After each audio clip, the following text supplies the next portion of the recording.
This remarkable manhwa begins on a dark, stormy night in an ancient Chinese residence. Several men dressed in black robes stand in a line. Someone asks if anyone is present. Rain has pooled into a puddle from the endless downpour. A filthy child stands in the rain, facing the men in black robes. Their stillness is disconcerting. A man with crimson eyes observes the boy intently, wondering how anyone could be living in the abandoned martial academy.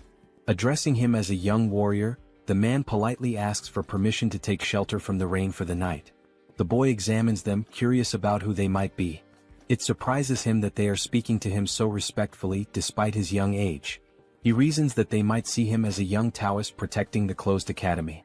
In response, he greets them and thinks that perhaps they aren't dangerous people. He explains that he too only started living in the abandoned academy a few years ago, adding that they may stay wherever they wish, just not in his pavilion. The men thank the young warrior for his generosity. Their leader instructs them to avoid the boy's pavilion and find other spots for shelter. He asks if they understand, and they all respond affirmatively before dispersing to find their own spaces. The boy notices the word Tang embroidered on their robes and wonders if they belong to the same clan. Though curious about their identity, he has more pressing matters to attend to.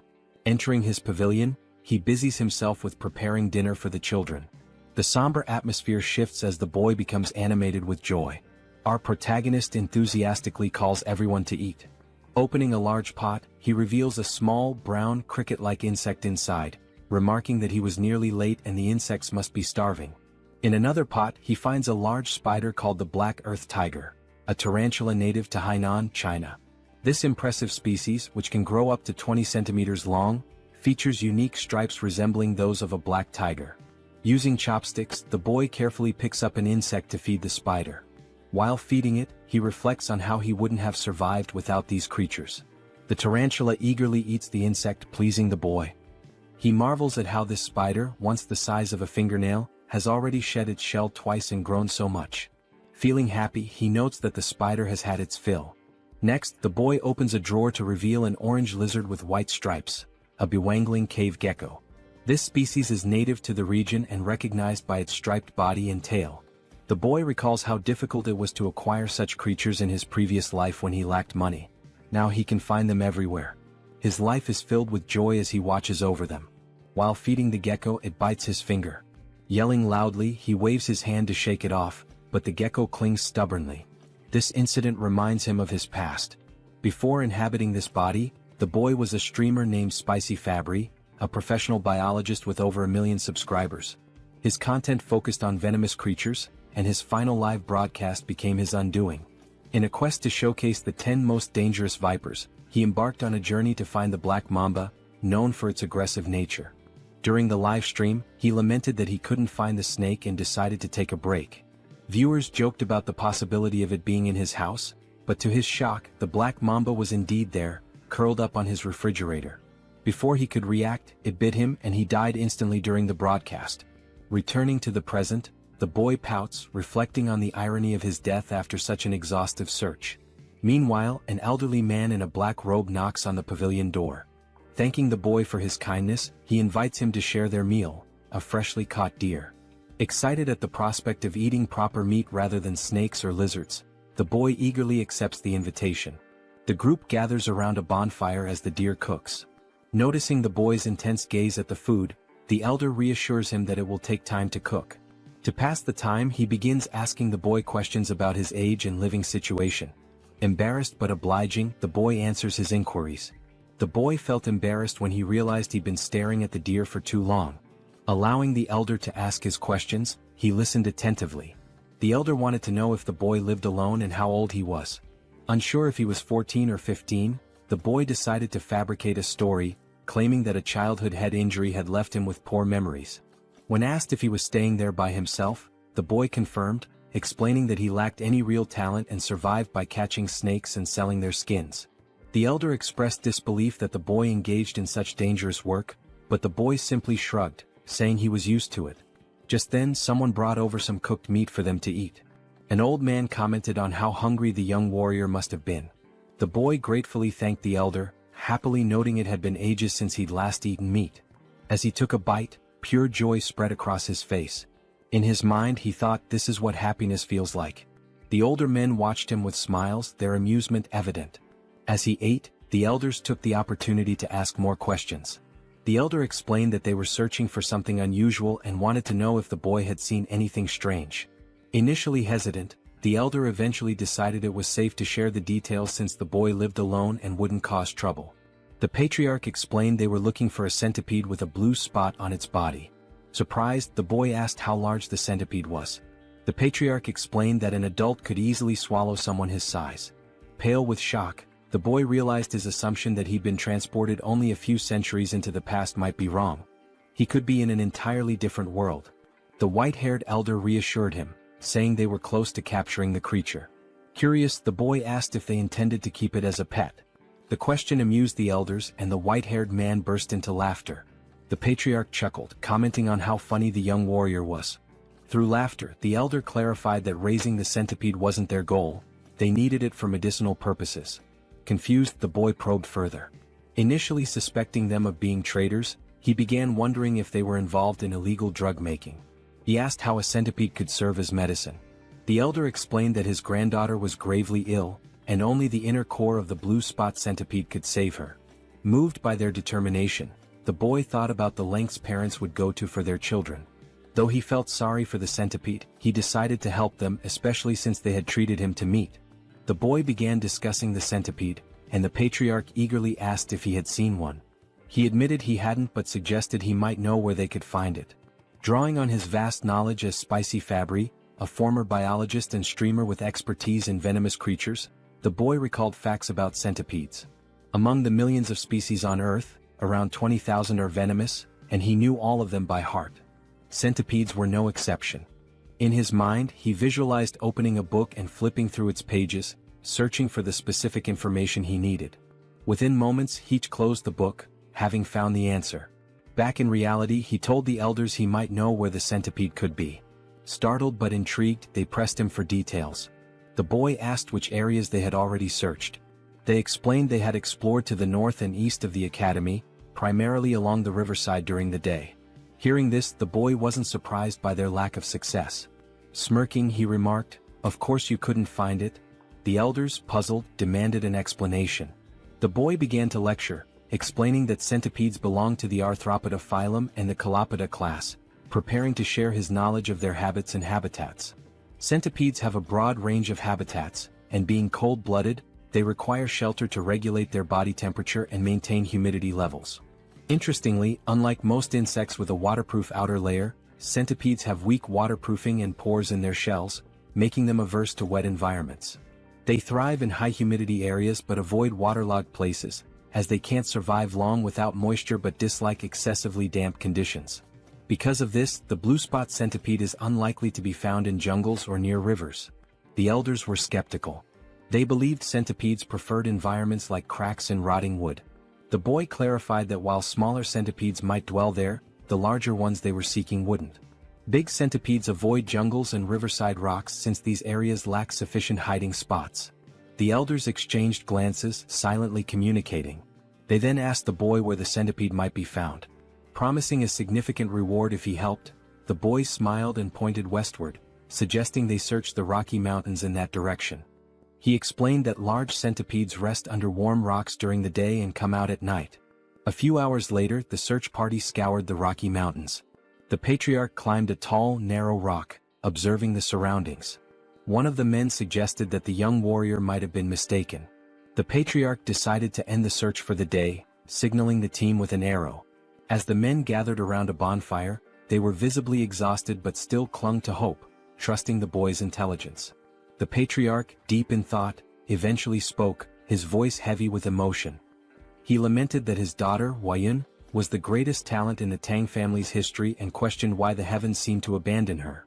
Suddenly, a voice announced the Grand Patriarch's return. The patriarch welcomed him and they gathered around the fire. The Grand Patriarch confirmed that he too had failed to find the centipede. With Huayun's condition worsening and only a few months left, he doubted they could locate the creature in 10 days. A heavy silence fell. The patriarch suggested exploring the southern region the next day. The Grand Patriarch agreed but added that they hadn't found any traces so far. Hearing this, the patriarch suddenly burst into laughter, realizing something he had overlooked. He exclaimed that they were indeed in the right place. The Grand Patriarch was puzzled and asked if he had seen anything. The Patriarch replied no, but the Grand Patriarch elaborated. He explained that the complete absence of traces, no animals, droppings or markings, was a sign that the centipede might have cleared the area. The realization struck the Patriarch. Territorial animals might have fled or fallen prey to the centipede. Confident, the Grand Patriarch assured him that the blue spot centipede was definitely nearby. Their hope to save Huayan reignited. Suddenly the ground beneath them began to shake. Cracks appeared and the bonfire area started to crumble. To their horror, a massive limb emerged from the earth, followed by another. The men froze in terror as the enormous blue spot centipede revealed itself. Even the Grand Patriarch looked unsettled. Back at the academy, the boy grumbled about the chaos. He wondered how massive the centipede must be to cause such a commotion. Being a venomous animal enthusiast, he was both annoyed and curious, wishing he could see the creature himself. At the Rocky Mountains, the battle against the centipede raged on.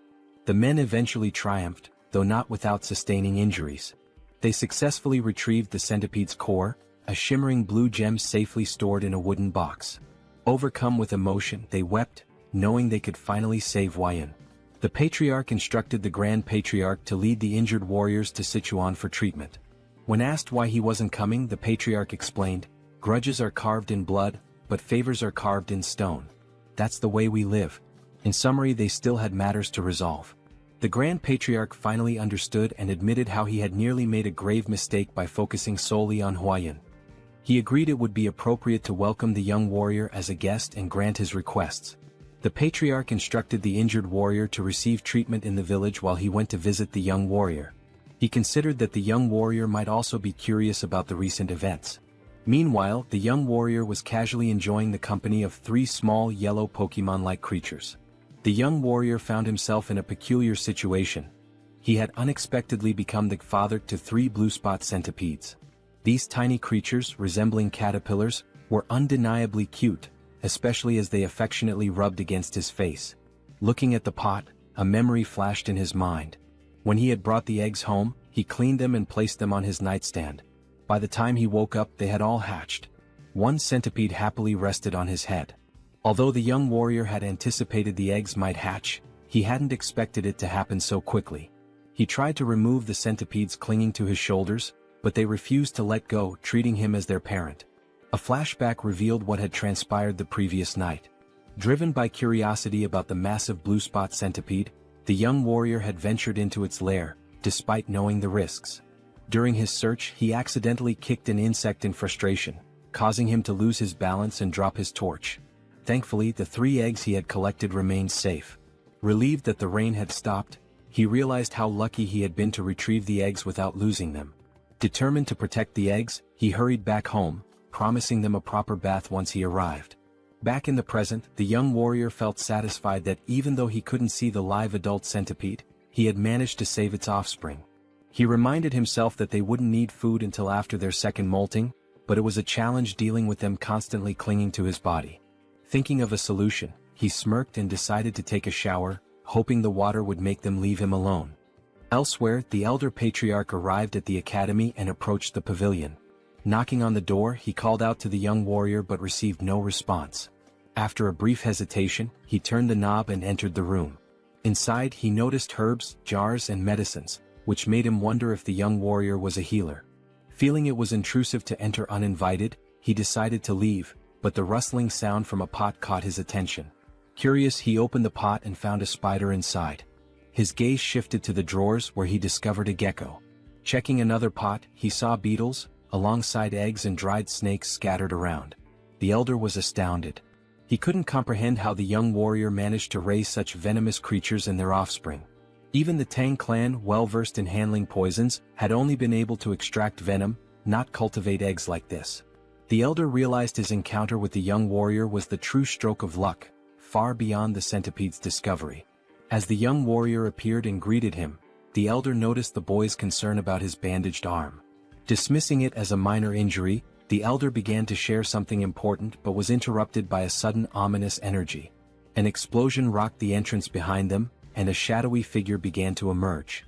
As its form became clear, it resembled an ogre with a single eye and burn scars on one side of its face. The elder immediately shoved the young warrior aside, urging him to flee. The young warrior was caught off guard and confused. The monster let out a deafening roar and moved with alarming speed, attacking with its hand. The elder blocked the strike with his uninjured arm, enduring immense pain. The monster retaliated, throwing the elder back and sending him crashing into the ground. The area filled with dust as the elder struggled to catch his breath, coughing up blood. He realized the monster's strength rivaled that of his own father.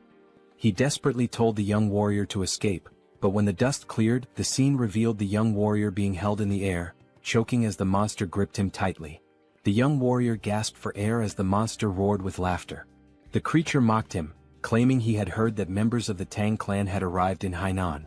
It sneered, saying no one could have imagined that the son of the myriad poison's divine sovereign would end up wounded and alone.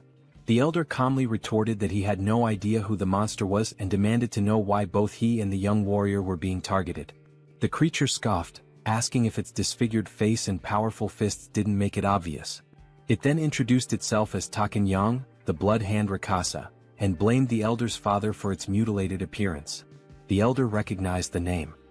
He recalled hearing that Taken Yang had been struck by a poisoned palm and fallen off a cliff, presumed dead. Yet here he was, alive and seething with vengeance. The elder tried reasoning with him, pleading for the release of the young warrior and offering his own life in exchange. But Taken Yang refused, vowing to annihilate anyone associated with the Tang clan. Inwardly, the elder cursed this relentless demon, a term used for martial artists who sow chaos and destruction. It was clear Taken Yang had no intention of sparing the young warrior. As the warrior's face grew pale from suffocation, Taken Yang sneered and prepared to end his life. Desperately, the young warrior begged for mercy, his strength waning with every passing second. Just then, 3 pairs of fierce eyes flashed. The tiny centipedes lunged onto Taken Yang's arm. The once adorable creatures revealed their ferocity, biting into the monster's skin with unrelenting force. Taken Yang was taken aback, shouting angrily that mere centipedes couldn't harm him. But as he spoke, his neck turned violet, and he coughed up blood before collapsing in agony. The young warrior, now free, stumbled backward, staring in disbelief. He cautiously asked the elder if Taken Yang had been a bad person. The elder, equally stunned, watched as the lifeless body of Taken Yang lay on the ground. Slowly, his shock turned into a wide grin as he realized the young warrior was far more extraordinary than a mere guest. The elder thought to himself that this boy must join the Tang clan. A few days later, the elder was recovering, and the young warrior diligently cared for him, placing a damp cloth on his forehead. The elder expressed his gratitude, but the young warrior suggested instead that he tell him the whereabouts of his companions so he could check on them. Realizing he couldn't leave the elder alone and that calling for a doctor wasn't an option, the warrior stayed. The elder reassured him, saying he would recover with rest, but the warrior remained skeptical, bewildered at how calm the elder could be after such severe injuries. When the elder explained that martial artists had extraordinary resilience, the young warrior was incredulous. He asked if martial artists could fly and shoot fireballs. The elder chuckled and admitted that while not everyone could, it wasn't entirely far-fetched. The young warrior marveled at the strangeness of this world, acknowledging that things like giant centipedes only made sense here. The elder formally introduced himself as Tang Kailson of the Sichuan Tang Clan, and the young warrior introduced himself as Wei Soryang. Kailson noted the meaning of Soryang's name, small dragon, and remarked that it was fitting. Curious, Kailson asked if the centipedes on Soryang's body were venomous. Soryang casually rubbed one of the centipedes' bellies and confirmed that they were blue spot centipedes. The revelation made Kailson leap from the bed in shock. He asked if Soryang had tamed them and how he had managed such a feat. Soryang smiled and replied that it was a long story.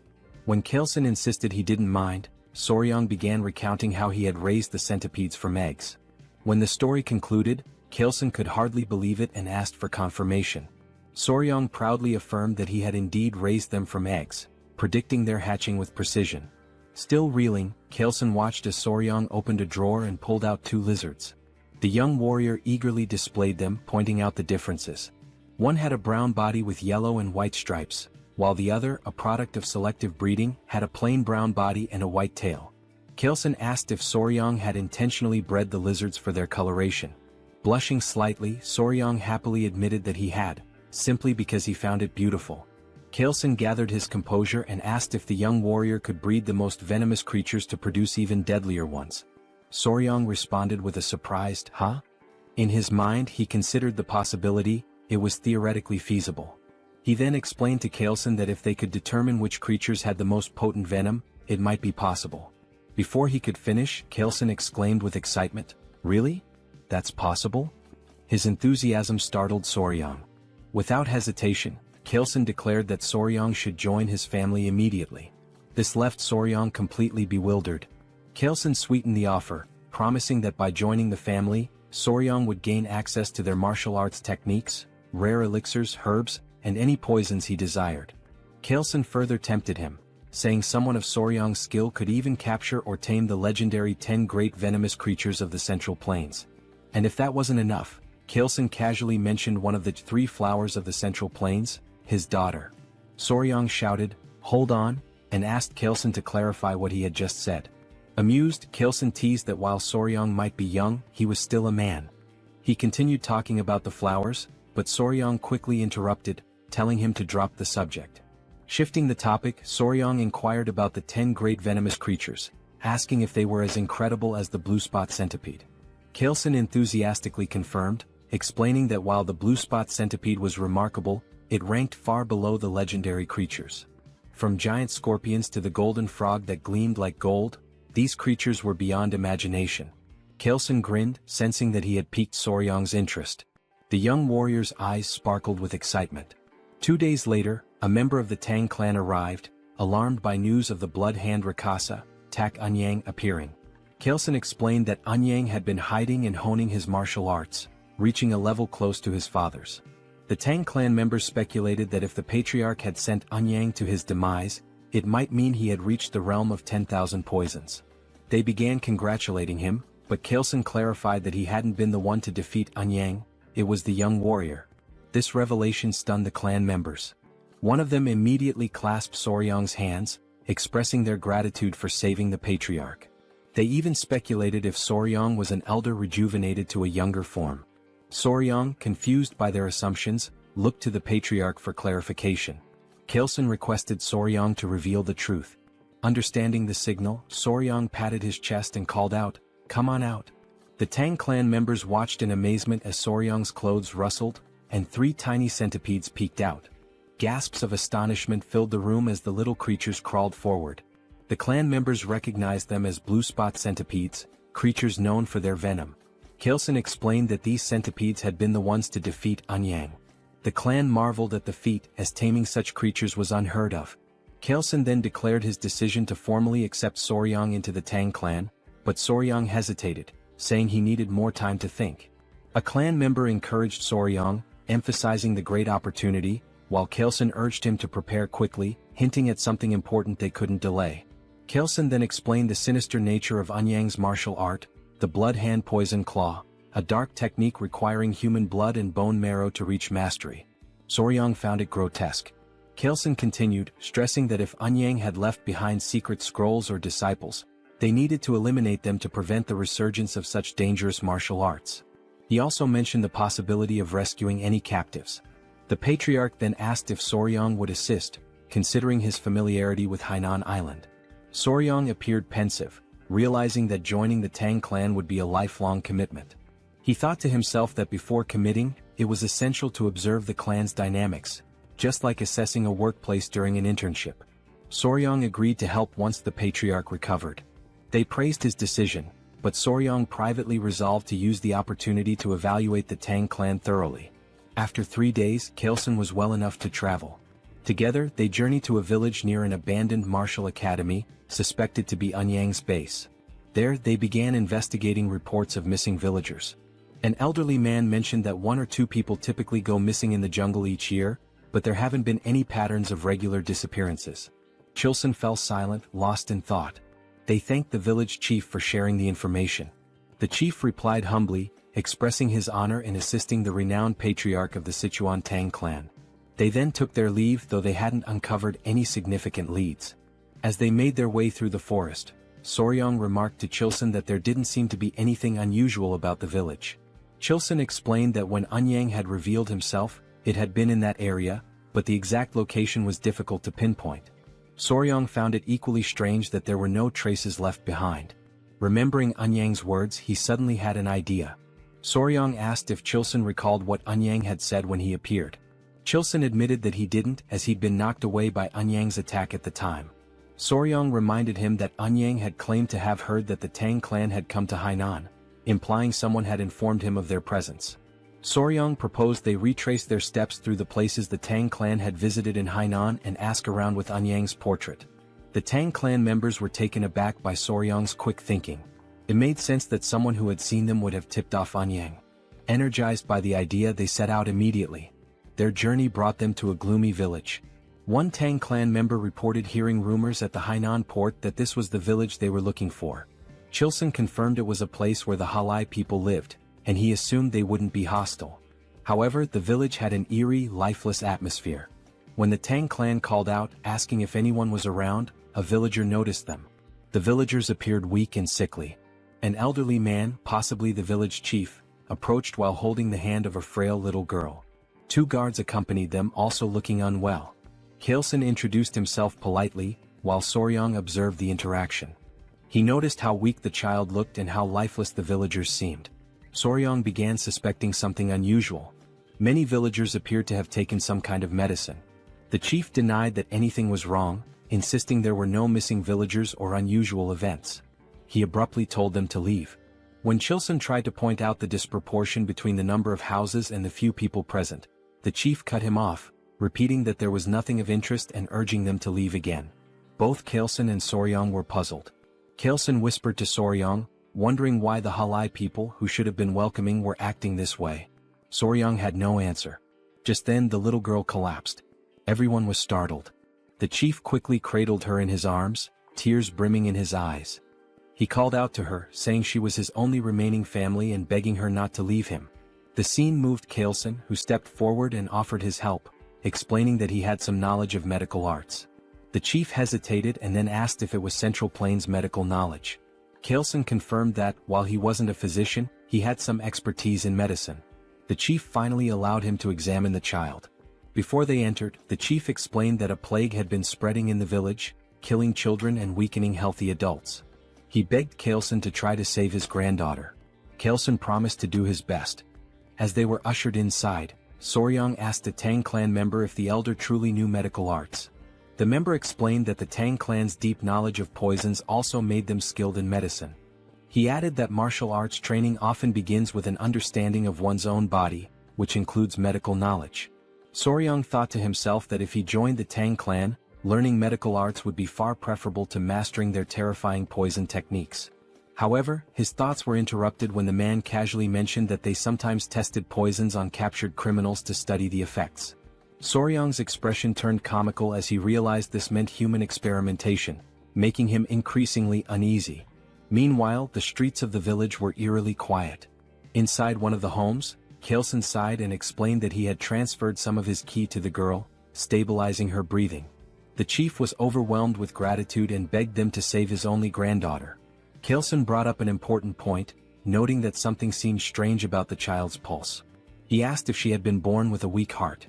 The village chief explained that her illness began about 6 months ago.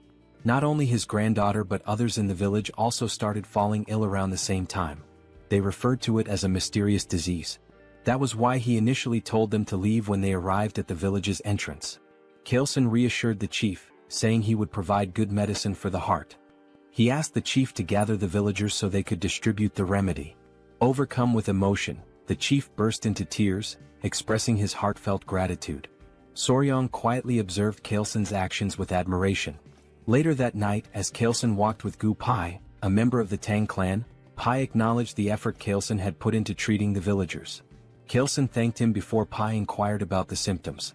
Chilson explained they were unusual: lethargy, swollen eyes, mild fever, irregular pulses, but the most severe cases all involved heart issues. Curious, Chilson asked about Soryang's whereabouts. Pai replied that Soryang, likely exhausted from helping despite having no martial arts training, had gone to bed. Chilson agreed that it was understandable and decided to check on him. Pai offered to lead the way. When they entered Soryang's room, they found him sleeping soundly on the bed, with 3 centipedes resting in a basket nearby. Chilson observed from the doorway before suddenly stepping inside. Without hesitation, he raised his hand and slapped Soryang. Soryang jolted awake, clutching his stinging cheek, confused and in pain. He demanded to know why Kaleson had hit him.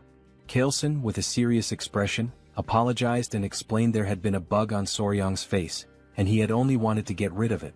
Soryang looked at him skeptically but allowed Kaleson to explain further. Kaleson said he had come to check on him before going to bed but noticed the bug. In this region, venomous insects were common, so he had acted quickly to prevent any danger. He showed Soryang the bug, a large, unsettling creature. Soryang was startled by the sight and then seemed to piece something together. He asked Kaleson if all the patients with different symptoms shared one common condition: arrhythmia. Kaleson confirmed this. Soryang suddenly realized the source of the village's mysterious illness and pointed at the bug, declaring it the culprit. He identified the insect as a kissing bug, a member of the Reduviidae family. These bugs feed on blood, often biting near the eyes or lips, and are so discreet they can draw blood more quietly than a mosquito. Known as vampire or assassin bugs, they aren't venomous but carry harmful parasites in their stomachs. When they bite, their excrement can transmit diseases like Chagas disease, a deadly illness that ranks high among animal-caused human fatalities. Soryang then asked the village chief if the village's dogs exhibited symptoms similar to those of the sick humans, such as shortness of breath. The chief confirmed they did and asked if the bug was to blame. Soryang affirmed this, adding that with proper medicine, his granddaughter and others could be saved. Kaleson grinned and asked Pai what he thought. Pai commented on Soryang's perceptiveness, praising him as a young warrior of great potential. Watching them, Soryang was baffled by their expressions and wondered what was going on. They reminded him that they were members of the Sichuan Tang Clan. When Soryang's puzzled face made it clear he didn't understand the significance, Kaleson repeated the statement. Internally Soryang thought, so what? His irritated and confused expression was unintentionally amusing. Kaleson began explaining the concept of goo. Some believed these were venomous parasites, while others thought of them as a form of witchcraft. According to him, malicious individuals in China bred these bugs to cause suffering or manipulate others. They would feed the bugs to people, causing either excruciating pain or complete subjugation. Soryang found the idea hard to believe. Kaleson acknowledged it sounded extraordinary but added that many martial artists had been killed by goo, forced to harm their families, or enslaved by these evil practitioners. Because of this, efforts to develop antidotes to goo had been relentless. These cures could either expel the parasites from the body or destroy them entirely. As Kaleson spoke, Soryang began to grasp the gravity of the situation. Kaleson posed a question: if someone had succeeded in creating a cure, who could it be? With pride, he declared that it could only be the renowned Sichuan Tang family. He explained that if they had something capable of dissolving a fist-sized roundworm inside a body, dealing with a tiny bug would be no trouble. Then he revealed the curse-melting orb, stating that even a small dose of this medicine would suffice. Soryang expressed mild amusement, though inwardly he reflected on how extravagant the name sounded for what was essentially an antiparasitic drug. They reassured the village chief that they could save his granddaughter, and soon enough the villagers began recovering, starting with her. The chief was deeply relieved, and the villagers' warm hospitality was an unexpected but welcome reward. The villagers, with their bright and cheerful demeanor, lived up to their reputation for optimism. Kaleson acknowledged that the situation would have been much harder without Soryang's insight in identifying the cause of the illness. He humbly redirected the villagers' gratitude to Soryang, praising him as their true savior. Despite the Tang family's medicine curing the villagers, Kaleson insisted on giving all the credit to Soryang. Watching the villagers thank Soryang brought Kaleson great satisfaction, as though he were the one being celebrated. Soryang was touched by this gesture. The villagers rejoiced, lifting Soryang and tossing him into the air repeatedly in celebration. Later, the village chief pulled Kaleson aside to revisit their earlier conversation at the village entrance. When Kaleson asked what it was about, the chief mentioned the villages where people had gone missing. Intrigued, Kaleson asked for more details. The chief explained that one of the women in their village, originally from another settlement, had shared a troubling story. Years ago, her hometown suffered a tragedy where several villagers mysteriously disappeared. They believed they had finally uncovered the truth. Kaleson inquired about the village's location, and the chief pointed them westward. Upon arrival, the stench of decay was overwhelming, confirming they were in the right place. The scene was grim. Corpses, refuse and insects littered the area, with poison lingering in the air. Pai warned Soryang not to look, but Soryang had already seen it all. Amid the carnage, a man spotted something unusual, a golden chicken foot peeking out of a pile. On closer inspection, it was attached to a bird, a magnificent creature with a golden tail and feathers in shades of purple, pink, and black. The bird radiated an almost magical aura. One of the men, angered by the bird's presence among the dead, hurled a rock at it despite Kalesen's attempt to stop him. The rock missed, but it caught the bird's attention. Kalesen, sensing danger, placed a calming hand on the man's shoulder, warning that something felt off. The bird spread its wings, releasing a toxic miasma that melted nearby skeletons.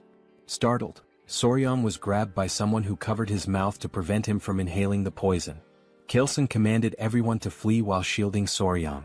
He explained that the creature was a jinyao, a poison-feathered bird. Once safe, the group gathered around Kalesen, who described the bird in detail. Its wingspan reached 5 feet, its sharp beak gleamed bronze, and its body was cloaked in vibrant purple feathers. The creature could spread death with a single movement, turning everything around it to poison.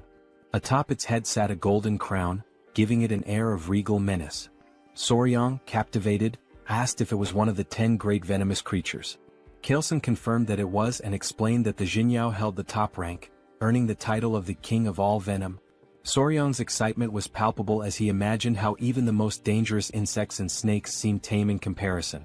Kalesen explained that the jinyao was likely drawn to the area by venomous snakes, as it only consumed the heads of such creatures. When Soryang asked how common they were, Kalesen replied that sightings were rare, perhaps once in a century. Fascinated, Soryang asked if it was possible to capture the creature. His question left the Tang members stunned. Kalesen, however, was amused and inquired if Soryang truly wanted to try catching it. When Soryang admitted he did but expressed concern about the venom, Kalesen smiled knowingly.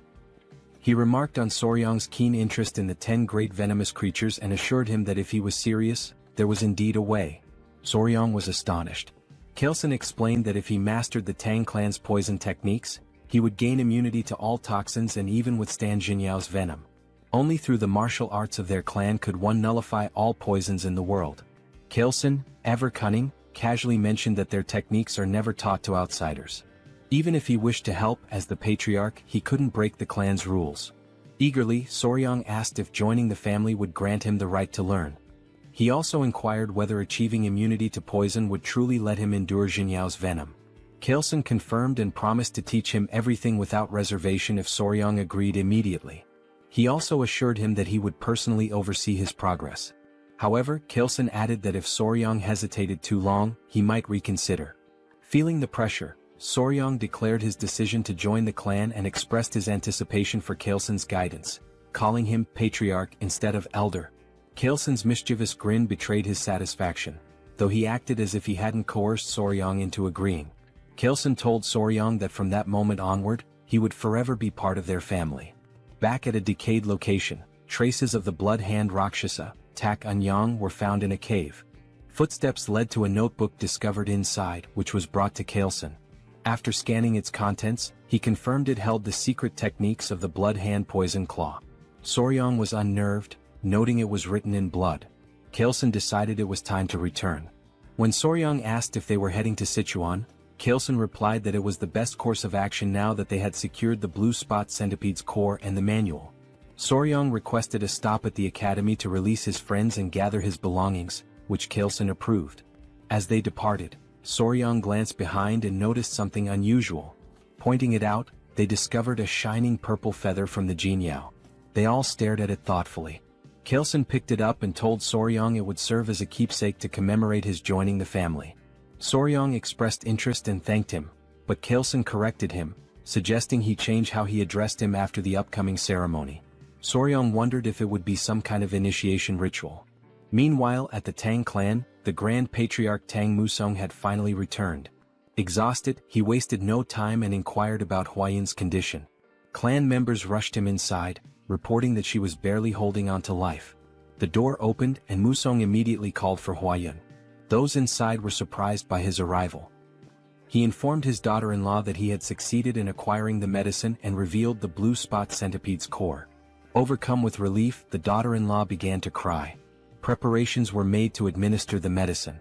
Musong was deeply moved by Huayun's pained expression, thankful he had hurried back in time.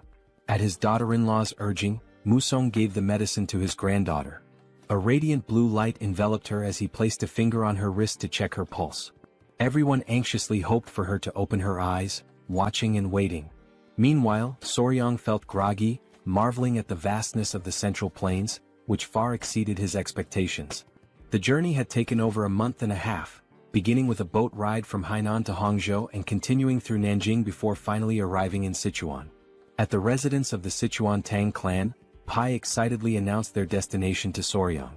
Standing at the grand entrance, Soryang gaped as he learned the entire mountain belonged to the Tang Clan, aptly named Tang Clan Mountain. He swallowed nervously, overwhelmed by the sight. Immediately, members of the Tang Clan emerged to greet the patriarch.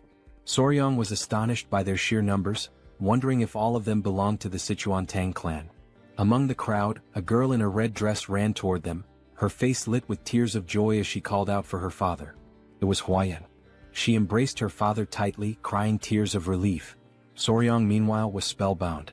Her radiant beauty left him speechless, surpassing even the celebrity he had once been involved with in his past life. Chilson, pleased to see his daughter alive, introduced Huayan to Soryang. Dazed, Soryang struggled to piece together Chilson's earlier comments, muttering something about weeds or grass before Chilson corrected him. It was all about the flower. Huayan's cheeks flushed red. Chilson told Soryang that the girl beside him was the flower he had previously dismissed. Soryang was left dumbfounded. He recalled their earlier conversation about the flower and felt a wave of embarrassment. In that moment he knew he had made a grave mistake.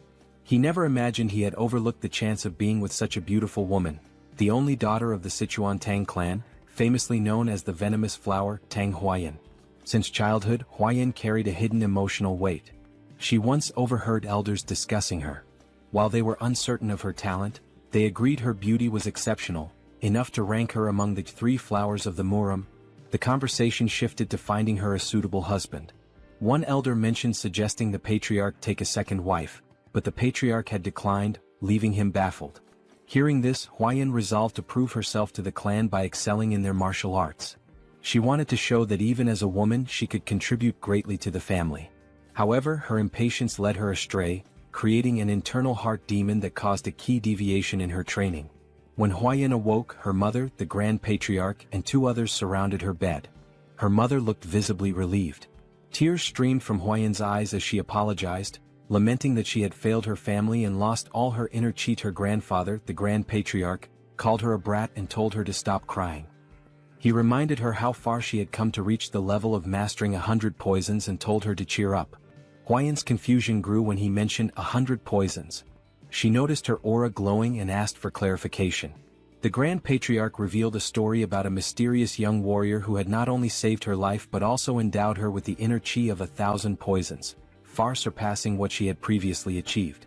In the present, Huayan asked about weed, leaving Soryang utterly embarrassed. His earlier flippant remark comparing her to weeds resurfaced in his mind. He berated his past self for such thoughtlessness but tried to dismiss the moment by joking that the patriarch had taken the comment too seriously. Gathering himself, he greeted Huayan formally, stating how glad he was to see her healthy.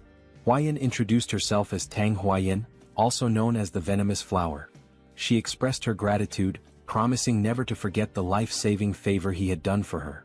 Soryang, entranced by her beauty, struggled to form coherent thoughts. Kilson interrupted, asking Soryang what he thought of his daughter. To Soryang's shock, he heard a voice in his head, realizing it was some form of sound transmission. Kilson teased, asking if Soryang agreed that Huayan was stunning and hinted at the possibility of them growing closer. Later, Soryang rested in a large bath, feeling utterly drained.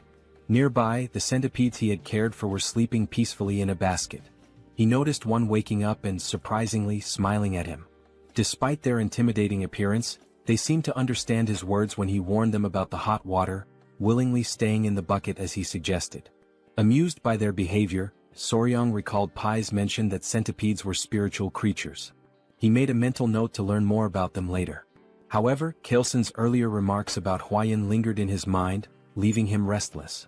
At another pavilion, the family gathered around a large table. The Grand Patriarch, the Patriarch, his wife, and Huayan. Kilson announced his decision to give Soryang the East Wing Room, a space traditionally reserved for couples in Chinese residences. The Grand Patriarch questioned if Soryang was truly that talented. Kilson confirmed, explaining that Soryang's remarkable abilities went far beyond mere chance encounters. He elaborated that Soryang not only possessed unparalleled knowledge of venomous creatures but also defeated Ouyang, encountered legendary spiritual creatures, and even hatched the blue spot centipede eggs himself. The Grand Patriarch commented on the Patriarch's luck in finding such a treasure. The conversation then turned to Huayan. Kaleson told his daughter that he wished to make Soryang his son-in-law, asking for her opinion. As Huayan processed her father's words, realization dawned on her. She grew quiet. Huayan wanted to prove that she could bring greater value to the clan now that she possessed the 1,000 poisons constitution, surpassing the mere 100 poisons constitution. She responded that as a member of the Tang clan, she understood her father's intentions. However, she declared that it was her responsibility to determine if the young warrior was truly deserving of her. Without waiting for a reply, she dashed out of the room, leaving behind an awkward atmosphere. In Kaleson's mind, he thought the young warrior ought to be cautious. Though his rose was stunningly beautiful, her thorns were equally sharp. Huayan ran swiftly, her emotions in turmoil. Now that she had achieved the 1,000 poisons constitution, she was determined not to stop there. She knew that unless she pushed further, the elders would never fully recognize her. She resolved to evaluate the young warrior thoroughly, from his abilities to his character. Meanwhile, Soryang was lost in thought, contemplating how to navigate the situation. He suspected Huayan might harbor resentment toward him. Half-jokingly he asked his centipedes, his kids, for advice. Suddenly Huayan appeared before him, stunning him completely. She was breathtaking. Side note: the art style here is so vivid it feels like a scene straight out of a classic manhwa.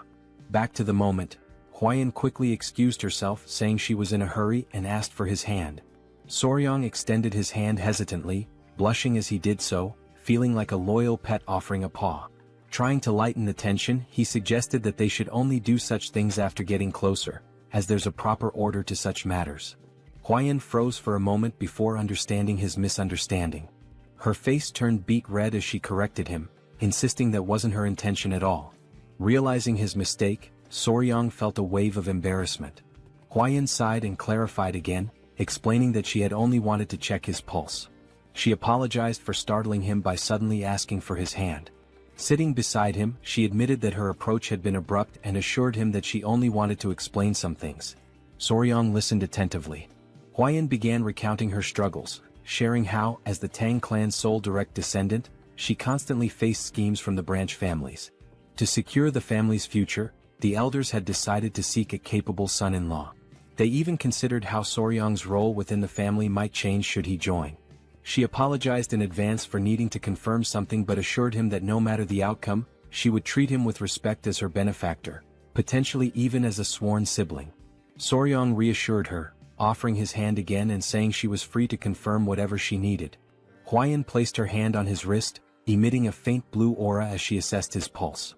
She explained that the Tang clan's martial arts were unique. They required practitioners to adapt to toxins gradually as their internal energy grew. The poisons were ranked: 5 poisons, 10 poisons, 100 poisons, 1,000 poisons, and finally 10,000 poisons.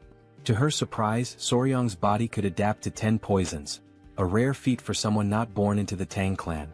However, it was only 10 poisons, which meant his aptitude would place him at the level of a first-rate martial artist but no higher. She explained that this was the pinnacle someone without innate talent could reach. She then took her leave, leaving Soryang deep in thought. Alone, Soryang mulled over the revelation. A 10-poison body? His face paled at the implications. It might mean he couldn't capture the Jinyao, a crucial goal for him. Hours later, Huayan stepped out of her bath.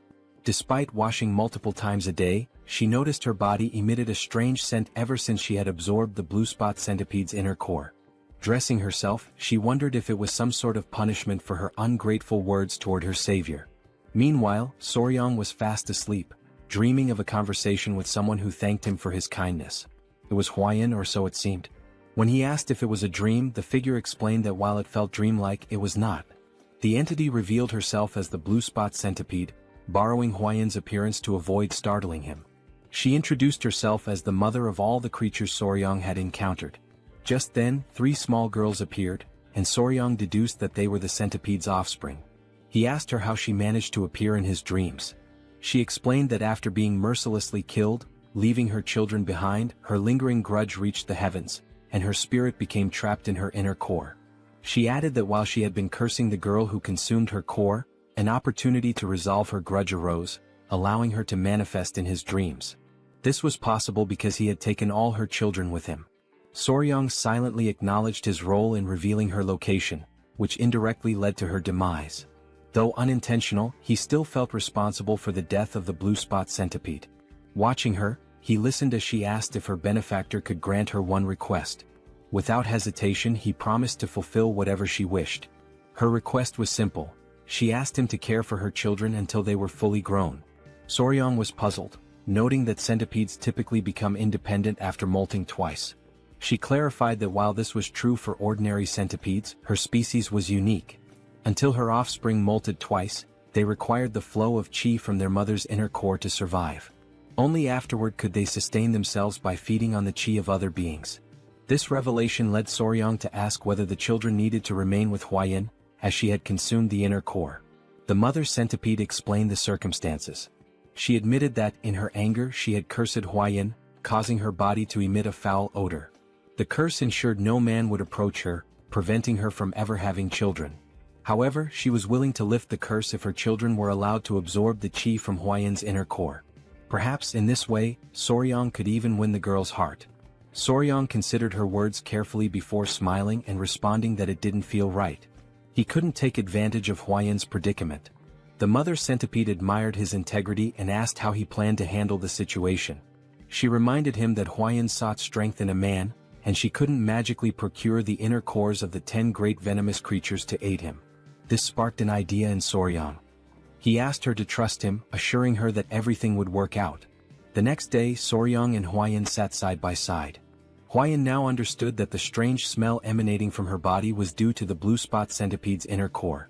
Soryang explained that by attaching the centipedes to her body every few days and letting them absorb the qi, the odor would naturally fade away. Huayan hesitated before asking if he was truly okay with helping her without asking for anything in return. She knew he could easily demand compensation for his assistance. Soryang smiled and told her he couldn't bring himself to exploit a woman's difficult situation, refusing to act shamelessly. Huayan was surprised by his response and felt guilty. She told him she couldn't continue accepting his kindness without offering something in return. Her father's words began to weigh more heavily on her. Seeing Soryang's selflessness made her realize that qualities beyond talent or martial prowess were important. Soryang then shared his own thoughts. Referring to her earlier remark about his 10-poison body, he revealed an ambitious plan. Since he could only absorb 10 types of toxins, he resolved to fill those slots with the toxins of the 10 most venomous creatures in the Central Plains. Huayan was shocked, interpreting his words as a bold declaration to become the strongest under the heavens, all for her sake. The thought made her cheeks flush. For Tang Huayan, one of the 3 flowers of Murim and the venomous flower of the Tang Clan, this was the first time a man had made such an audacious confession to her. Blushing, she asked if he realized what he had just said. Soryang, confused, replied that he didn't. Huayan told him the path he spoke of would be incredibly difficult and demanding, potentially requiring 10, 20, or even a lifetime of effort. Soryang's face fell as he worried aloud about how long it might take, amusing Huayan as she continued to blush. Then, with growing embarrassment, Huayan brought up that Soryang was only 15 years old. She told him that in 3 years, when he came of age and was ready for marriage, if he succeeded in defeating even one of the 10 great venomous creatures by then, she would consider it. Blushing deeply, she admitted that if he succeeded, there might even be a possibility of a wedding. She cheered loudly, saying she would be rooting for him, then bolted away. Soryang was confused and called out to her. She stopped, turned around, and asked if there was anything else he wanted to say. He suggested that she get some rest and stay for a couple of hours. Embarrassed, she hesitated but eventually returned. He reassured her there was no need to worry since the little centipedes wouldn't bite. Gathering his kids, he told them to go to their mom instead of their dad. Hearing this made Huayan's face flush as red as a tomato. She asked him what he meant by calling them mom and dad, but Soryang quickly clarified that it wasn't what she thought.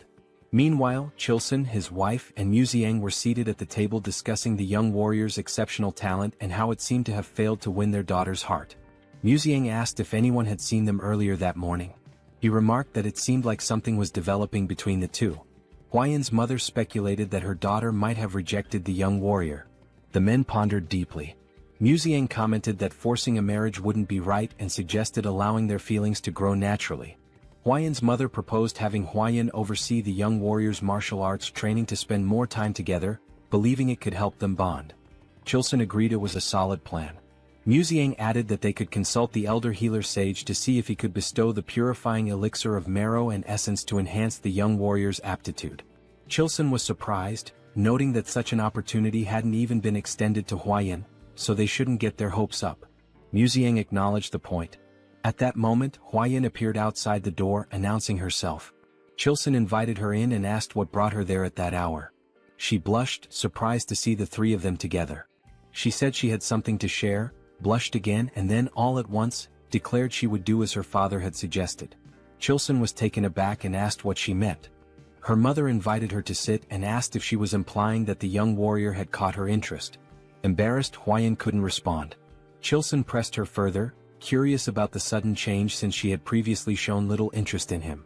Gathering her courage, Huayan explained that Soryang had told her he would become the greatest in the world for her. He had promised. Chilson, astonished, asked her to elaborate. She added that although Soryang's innate talent was limited to a 10-poison body, he vowed to make up for it by defeating the 10 great venomous creatures for her sake. Muziang laughed heartily, calling the young man bold. Chilson was stunned, while Huayan's mother was impressed, remarking that it was rare to find such a determined suitor. Huayan admitted that although her heart was inclined, she had told Soryang she would only agree to marriage if he could capture one of the 10 great venomous creatures before coming of age. Her father joked that she should have raised the bar to 3 creatures, while her mother commented that men often miss subtle hints. Huayan asked if she should go explain it to him. Her mother advised against it, reasoning that if Soryang didn't realize their tacit approval, he would only work harder. Muziang suggested treating him as a prospective son-in-law while pretending they were undecided, confident that his efforts would naturally lead him to become part of the family. Meanwhile, the mother centipede praised Soryang, telling him he had completely won Huayan's heart. Soryang replied that success came down to determination and persistence. She smiled warmly at him, calling him her benefactor. She then informed him that her lingering resentment had been resolved and her soul would soon ascend to the afterlife. Before departing, she offered to grant him one last request, within her ability to fulfill. Soryang paused to think and then asked if he could examine her body. The request made her feel shy, though she believed it was to be expected from a man. She assumed he was succumbing to human desires and reluctantly began revealing her shoulder, preparing to undress. Startled, Soryang quickly asked if she really needed to take her clothes off. Blushing deeply, she hesitated and asked if she shouldn't. Soryang hastily clarified that it wasn't what he had meant, further deepening her embarrassment. It was amusing to see the children covering their eyes. Soryang clarified that he only wanted to see the true appearance of a blue spot centipede. Realizing his intention, the centipede's mother hesitated, feeling a mix of dread and anticipation. Smoke enveloped the area, and she revealed her true form. Soryang gasped, overwhelmed by her magnificent and enormous appearance. His excitement was palpable. Without waiting for permission, he reached out to touch her, marveling at her size and asking endless questions. Was her body waterproof? How strong was her venom? Could he touch her legs, her antennae, even her fangs? The sheer enthusiasm in his voice was undeniable. The children continued covering their eyes, which only added to the charm of the moment. The centipede mother was slightly embarrassed by his passionate curiosity, particularly when he insisted on touching her fangs despite her warnings of their danger. She began to wonder if her daughters would truly be safe with a man like Soryang, whose touch carried an unusual energy. She couldn't help but laugh, finding it odd yet endearing how he drooled slightly while running his hands over her. Later, Chilson invited Soryang for tea. Chilson revealed that he'd learned everything from Huayan and declared that Soryang would be accepted as their son-in-law. Surprised, Soryang tried to clarify that he thought the arrangement was conditional and would require 3 years to finalize. Chilson dismissed his concerns, stating the marriage would naturally happen when he came of age. Huayan's mother warmly welcomed Soryang into the family, referring to him as her son-in-law. Mu Seong expressed his satisfaction, noting that Huayan had found an exceptional partner and that their clan would thrive even more. Soryang glanced at Huayan, perplexed by how quickly things had progressed. Despite his confusion, he decided to play along and replied politely that he looked forward to their guidance. When Mu Seong suggested getting started immediately, Soryang grew curious. Chilson explained that before Soryang could learn the Tang clan's poison arts, he must first experience the Hall of 10,000 Poisons. With a sly grin, Chelson assured him it was something he would undoubtedly appreciate. The family led Soryang to the hall, a place of great significance to the Tang clan. Soryang, excited by the prospect, assumed it was a treasure trove of poisons. However, as they walked, his attention drifted to Weiyan's side profile. He couldn't help but admire her beauty, likening the moment to a living portrait. His obvious admiration didn't go unnoticed by his in-laws, who exchanged amused glances. Chelson teased him, joking that if Soryang kept staring at his daughter like that, he might wear out her face. He reminded him that Weiyan was his woman now, yet Soryang gazed at her as though she were still untouchable. Weiyan's mother chimed in, noting that Soryang seemed utterly captivated by her. Both Weiyan and Soryang turned crimson with embarrassment. As they approached the hall, 3 men stood before a massive iron door. 2 muscular guards flanked a Tang clan official, who welcomed the Grand Patriarch and his grandson-in-law. At Muzian's command, the gates were opened. The guards strained against the weight of the colossal doors, forged from rare Kunyu steel sourced from the southern wilderness. As the doors creaked open, Soryang observed the immense effort required. Though the gates finally yielded, the guards were visibly drained. Amused by their struggle, Soryang couldn't help but think how over-the-top the security was for something reminiscent of the Middle Ages. Chelson, noticing Soryang's concern, explained that the Kunyu steel was renowned for its unmatched durability. The Hall of 10,000 Poisons lay before them, and Soryang braced himself for what awaited inside. Even opening the gate was considered a privilege. Once inside, they arrived at the treasure vault where the Tang clan of Sichuan safeguarded its vast collection of poisons. This remarkable repository, known as the Hall of 10,000 Poisons, housed an incredible variety of toxins. Muzian cautioned Soryang to be careful and avoid touching anything recklessly. Soryang nodded, affirming his understanding, but he couldn't help confirming whether the hall truly contained 10,000 poisons. Chelson chuckled, explaining that the poisons were meticulously classified into categories like paralysis poisons, sleep poisons and countless others. The elders, always playful, decided to tease the young pair. Chelson suggested that Weiyan explain the poisons to Soryang, knowing he would enjoy learning from her. The suggestion made both Weiyan and Soryang blush with embarrassment. Despite her awkwardness, Weiyan accepted the task. Taking Soryang by the hand, she guided him to see the Tang clan's most potent poison. Weiyan's discomfort was evident, while the elders watched the two with amused expressions. She began her explanation by pointing out the chi-dissipating poison, which rendered a martial artist's energy unusable with just a single inhalation. She advised Soryang to handle it with extreme care. She then introduced other deadly poisons: the alimentary canal necrotizing poison, the spirit-destroying poison, the bloody pulp poison, and even the infamous 7-step soul-snatching poison. Each was immensely powerful, but Weiyan emphasized that the strongest poison of the Tang clan was something far beyond these. She handed Soryang a tiny seed. Confused, he noted to himself that it resembled a tiger bean. Weiyan explained that this seed, though small, contained the most powerful poison known, apart from the venoms of the 10 great venomous creatures. She revealed it as the seed of the castor plant, a symbol of the Tang clan. Soryang immediately recognized its significance. He thought of ricin, a deadly toxalbumin, lethal in minuscule amounts, infamous for its use during the Cold War and assassinations. Soryang muttered that the seed came closest to the Tang clan's ideal of a perfect poison: colorless, odorless, tasteless, and invisible. Weiyan elaborated, calling it golden poison. When used, its victims experienced what the Tang clan referred to as a golden death. She emphasized that the strongest poison wasn't about causing the most excruciating pain or the bloodiest death. It was about silent, swift, and untraceable lethality. The Tang clan's poison arts, she explained, embodied the principles of stealth and certainty. To Soryang, it felt like he was learning the methods of an assassin's guild. Muxiang interrupted, saying it was enough for now, and suggested they move on to see the venomous creatures Soryang had been so eager to encounter. He even offered Soryang the chance to oversee their care, with full support from the clan. In Soryang's mind, this translated to the clan indulging his passion as a hobby. His excitement was obvious. Before they could proceed, a messenger named Pai arrived, panting heavily.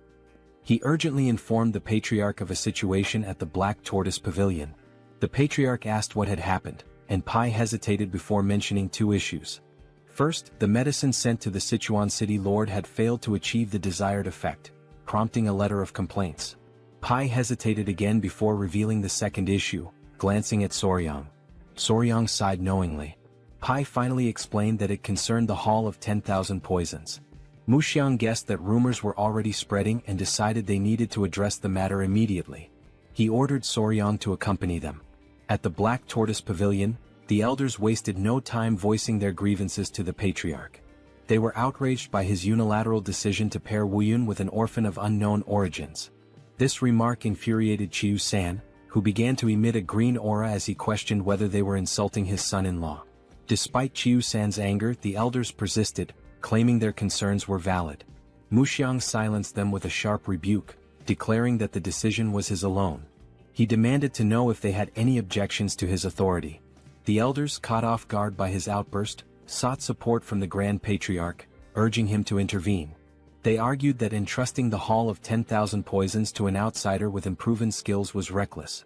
Muxiang, however, firmly reiterated that his approval was final. Meanwhile, Wuyun, conscious of Soryang's discomfort, quietly whispered an apology to him. In Soryang's mind, his initial reaction was simply goodness. He sighed as it dawned on him that his actions had caused her to worry. He thought to himself that it was she who should be apologizing. Everyone was taken aback when Soryang suddenly spoke up. "Excuse me," he said, "sorry to interrupt your discussion." He then proposed addressing the issue himself, stating that since the problem stemmed from his perceived lack of ability, he would prove his skills to the clan elders. The elders were stunned into silence, and Soryang went on to suggest resolving the Sichuan city lord's troublesome complaint as a demonstration of his capabilities. Wuyun, whispering in disbelief, asked what he was trying to achieve.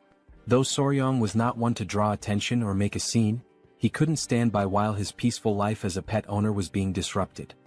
His boldness left the elders momentarily speechless before their indignation erupted.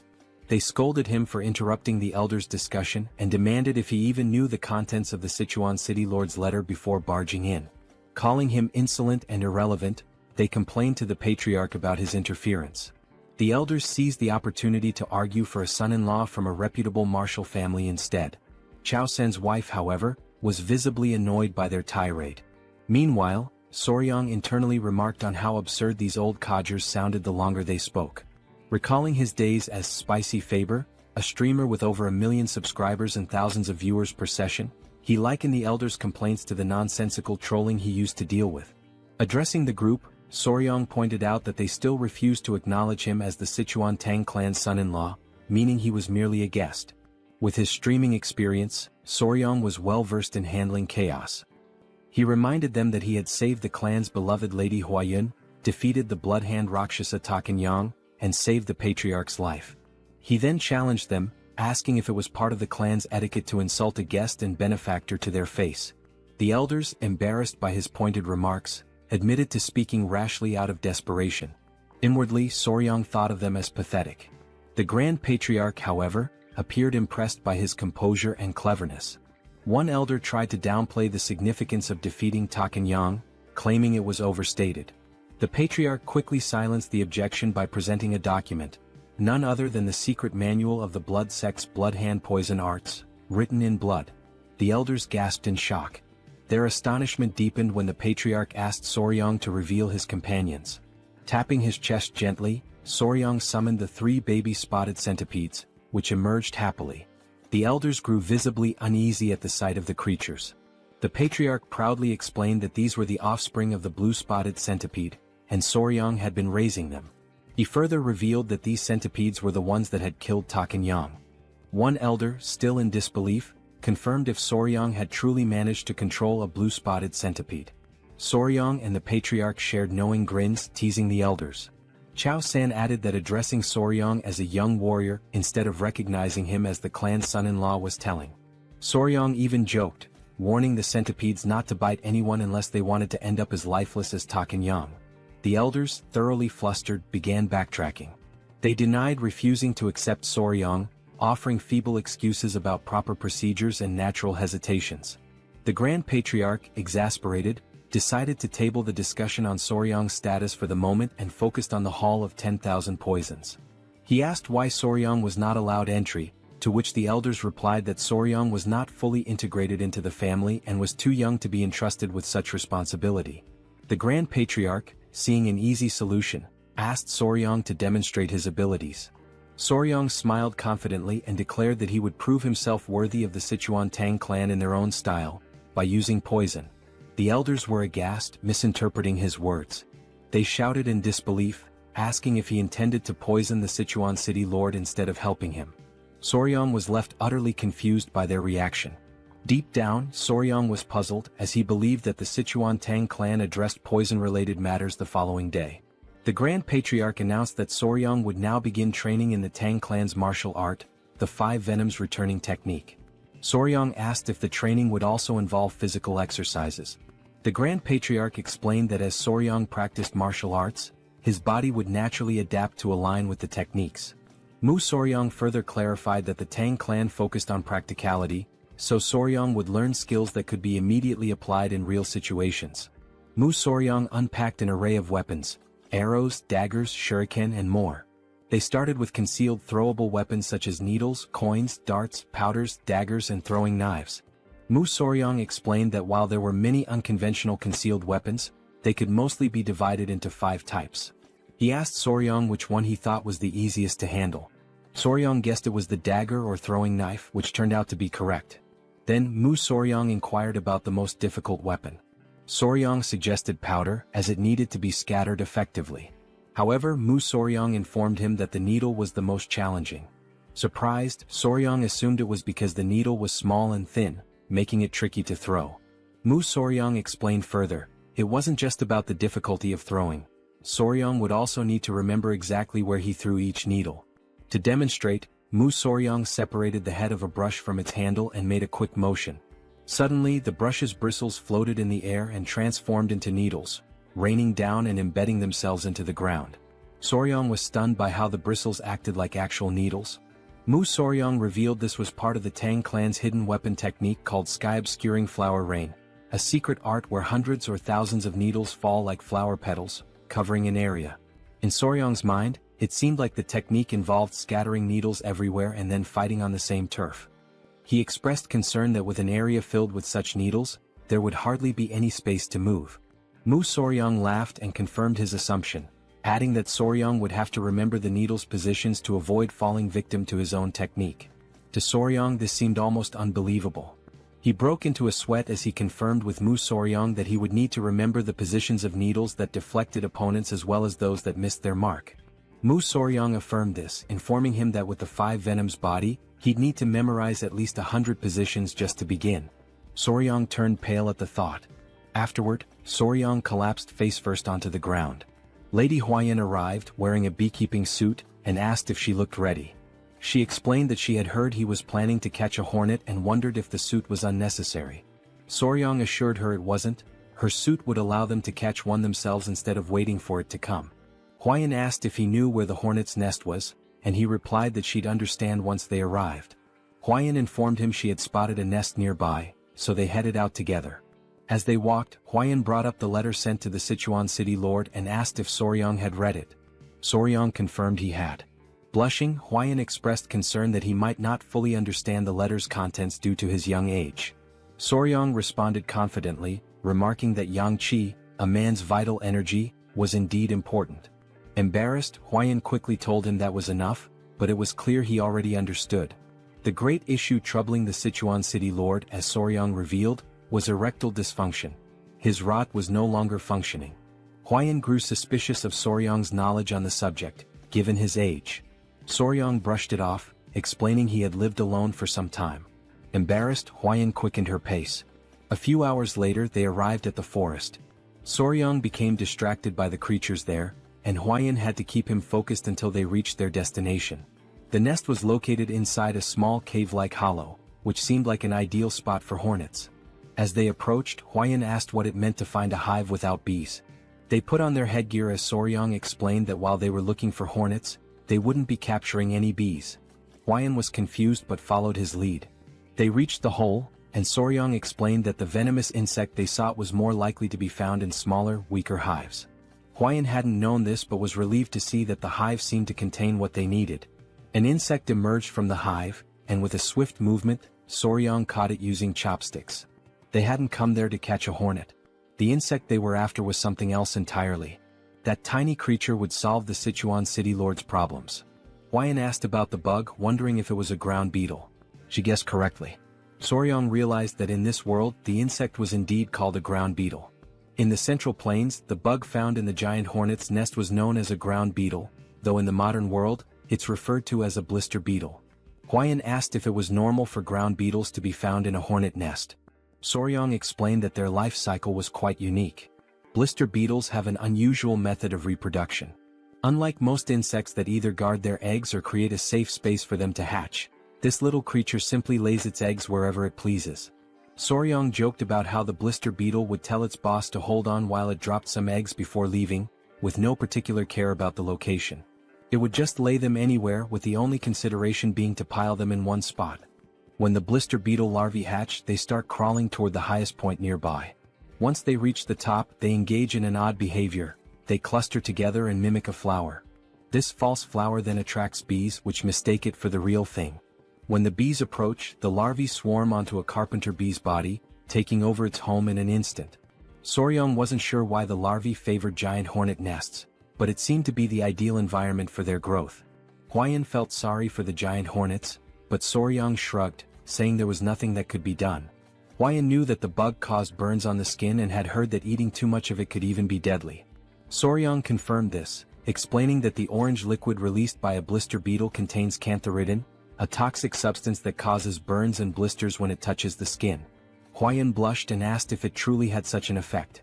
Soryang affirmed, adding that it also had the curious property of immediately raising a man's rod. Embarrassed, Huayan quickly told him to stop explaining. She encouraged him to return to the Hall of 10,000 Poisons. Soryang, however, wanted to catch a few more beetles. They had already secured the blister beetle, and once back at the Hall of 10,000 Poisons, Soryang began teaching the warriors how to prepare the medicine. He instructed them to listen carefully and explained that they needed to dry the ground beetles and grind them into powder. 1/10 of that powder was toxic and 3 ml of it could prove fatal. If a person consumed 3/10 of a ml per guan body weight, about half of them would die. Soryang requested that they prepare the medicine using only 1/10 of 1 ml of the poison, about the amount in 10 drops of liquid. To clarify, 1 ml equals 3.75 milligrams, and 1 guan equals 3.75 kilograms. He asked if they understood. Deep down, Soryang felt as if his brain might explode from the complexity. One warrior, removing his mask, remarked that Soryang's explanations were incredibly detailed. They never imagined he would be so skilled in mathematics. The warrior assured Soryang that they would make sure to succeed, no matter what. Soryang thanked them, saying he relied on their efforts. Later that evening, Musong was talking to Huayan about how surreal it was that ground beetles had such effects. He mentioned that this made him want to reconsider the poisons in the Tang clan's arsenal. Huayan agreed. Musong then brought up Soryang's remarkable talent in math. Huayan shared how Soryang had calculated the solution's concentration and estimated it to match the weight of 10 drops of liquid. Musong admitted that while he considered himself knowledgeable about poisons, Soryang was on an entirely different level. The more he learned about him, the more he realized what a gem the young man was. Teasing Huayan, Musong asked if she liked Soryang even more now. Huayan blushed, feeling flustered. She admitted that she regretted her hasty judgment in the beginning. Musong replied that as long as she made up for it going forward, that was what mattered. Musong then asked how they planned to test the medicine once it was ready. Huayan turned bright red, almost as if she were a tomato. She mentioned that the branch family elders were saying Soryang had been too insolent. Soryang responded confidently that he'd test it by confronting the clan elders directly. Musong was left speechless, his jaw hanging open in shock. He laughed loudly, finding the boy amusing. The next day, everyone gathered in the hall. The clan elders were doubtful. A warrior handed Soryang a wooden box and explained that he had mixed licorice powder and honey to make the medicine sweeter and easier to consume. Soryang was impressed by how much attention the man had paid to the smallest details. He asked the warrior if he had followed the instructions exactly. The warrior confirmed that he had done so carefully. Other clan members scoffed, saying they were making too big a deal out of it. They even questioned how amazing it could truly be. The patriarch silenced them and then asked Soryang how he planned to prove the medicine's effectiveness. Soryang feigned surprise at the question. The clan elders shouted that it was only natural they needed confirmation. One elder yelled that they would never dare send unverified poison to the city lord of Sichuan. Another elder agreed, adding that if something went wrong it could lead to disaster. Soryang calmly responded that they had no other choice. The warrior understood, but the elders were confused.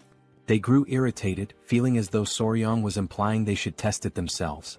A loud elder snapped at Soryang, asking if he even understood what that substance was. Another elder commented that Soryang had been out in the world for so long that it seemed like even his insides had turned black. Soryang grinned and called for his grandfather. Museong appeared, asking what he needed. Soryang brought up Museong's earlier statement that those who mastered the Tang clan's martial arts were never afraid of poison.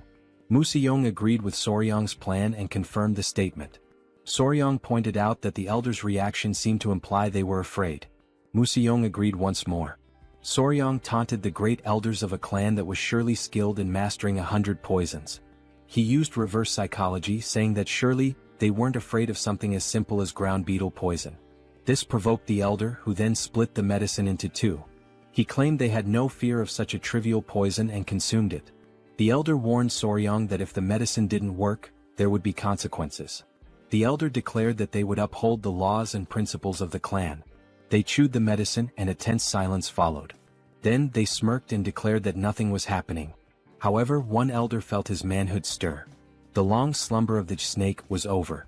Embarrassed, the elders quickly tried to hide their reactions, and from that day on, the clan's laws and principles were firmly set, with a hint of humor. The medicine was sent to the city lord of Sichuan, and its effects were proven to be excellent. A little later, the elders walked through the hall, holding their pants to hide the evidence. Soryang told Museong it had worked just as he had said. By provoking the elders with something related to poison, they had fallen for it immediately. Museong knew that the elders' actions were driven by their pride, but also by their concern for the clan. He advised Soryang not to resent them too much. Museong reminded him that, in the end, they were all family. Soryang nodded, understanding. Huayun hurried in, saying something terrible had happened. They asked what it was, and she explained that their children were acting strange. Soryang turned red and was taken aback. Museong, now serious, called for his grandson-in-law and grabbed him by the collar. He demanded to know what was going on and asked why they had children. Soryang was drenched in cold sweat. Still holding on, he said they hadn't even had a wedding ceremony yet. Huayun, her face flushing, shouted that they weren't human children. It was the centipede Soryang was raising. Soryang looked surprised and worried, quickly asking what had actually happened to the centipedes. He explained that he had been doing a lot of physical training lately and had asked Miss Huayun to look after them in the meantime. However, due to her recent efforts, she had completely forgotten about them. Suddenly concerned, he asked to see where his daughters were, but Huayun told him they weren't with her. The old man, witnessing this scene, was left in utter shock. Sometime later, the three small centipedes were shown looking sickly. Not understanding the situation, Soryang asked Huayun if it had happened suddenly. She confirmed, saying they had seemed fine earlier, and asked if he thought they were ill. Their colors looked pale and their shells appeared strange. Soryang quickly realized what was happening and reassured Huayun not to worry. He explained that the process was called molting, during which creatures like centipedes shed their hard shells. He added that it was likely the time for it to happen. Huayun, still uncertain, asked if it was truly okay, and Soryang reassured her it was natural and would happen soon. The first centipede started moving within its shell, and moments later, it broke out, revealing something unexpectedly adorable. Everyone was amazed at what they had just witnessed, and Huayun noticed the other two centipedes were also starting to crack their shells. Seconds later they emerged as well. Now gathered together, all three appeared twice as large and even more charming, leaving everyone captivated by their beauty. Huayun asked Soryang if he had names for them yet, but he admitted he hadn't thought about it. After a brief pause, he suggested calling them number 1, number 2, and number 3. Without hesitation, Huayun rejected the idea, saying such generic names wouldn't do. She explained that centipedes of this species could transform into dragons after living for 1,000 years and deserved names worthy of such grandeur. Soryang, skeptical, dismissed the notion that a centipede could become a dragon, even after a millennium. The old man nervously interrupted, laughing, and explained that these centipedes were known as heavenly dragons, meaning they would indeed transform. Realizing who had been spreading such nonsense, Soryang shook his head but continued thinking of suitable names. After a moment of contemplation, he proposed Nova, Myra, and Grace. Huayun was taken aback. Soryang explained the symbolism behind each name. The first, Nova, represented a beginning. The second, Myra, symbolized fragrance. The third, grace, stood for elegance or kindness. Huayin was charmed by the names and their meanings, agreeing that the father should indeed name his children. Sometime later, while strolling through the city, the now larger centipedes clung to Soryang's body again. As he sat down to rest, he noticed that although his training had strengthened him, it wasn't enough for their increased weight. But at least he could still move. Opening his mouth to comment on their added heaviness, one of the centipedes suddenly jumped and hit him square in the face. Now lying flat from the impact, he realized they were clinging to his entire body. As he mulled over the situation, he overheard a conversation nearby that caught his attention. Two men, carrying a bag of money, remarked on how extravagant the Tang clan of Sichuan was, planning to visit a brothel that night. They added that earning money had never been easier, sparking Soryang's curiosity. Later, the patriarch shared good news with Soryang. He asked if Soryang remembered the medicine they had sent to the elders some time ago. Soryang confirmed he did. The patriarch explained that the medicine had worked exceptionally well, mentioning that the Lord had sent a message of gratitude along with a generous reward, which delighted both Soryang and Huayin. The father-in-law praised Soryang for achieving something remarkable, admitting he hadn't expected to reap benefits so quickly from accepting him as a son-in-law. Soryang was pleased by the compliment. Finally, the patriarch suggested granting him one of his elixirs, urging him not to refuse out of modesty. Soryang pondered the benefits an elixir might bring. Excited, Huayin asked her father what type of elixir he was offering. He replied that it was the honey of the golden king bee. Soryang assumed it was just ordinary honey, but thought he should probably accept it since it might boost his internal energy and help him become a martial master. With a serious expression, Huayin called out her father, asking why he had mentioned giving a reward when in reality, it was just honey. Gripping Soryang's arm, she sternly said her father shouldn't be so stingy, emphasizing that Soryang's accomplishments weren't trivial. She also pointed out that the honey was a low-grade elixir. The patriarch, now looking downcast, explained that even though it was low-grade, it had been expensive to acquire. Huayin, visibly fuming, retorted that regardless of its cost, it was far too insignificant compared to what Soryang had achieved. The patriarch silently lamented how difficult it was to have a daughter. Unbothered by the argument, Soryang asked more about the golden king bee they were discussing. After a moment of thought, the father-in-law described the golden king bee as a venomous, mid-level creature found in forests. He explained that its size was comparable to that of a small dog. He added that consuming its honey provided internal energy equivalent to 2 full months of meditation. Soryang's eyes lit up, marveling at the idea of a bee as large as a dog. Meanwhile, Huayin excused herself, frustrated on Soryang's behalf. Thinking quickly, the father-in-law fabricated an excuse, saying he thought Soryang might enjoy seeing the golden king bee in person. The suggestion instantly lifted Soryang's mood, and he grew excited at the prospect of seeing the bee for himself. The father-in-law gave an approving nod, and Soryang became euphoric. He recalled how in his past life he used to harvest honey alone while filming videos for YouTube. Wasting no time, he ran off, proclaiming himself an expert on bees. The father-in-law followed, commenting that this had turned out to be a good idea. Huayin sighed deeply, realizing she would have to deal with this new situation. Thus began the journey to harvest the honey. Despite their advanced knowledge, when they arrived, they found two groups arguing over who had the right to collect the honey from that area.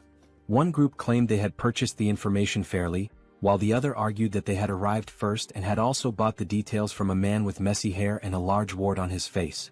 Soryang recalled having seen someone with those exact features before. One of the members of the Tang clan of Sichuan grew furious and shouted that those swindlers had insulted their clan. Upon hearing the name Tang clan, the entire opposing group was struck with fear. Moments earlier, the patriarch had gathered with the couple, warning Soryang to be cautious on his first journey outside. He reminded him not to forget that he was now a member of the Tang clan family. Soryang nodded, saying he understood. Huayin, already aware of the topic, remained silent, while Soryang, surprised, glanced to the side and noticed a group of Tang clan members awaiting leadership. The patriarch explained that Soryang now needed to learn how to manage others. Soryang protested that Huayin would be with him, but the patriarch called him foolish, stating that now that she was his wife, it made him the highest authority. Stunned and confused, Soryang froze when the patriarch referred to Huayin as his wife. Meanwhile, in the background, Huayin reassured him that he would do just fine. Desperate, Soryang promised to do his best. Returning to the current scene, tension filled the air as the two groups glared at each other, vying for the right to harvest the golden king bee's honey. Soryang asked Wolfgang, the leader of the venomous blood unit, if they should share information with the other group. After a moment's thought, Wolfgang questioned who had dared to leak information about the Tang clan of Sichuan. Huayin remarked that whoever had the audacity to sell information bought by the Tang clan must be very bold. Upon seeing her, the opposing group grew visibly uneasy. Recognizing her as the poison flower of the three flowers of Murim and a direct descendant of the Tang clan, they were struck with fear. Realizing their mistake, the leader of the other group apologized, introducing his faction as the Central Wind sect and announcing their withdrawal. He insisted they had no intention of interfering in Tang clan affairs. The other sect members also apologized, vowing to track down the scoundrels who had sold the information. They quickly departed, leaving Soryang amazed and giving him a glimpse of the Tang clan's influence. Naively, Soryang asked if everything was now resolved. However, Wolfgang, with his seasoned experience, responded that it wasn't over yet, explaining that groups with their reputations wouldn't back down so easily. Wolfgang then instructed his men to set up camp nearby and organize shifts for keeping watch, suspecting that the sect members were hiding and waiting for the right moment to strike. He ordered one of his subordinates to gather intelligence on the enemy. Huayin, noticing Soryang's uneasy expression, reassured him with her experience, but Soryang could only think about the honey. The scene shifted to the group observing the golden king bees from a hidden vantage point. The bees were indeed larger, about the size of small dogs. Soryang was captivated by their appearance, and Huayin admitted it was also her first time seeing such bees. The two noted how adorable the bees looked, with their golden fur making them appear even cuter. This was likely the reason they were called golden king bees. Soryang observed that their colony seemed quite small but reasoned that, considering their size, it made perfect sense. He explained that a small hive would usually house around 5,000 to 7,000 bees. This information caught Huayin off guard, prompting her to ask how he knew this without even entering the hive. Soryang replied that, based on his experience, he could deduce it simply by observing the number of bees entering and exiting the hive. Suddenly, someone approached them from behind. They turned to find it was the man sent to gather intelligence. He reported that he had located the sect, who had established themselves on the opposite side and appeared calm, likely waiting for the right moment to act. Wolfgang speculated that they were waiting for nightfall to use the Tang clan's technique to harvest the honey. Curious, Soryang asked about the technique. Wolfgang explained that it involved burning artemisia leaves, whose smoke would calm the bees, providing enough time to collect the honey. Soryang found the method ingenious. The scout then made an observation that left everyone tense. The wind was blowing in their direction. In the silence that followed, Soryang had an idea, pointing out that if the wind was blowing toward them, it would also mask their scent. Huayin agreed. Excited, Soryang leapt up, announcing he would make a quick visit to the hive. Huayin, alarmed, grabbed him to prevent him from approaching the venomous mid-level creatures. Holding onto his clothes, Huayin scolded him, while Soryang insisted he would only do it once. Meanwhile, they accidentally struck a stone, which bounced multiple times and landed near the tree that housed the bee colony. This left the pair frozen in terror. Before they could react, the bees poured out of the tree ready to attack. Realizing the danger, Huayin grabbed Soryang by the neck and bolted far away from the scene. After receiving a stern scolding for causing trouble, Soryang sat on a rock, deep in thought. He began pondering if there was another way to approach the situation. Lighting a fire against the wind could trap them between the sect and the hive. Additionally, he noted that these bees were different from the ones he was familiar with. They could detect vibrations from the ground several meters away. While he was lost in thought, someone approached him from behind. It was Huayin, who announced she had brought the children. She explained that they had finished their meal and were wandering off. Soryang thanked her for her concern. In a gentle tone, he asked the children to behave, and they chirped in agreement. Huayin then sat beside him, making Soryang visibly uneasy. She asked if there had been any progress, to which he replied that he needed more time to think and observe. She apologized, admitting she might be pressuring him too much. Clearly overwhelmed, Soryang insisted it was all in her head and assured her he wasn't feeling pressured. At that moment, Huayin noticed two monkeys near the tree, seemingly in a squabble, making quite a racket near the bees. She pointed out that one of the monkeys looked particularly aggressive. Soryang suddenly caught a strange scent and quickly asked Huayin if she could smell it too. She confirmed, noting it was a sweet aroma. Horrified, Soryang explained that the scent was pheromones released by the bees, signaling an imminent swarm. Without hesitation, Huayin grabbed him and leapt away to safety. From a secure distance she looked back, astonished. A massive swarm of golden king bees had emerged, attacking the noisy monkeys near the hive. The bees bit relentlessly, leaving the monkeys covered in painful welts. The poor creatures had no chance. Now hidden, Huayin asked Soryang how he knew the bees were going to attack, even before hearing their buzzing. He explained it was the sweet scent the bees had emitted. She remarked that now that he mentioned it, the smell resembled a flower's fragrance. Before she could finish her thought, Soryang interrupted, asking if she could distinguish the pheromones and recognize the scent. She confirmed, identifying it as the scent of magnolia flowers. This revelation brought a smile to Soryang's face. As he prepared to speak further, Huayin blushed, sensing his enthusiasm. With a mischievous grin, Soryang declared that he had found the perfect solution to deal with the meddlesome rebels targeting their bees. Meanwhile, on the other side of the forest, all the members of the sect were gathered, waiting for the perfect moment to act. Everyone seemed to be enjoying themselves, especially the sect leader, who was quickly becoming drunk. As they roasted fish over a fire, the leader took another swig and remarked how delicious everything was. One of the members, a man with a scar across his face, asked the leader when he thought the Tang clan would move to collect the honey. The leader admitted it was hard to say, noting how 3 days ago the Tang clan was everywhere, but now it had gone completely silent. He speculated that the Tang clan would likely act soon, a notion the scarred man agreed with. The leader then asked if they were certain they could make good money from this, which made everyone burst into laughter. The scarred man explained that candles made from the golden king bee's wax were treasures exclusively used by the imperial family. He added that the Tang clan would only take the honey and leave the hives behind, leaving them to claim the real prize. Excitement bubbled among the group at the thought of the Tang clan failing their honey collection. Malicious laughter echoed as they imagined not only getting the honey but also the hives. One of the men brought up Huayin, referring to her as the infamous poison master known as the 3 flowers of Murim. He warned the group to keep an eye on her and ensure she didn't die at their hands, at least not yet. This suggestion was met with more wicked laughter as they entertained the thought of claiming Huayin for themselves, with one member suggesting that she might even become a Tang clan in-law. Another joked that favors like that needed to be returned. As they laughed, one of the henchmen suddenly noticed a strange scent wafting in from afar. Still joking, he suggested it must be the natural perfume of the poisonous flower, Huayin. Another, chuckling along, bet that even her natural scent was as intoxicating as that aroma. The wind carried the fragrance across the forest, accompanied by an unusual noise. The man who had been joking moments ago now froze in fear and asked the others what the smell was. As they turned their attention to the sky, their expressions changed to shock and terror. Against the backdrop of the moon, a massive, swirling cloud was descending. It was an uncountable swarm of golden king bees. 2 members screamed in panic, asking if that was really a swarm of bees, and the others confirmed their worst fears. Without wasting another moment, they all ran for their lives, scrambling to escape the incoming wave of golden king bees. The once adorable bees, with their shining golden eyes, were now on a rampage, attacking anything that moved. Within seconds, the swarm had done its work, leaving the sect members covered in painful welts caused by the bees' bites, just as they had done to the monkeys earlier.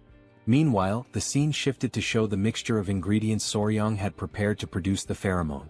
It had been strategically placed on the ground so the wind could carry the scent toward the henchman's camp. Hidden behind trees and rocks, Soryang and Huayin watched as the bees mobilized, following the pheromone's trail. Huayin was astonished that the plan had actually worked, while the sect leader stood slack-jawed, amazed that the entire swarm was heading in one direction. Huayin turned to Soryang and asked how he had managed it, admitting she hadn't expected the bees to become so aggressive over the scent of flowers. Soryang, clearly excited, explained that the smell had triggered the bees to launch a full-scale attack. Curious, Huayin asked how simply crushing some flowers and fruits and spreading the juice could provoke such a response. Soryang, brimming with enthusiasm, explained that the specific scent acted as a signal for the bees.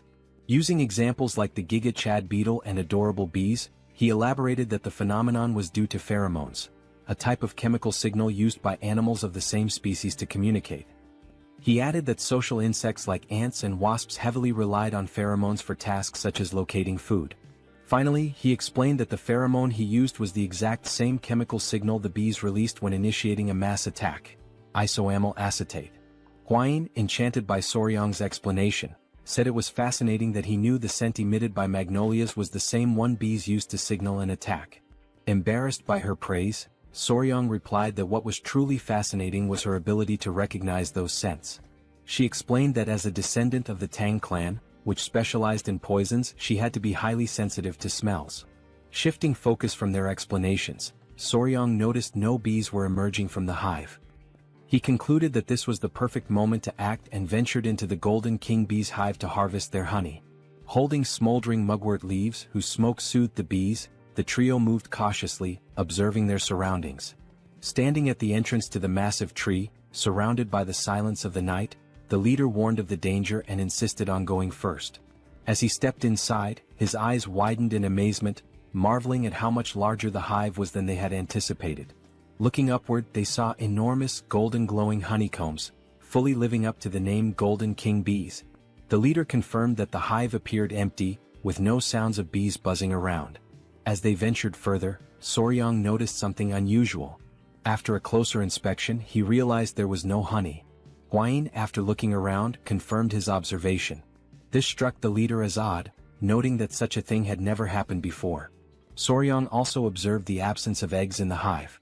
Curious, the leader asked if this might be related to the lack of honey. Drawing on his expertise, Soryang hypothesized that the bees were preparing to migrate. They must have consumed all their stored honey and carried it in their stomachs for the journey. He suggested this behavior might have been triggered by the frequent presence of humans nearby. Hwine agreed, stating that it made complete sense. Soryang elaborated that when bees prepare to migrate, the queen stops laying eggs because they can no longer care for larvae during their transition. While exploring the tree's interior, Soryang suddenly froze in shock. Hidden and camouflaged among the hive's remains, he spotted a lone Golden King bee that had been left behind. With a sly smile, Soryang turned to the leader and asked how long he could sustain his mobility techniques without resting. The leader, confused by the question, estimated he could manage about half a day. Before he could ask why Soryang wanted to know, a scout interrupted, urgently announcing that the Golden King bees were returning and they needed to leave immediately. On high alert, the leader ordered everyone to retreat. He told Soryang to abandon his search and get out of the hive. In the background, Soryang continued inspecting the hive until Hwine came to retrieve him. Grabbing him by his clothes, she insisted they leave immediately. They all dashed to safety, knowing that even the Tang clan's techniques to calm the bees wouldn't be enough to prevent an attack. As Soryang was dragged along, it became apparent that he had taken the Golden King bee and hidden it inside his clothes. Moments later, the group finally breathed a sigh of relief, grateful to have narrowly escaped a potential mass attack. Hwine expressed her relief at having made it out before the bees returned, only to pause when she noticed something moving inside Soryang's clothing. Horrified, she demanded to know what he was carrying. With a sheepish smile, Soryang revealed the Golden King bee queen and nonchalantly explained that, since they couldn't retrieve the honey, he had brought the one who could produce it. Everyone stood speechless, processing the situation. When the gravity of what he had done sank in, they were thrown into a panic, unsure of what to do next. The Golden King bee queen, ever adorable, emitted a soft sound that only emphasized her charm. Soryang, now grinning, turned to the squad leader and warned that the bees would soon realize their queen was missing and start chasing them. As if on cue, a massive swarm of Golden King bees, willing to sacrifice themselves for their queen, appeared on the horizon, heading straight for them. With an innocent smile, Soryang cheerfully stated, "We need to run, now." And so began a life-or-death chase. Woolgang carried Soryang on his back, running as fast as his legs would allow. The queen bee was restless, her wings trembling with unease. Soryang gently stroked her head, trying to soothe her, and promised that he would take her to a place where no one could disturb her. It had been several days since their desperate escape from the swarm of honeybees began. During this grueling journey, the group pushed themselves to their limits, sacrificing sleep and using their mobility arts to the fullest. Exhaustion was etched on the faces of every member of the team. By the time they reached their destination, several warriors from the Venom blood unit had fallen behind. Silently, Soryang vowed that as soon as they returned, he would demand proper mobility arts training for everyone. As they pressed forward, one warrior stumbled and fell to the ground. Alarmed, another member shouted, drawing attention to their fallen comrade. The downed warrior was Huang Duryong of the Venom blood unit. His condition was critical, half-conscious, with dark circles under his eyes, and both drool and snot dripping from his slack mouth. Soryang wasn't faring much better, dark circles shadowing his own eyes. Yet, he clung to the hope that once the queen bee was far enough from her colony, the relentless pursuit of the swarm would cease. Wolfgang, however, began to lose faith. He questioned Soryang, asking if they could truly escape. Soryang's answer was vague, offering no definitive assurance. 3 days later, another warrior collapsed, falling face first onto the dirt path.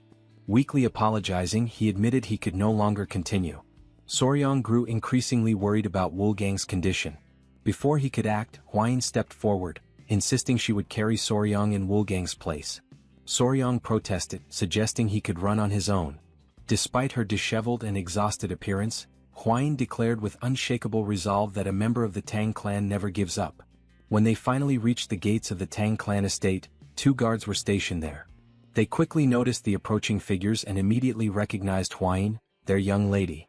Leaning on Soryang for support, Hwine staggered forward. The guards were stunned by their battered state and wasted no time calling for assistance. The commotion drew the attention of the clan elder and Chai Olsen, who hurried out to see what was happening. Both men froze in shock at the sight of Hwine's weakened condition. Chai Olsen gently placed her head on his lap, using his healing arts to tend to her injuries. Furious, he demanded an explanation from Soryang. Soryang pleaded for calm, explaining that Hwine was merely exhausted from 10 consecutive days of using mobility arts without rest. However, he didn't dwell on explanations and urged them to move immediately to the training grounds, insisting there was no time to waste. The elder, confused, asked for clarification. In response, Soryang reached into his clothing and revealed the golden-haired queen bee. He explained that the swarm would arrive soon and that they needed to prepare at the ancient grove in the training grounds. A heavy silence fell over the room, as everyone struggled to process what they had just heard. Finally, the elder broke the silence, bursting into laughter at the absurdity of the situation. Chai Olsen, however, was less amused. He reminded Soryang that his task was to gather honey, not bring the queen bee herself. With a firm grip, the elder placed his arm around Soryang's shoulders and declared they would head to the training grounds immediately. A startled cry escaped Soryang as the elder effortlessly lifted him and began running at breakneck speed. Midway through, Soryang shouted, alarmed. "What's wrong now?" the elder asked. "The bees, they're coming our way," Soryang exclaimed. The elder turned to see a massive cloud of bees swarming after them. "Did you bring the entire colony with you?" he asked, incredulous. The two quickened their pace, racing toward the ancient grove. Soryang's body strained to endure the overwhelming speed, but the elder's secure grip held him steady, like a living seatbelt. At last they arrived. Soryang approached the tree and gently addressed the golden-haired queen bee, explaining that this was the safe haven he had promised her, a new home where she would be undisturbed. With care, Soryang released the queen bee, asking, "Not bad, right?" The queen bee emitted a soft, melodic sound as if acknowledging his words. She inspected the tree and turned back to Soryang, her excitement evident. Soryang chuckled, asking aloud if she truly liked her new home. The elder, standing nearby, reminded everyone that they needed to leave quickly, as the swarm was still approaching. The members of the Tang clan watched in awe as the golden-haired bee colony arrived, flying in perfect harmony above the tree. The queen bee let out a series of sounds as if calling to her followers. Obediently, the bees settled into the tree. The elder watched in awe, admitting that he had never witnessed anything like it in his entire life. The mission was a resounding success. The golden-haired queen bee had been relocated safely, marking an extraordinary achievement for the Tang clan. Soon after, the adorable bees, each the size of small dogs, could be seen drinking a sugary mixture. Sugar water had been offered to the exhausted golden bees, who had followed the group tirelessly. As the saying goes, bonds are often forged over shared meals, and goodwill begins with a moment of kindness. Fortunately, in this world, a refined sugar substitute existed, working perfectly for the task. Soryang hoped this small feast would help ease the bees' distrust of them. Deep down, he wished for more, for the bees to eventually see him as their master. Suddenly, Soryang shouted, his expression changing as he remembered something. Both Chul-san and the elder turned to him with suspicion, asking what was wrong. Nervously, Soryang asked about Hwine. Irritated, Chul-san retorted that Soryang was only thinking of her now, after everything that had happened. He explained that he had instructed other members to escort Hwine back to her mother so she could rest. Chul-san then asked, clearly annoyed, whether they had really used mobility arts to travel from the forest all the way back to the estate while being followed by the bees. Soryang hesitated, then confirmed with an awkward nod. He apologized, explaining that they had managed only 4 hours of sleep per day, spending the rest of their time running. The elder suddenly seemed to realize something. Turning sharply to Soryang, he asked where the members of the Venom blood unit were. Sweat beaded on Soryang's forehead as he stammered out a hesitant answer. They had collapsed somewhere along the roadside. Quickly he added that he would go back to retrieve them. Eventually, the members of the Venom blood unit returned safely to their families. In Hwain's room, she had recovered enough to sit up and look cheerful. Soryang sat beside her. Excitedly, Hwain remarked that the golden bees had regained their strength. Soryang explained that the bees were now busy gathering nectar from the poisonous flowers on the Tang Clan's mountain. Hwain laughed, commenting on how adorable it was. At that moment, someone burst into the room, calling Soryang's name urgently. It was Pei, insisting that Soryang come quickly. Something seemed wrong with the golden bees. They appeared to be searching for something. Soryang and Hwain rushed outside to find the bees scattered everywhere. As soon as the bees spotted Soryang, they swarmed toward him, clinging to his clothes and tugging at his shirt. Confused, Soryang couldn't make sense of their behavior. The bees tugged harder, lifting him off the ground. Hwain watched in astonishment as Soryang floated in midair, arms outstretched and legs stiff, forming a T-shape. After a moment, the bees set him back down. Still dazed, Soryang asked what was going on and why they were acting so strangely. The bees began nudging him toward the hive and he finally understood. They wanted him to go inside. Looking around, Soryang noticed that the bees had already begun constructing part of their hive and were diligently collecting honey. That's when he saw the queen bee approaching him. Extending his palms, he asked if she needed help climbing up. Before he could react, the other bees grabbed him again, pinning him in place. One even pinched his cheek. Soryang glanced at the queen bee, noting her elegant and surprisingly charming appearance. And then, to his utter shock, the queen bee closed her eyes and leaned toward him. Panic surged through Soryang, but he didn't have time to protest. The queen bee pressed her lips to his. He felt something placed in his mouth and instinctively swallowed. Immediately, the other bees released him and the queen bee stepped back. Face blazing red, Soryang shouted at her, utterly mortified. "That was my first kiss. What were you thinking?" But before he could say more, an intense wave of pain shot through his body. He collapsed to the ground, writhing in agony. "What did you give me?" Soryang wondered in his mind.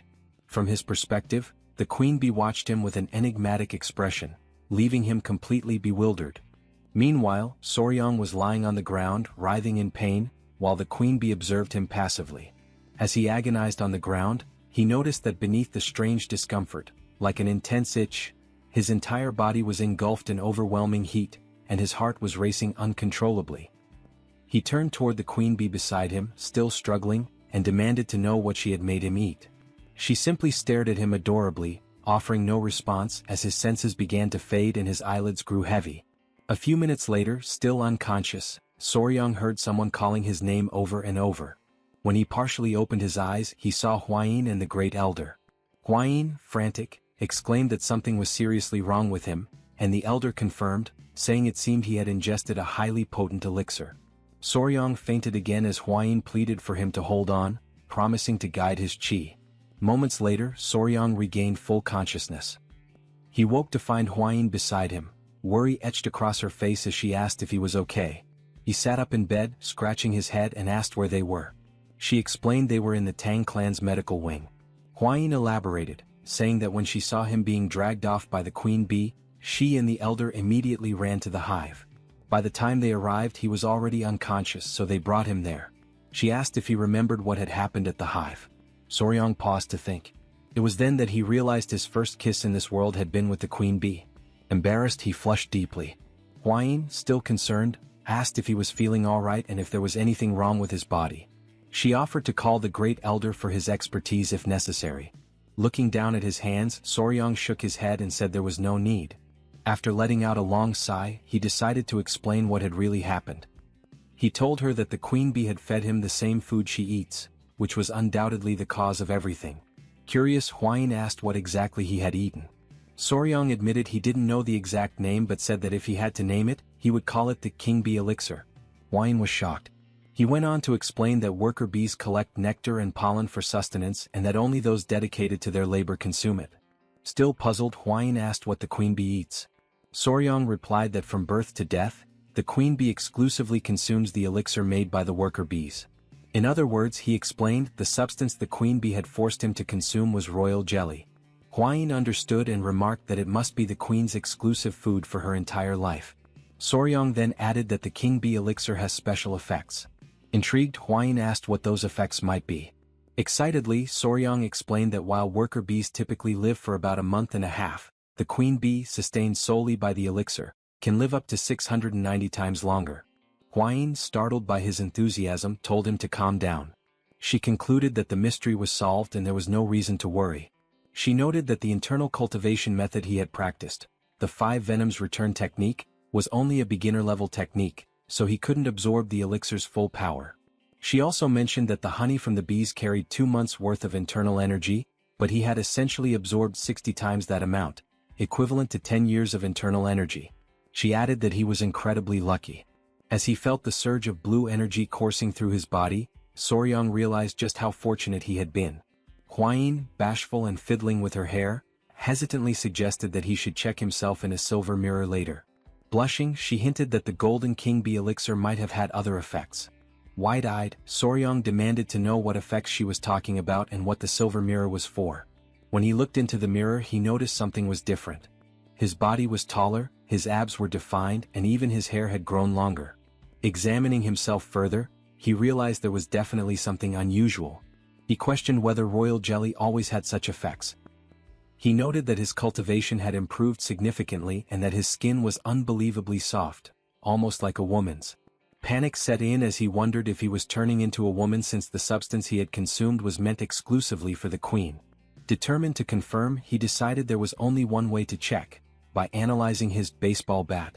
After a meticulous inspection, he was relieved to find everything intact, or perhaps even slightly enhanced. Relieved, Soryong lay down on the floor and realized everything was where it should be. Huayin mentioned that the elder had guided his qi, otherwise the outcome could have been disastrous. Soryong admitted that he had indeed been at death's door and that the great elder had saved him. Later, as he walked through the city, Soryong noticed he was receiving strange stares that hadn't happened before. He wondered if it was due to the increase in his internal energy. When he overheard 2 girls talking about him, he decided to slip away quietly. Now at the Sichuan clan's restaurant, Soryong sneaked in, trying not to draw attention. However, Huayin's mother noticed him as he arrived while everyone was being served at the table, which was adorned with several beautiful dishes. Her mother teased that her son-in-law looked even more handsome now and asked how he was feeling and if his body was all right. Soryong replied that he was fine and apologized for causing any worry. She told him not to fret and said that it was now something to celebrate. After all, his skin looked amazing and Huayin must be feeling jealous. Embarrassed, Huayin blushed deeply. Flustered, she urged everyone to stop teasing and to take their seats. With everyone gathered around the table, the servants began serving the meal. Huayin's father asked if Soryong was feeling better, to which he replied yes and apologized again for causing concern. Soryong also took the opportunity to thank the elder, saying he had heard how well he had taken care of him. The elder graciously acknowledged the gratitude and commented that Soryong seemed to have had a stroke of good fortune. At this, Huayin's father and the elder turned to Soryong and asked if he could explain what had happened. Huayin had mentioned the king bee elixir, but they wanted to hear the story directly from him. Soryong paused, reflecting on what had truly happened and how to convey it. He began by explaining that it seemed the queen bee had been so pleased with her new home that she decided to reward him for his kindness. She dragged him into the hive and fed him the king bee elixir, which started all the commotion. Everyone at the table was shocked, marveling that even mid-level venomous creatures could show gratitude. It was truly fascinating. The elder then asked Huayin's father if there was any way to obtain the elixir again, noting how it could greatly benefit the Tang clan. Huayin's father responded that while the honey alone was an incredible treasure, the king bee elixir would indeed be an extraordinary blessing. Excited by the idea, Huayin's mother turned to Soryong and asked if it would be possible for him to acquire more of the elixir. The question silenced the entire table as everyone waited for his response.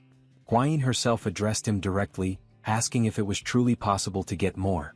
Soryong thought about it, considering that with ordinary bees, it might be feasible to create multiple queen cells and trick the worker bees into producing royal jelly for them. However, he concluded that attempting such a trick with the highly intelligent king bees would likely result in them turning everyone into a hive. He explained that royal jelly was essentially baby food produced by worker bees, but what he had consumed came directly from the queen herself, raising the possibility that it wasn't even the same substance. Debating whether to be fully honest and risk dashing their hopes, Soryang finally said he didn't think it was possible. The elder and Hwain's mother immediately asked why not. Soryang replied that even if someone could eat it, he wasn't sure they would want to. Confused, Hwain's father asked if the issue was with the taste or the smell. Soryang clarified that it wasn't about either. The king bee elixir came directly from the queen bee's mouth, and the only way to receive it was through direct contact with her. He went on to explain that the process involved forming a bond by joining lips, with the queen's tongue entering the recipient's mouth to transfer the elixir. The entire table froze in shock at the revelation that Soryang had kissed the queen bee, especially with his wife sitting right beside him. Still stunned, Hwain's father concluded that it was best to assume acquiring more was impossible since the queen bee had only favored Soryang, making it unattainable for anyone else. At that moment, the sound of chopsticks dropping broke the silence. It was Hwain, her face serious, who asked Soryang about this so-called kiss. With a look of disbelief, she demanded to know if he had really kissed the queen bee. It seems our young warrior might be in serious trouble now. Meanwhile, night had fallen, and the full moon illuminated an otherwise calm and serene place. In a secluded room, someone appeared visibly irritated. His hand, scarred and veined, rested heavily on the table. This hand belonged to none other than Ju Young-hak, the leader of the Murim Martial Alliance and known as the Emperor of the Fist. Suddenly, from outside the room, a voice announced the arrival of tea. Young-hak allowed the person to enter, and a young woman with brown hair stepped in, carrying a tray with a tea set. She mentioned that she had prepared Seosan Bikro tea, which startled Young-hak, as it was the tea of his homeland. He commented on the coincidence, and she smiled, explaining that she was aware of its origins because the tea was famous. Grateful, Young-hak thanked her and promised to savor it. As she poured the tea, he prepared to take a sip, the woman watching him intently. Just as the tea neared his lips, another voice interrupted, identifying itself as General Jigul Hu. Young-hak asked what brought him there at such an hour and invited him to enter. Jigul, full of respect, apologized for disturbing the leader's rest and explained that he had received an urgent message from the Sichuan Tang Clan that he believed required immediate attention. Young-hak assured him it was fine and urged Jigul to share the news, assuming its urgency meant it was important. Jigul stepped forward, placed a scroll on the table and began explaining the situation. He revealed that the message concerned Rakshasa blood hand Tak Anyang. Jigul detailed how the Tang clan had recovered not only Tak Anyang's head but also the secret manual of the blood hand poison art, which had been in his possession. Upon hearing this, Young-hak's rage boiled over, and he slammed his fist onto the table, shattering the teacup the woman had just served. Still trembling with anger over the blood hand poison art, he demanded to know where and how the manual had been retrieved. Jigul explained that years ago, Tak Anyang had disappeared after being struck by the myriad poison's palm of the Divine Elder. Subsequently, he had fled to the Hainan Islands where he lived in seclusion. With a slight smirk, Jigul added an even more fascinating piece of news, that the infamous demon Tak Anyang had been defeated by a young poison master. This piqued Young-hak's curiosity, and he asked for confirmation, wondering aloud if there truly was a young poison master. Sitting directly across from the leader, Jigul said the story surrounding this event was quite intriguing and suggested that Young-hak would find it fascinating. Smiling slyly, Jigul asked permission to recount the tale in full detail. In the background, the woman silently observed Jigul with an enigmatic expression, clearly displeased by his presence. Elsewhere, in the Grand Hall of the Tang Clan Patriarch, a meeting was underway with the clan's most prominent members. One of the elderly men mentioned that there were individuals within the Tang clan who had sold secrets to outsiders. Another elder called it an audacious betrayal, lamenting that he never imagined anyone would tarnish the clan's reputation. Soryang whispered to Hwain that it was surprising no one criticized her father-in-law, to which she smiled and replied that it was only natural. While the room buzzed with heated discussions, the father-in-law, Tang Clan Patriarch, spoke up, demanding to know who would dare to disgrace the family's honor. He added that even the elders of collateral branches were furious, emphasizing that, at the end of the day, they were all one family. He informed everyone that he had already requested the Beggars sect to uncover the culprits and expected news soon. Moreover, he announced his intent to personally visit the Yingchuan commandery. One elder asked how he planned to handle the situation. The patriarch responded decisively, explaining that he would begin with the soul-annihilating poison, followed by the bloody flames poison and the intestine-paralyzing venom. He elaborated, describing in vivid detail how the culprits would writhe in agony as their blood boiled, their organs dissolved, and their very souls felt like they were being torn apart. Finally he would finish them off with the 7-step soul-cutting poison. Hearing this, Soryang was stunned by the sheer brutality of the poison mix. Without hesitation, the Patriarch gave orders to Wolfgang to summon the Poison Annihilation Unit immediately, declaring his intention to depart at once. Wolfgang promptly obeyed. Outside, the unit stood assembled, ready for deployment. Turning back towards Soryang, the Patriarch said he was leaving and entrusted him with overseeing matters in his absence. Soryang expressed his gratitude and asked his father-in-law to take care of himself. Smiling confidently, the Patriarch replied that Soryang need not worry. After all, it was others who should be concerned about his actions. With that, the group departed, and the Patriarch addressed the squad, declaring that they would ensure the punishment for those who leaked the information would be unforgettable. Watching them leave, Soryang turned to Hwayin and asked if those men belonged to the Poison Annihilation Unit, noting that he had never seen them before. She confirmed, explaining that they were assigned to handle slightly heavier tasks. With a knowing smile, she elaborated that their primary role was to eliminate people, which was why they were aptly called the Annihilation Unit. Soryang couldn't help but wonder what exactly slightly heavier tasks entailed for them. As they continued their conversation, a voice called out to them from behind. Turning around, Soryang saw it was the elderly elders approaching. Both Soryang and Hwayin greeted the elders respectfully. One of the elders mentioned they had heard rumors about Soryang's recent stroke of good fortune. Pausing for a moment to think, Soryang realized what they might be referring to and admitted it was true. As he pondered, his thoughts turned to the royal jelly of the Golden King bees. One of the elders coughed awkwardly and, now a bit sheepish, explained that the reason they had approached Soryang was to ask him for a small favor. Surprised, Soryang asked what kind of favor they had in mind. When he inquired if it was related to the Golden King bees, the elders quickly denied it, asking if he thought they would stoop so low as to covet such a thing. After all, they explained, miraculous elixirs and rare treasures naturally find their destined owners. Still puzzled, Soryang asked what, then, they wanted from him. The elders fumbled awkwardly, clearly hesitant to answer directly. One of the elders leaned closer to Soryang, lowering his voice to keep others from hearing, and asked if he remembered the remedy, the earth beetle medicine, that had given them such a boost the other day. Since Soryang had been in charge of it before, he still had authority over the medicine. It was only then that Soryang, now smiling, realized what they were referring to. What sly old men, he thought. With a smirk, he pulled out the earth beetle medicine and began to handle it deftly, almost as if performing a juggling act. Though he was still adjusting to life in the clan, he knew that if the elders supported him in various ways, there would be nothing he couldn't offer in return. The elders burst into laughter, promising that from now on, they would fully support their son-in-law. Hwayin, however, felt slightly disappointed. At that moment, the great patriarch emerged from the temple and noticed the elders laughing boisterously. Just as Soryang was about to hand over the earth beetle medicine, the patriarch asked what was causing such merriment.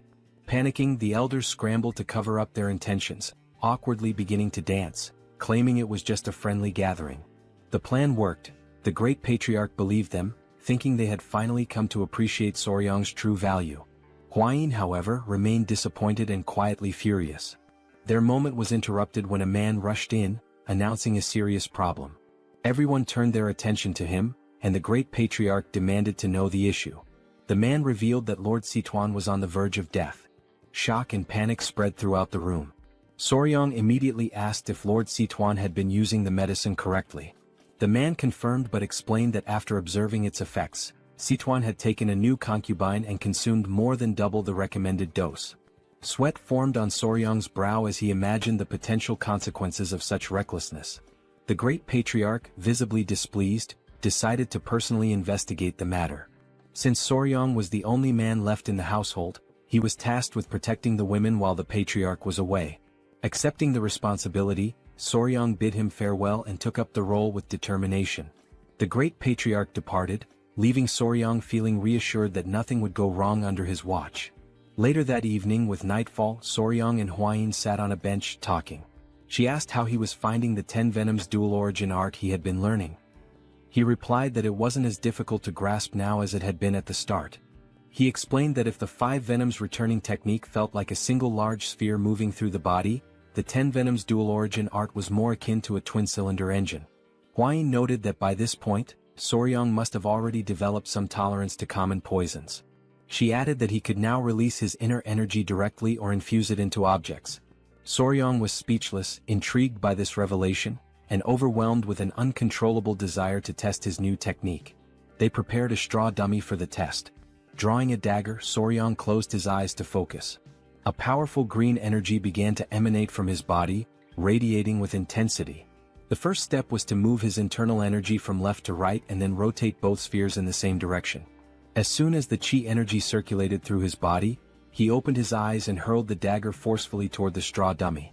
The dagger flew like lightning, piercing the dummy effortlessly. Soryong was pleased, and his fiancée praised him for successfully infusing his chi into the dagger. The knife, still radiating energy, embedded itself into the wall directly in front of two masked men. At first, the masked intruders thought they had been discovered and considered taking Soryong out. However, upon noticing the straw dummy, they realized it was just a coincidence.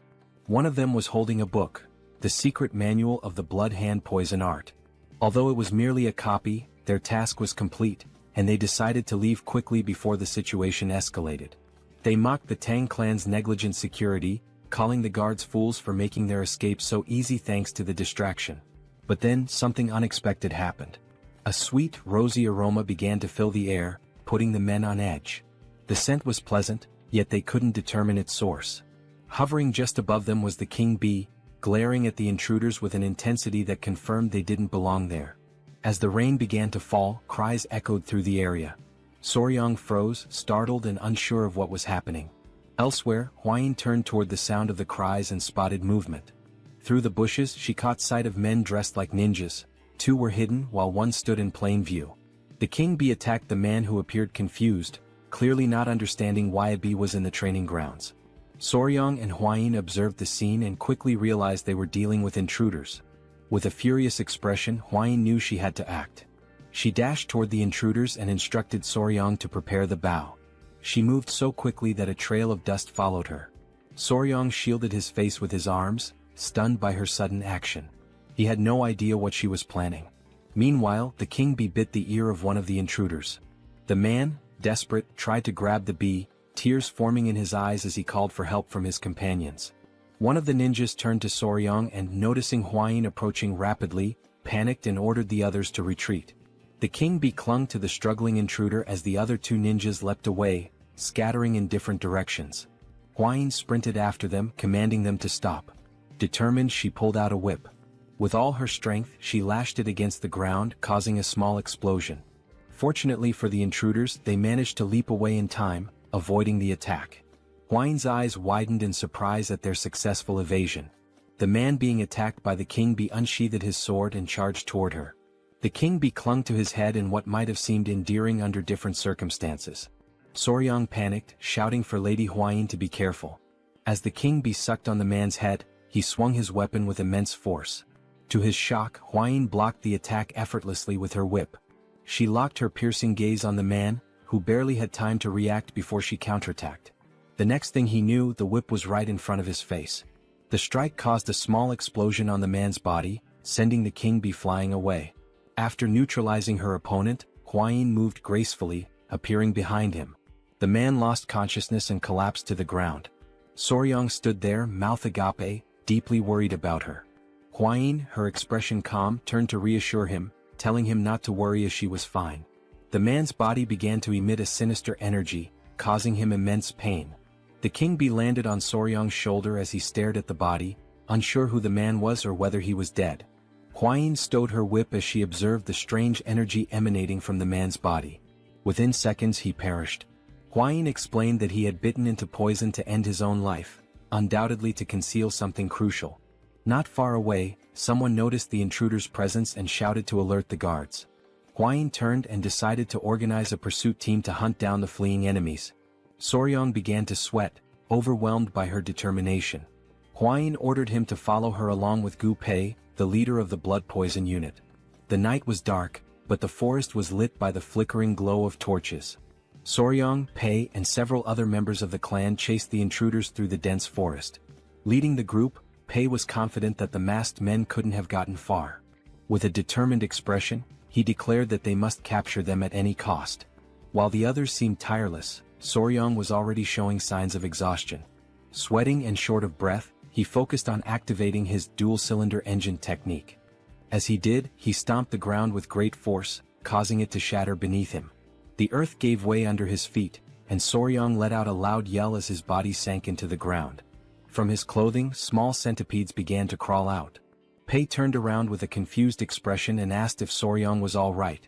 Soryong had created a large hole in the ground. Pei and the others halted their pursuit, rushing to the edge of the hole to help him. With their assistance, Soryong managed to climb out, thanking them profusely as he genuinely thought he wouldn't survive. But as he turned his head back, something caught his attention. Beneath him was a cluster of green snakes staring up at him intently.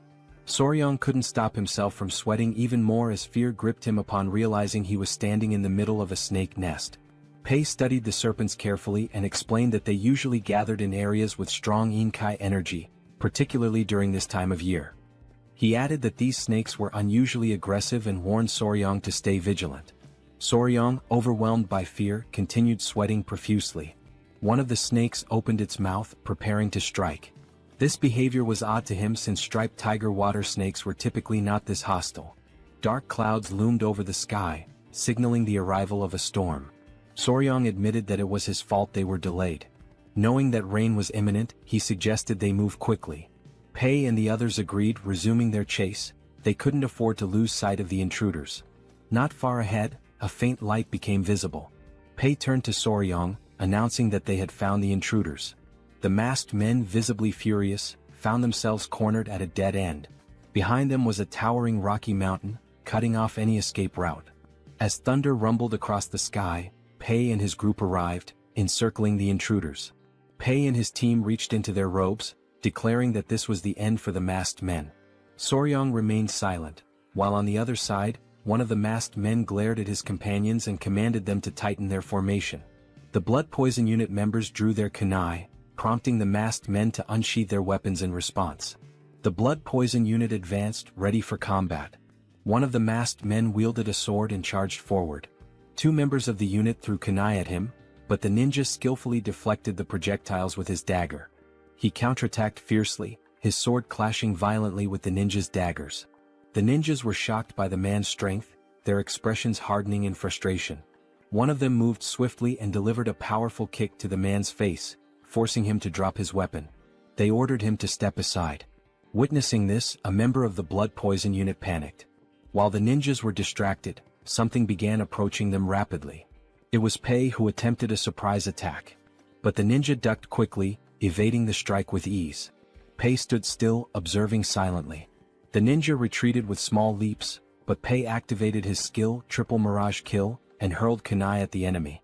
The kunai flew toward the ninja, exploding midair and splitting into 3 separate blades. The ninja was stunned by the unexpected attack. Luckily, he managed to block 2 of the blades, but the third embedded itself in his shoulder, causing excruciating pain. He clutched his wounded shoulder, grimacing. Pei approached, mocking him as a lucky bastard. By now, 2 of the masked ninjas were already down, leaving only one standing, injured and fatigued. Pei and his men began to close in on the last remaining enemy. The ninja was fortunate. The rain had diluted the venom on Pei's kunai, sparing him from a more severe fate. Pei glared furiously at the ninja, but suddenly, a chilling laugh echoed through the air, interrupting the standoff. The voice mocked the pathetic insects gathered there. Pei and the others froze, their confusion apparent. On high alert, Pei adopted a serious expression and demanded to know who was there. At that moment, a figure descended from the top of the rocky mountain, landing before the remaining ninja with enough force to crack the ground. The newcomer was an old man with a long, scraggly beard and a sinister smile. He scanned Soryong and the others with a murderous gaze, exuding an aura of malice. Feeling the man's powerful energy, Pei immediately became alert, recognizing him as a martial arts master. Without hesitation, Pei ordered his men to retreat. The old man's body began to radiate a sinister aura. He stood upright and, with a wicked smile, started walking toward them. Turning to the ninja, he asked if they had retrieved the item. The ninja closed his eyes and pulled a book from within his robes, explaining that it was not the original but a copy made by the Tang Clan. This revelation stunned Soryong, whose eyes widened in disbelief. Memories of the great patriarch's words came flooding back to him. He had warned that this book was something only evil men would desire. Soryang's gaze locked onto the book as recognition set in. He quickly realized it was a replica of the malicious tome his grandfather had studied long ago. Meanwhile, one of the captured ninjas had been tied up nearby.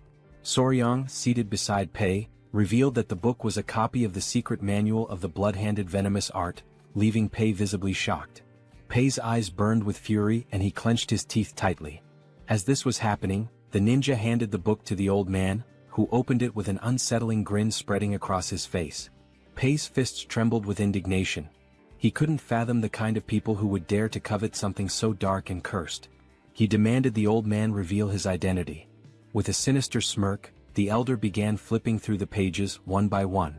As he had suspected, the book was indeed a copy. It contained the forms of the techniques but lacked the crucial formulas. Still, for him this was more than enough. After finishing the book, he shut it decisively. Even though it was early, there was no better way to announce their return. The old man gave the ninja, whom he addressed as Bloody Glory, permission to unleash the cultivation martial arts and ordered him to leave no one alive. Bloody Glory cracked his knuckles and, with a determined expression, vowed to carry out the command. Beside him lay the lifeless body of one of his fallen comrades. Reaching out toward the corpse, he began to concentrate. A crimson energy emerged from his hand and moments later the blood from the body shot toward him, absorbed through the palm of his hand. Pei's eyes widened in terror as he realized what technique the man was using. On the other side, Soryang clutched his head in disbelief, overwhelmed by the horrifying sight.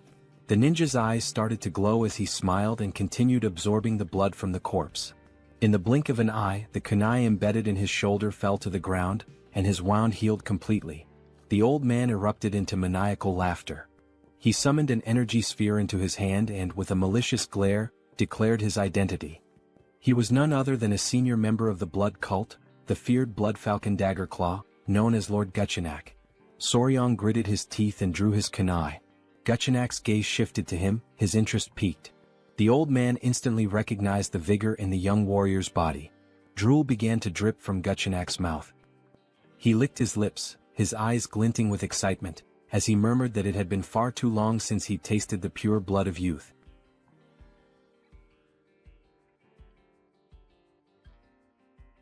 Lord Guchenak commanded ninja to capture their target, believing that nothing aids recovery better than the pure blood of a young boy. Without hesitation they pursued their prey. In response, Pai ordered the deployment of the 5 poison annihilation formation, determined to prevent their enemies from reaching Soryang. Amused by their efforts, Lord Guchenak retaliated with a devastating attack, unleashing a powerful explosion that sent debris flying in all directions. In the chaos, Soryang was instructed to evade, but before he could react, a force seized him from behind. Ninja's grip tightened around his neck, immobilizing him as he coldly declared that the elder required his blood. Soryang, struggling to breathe, managed to utter a signal. At his command, baby centipedes emerged, sinking their fangs into Ninja's flesh. The sudden attack caught him off guard, their bites relentless.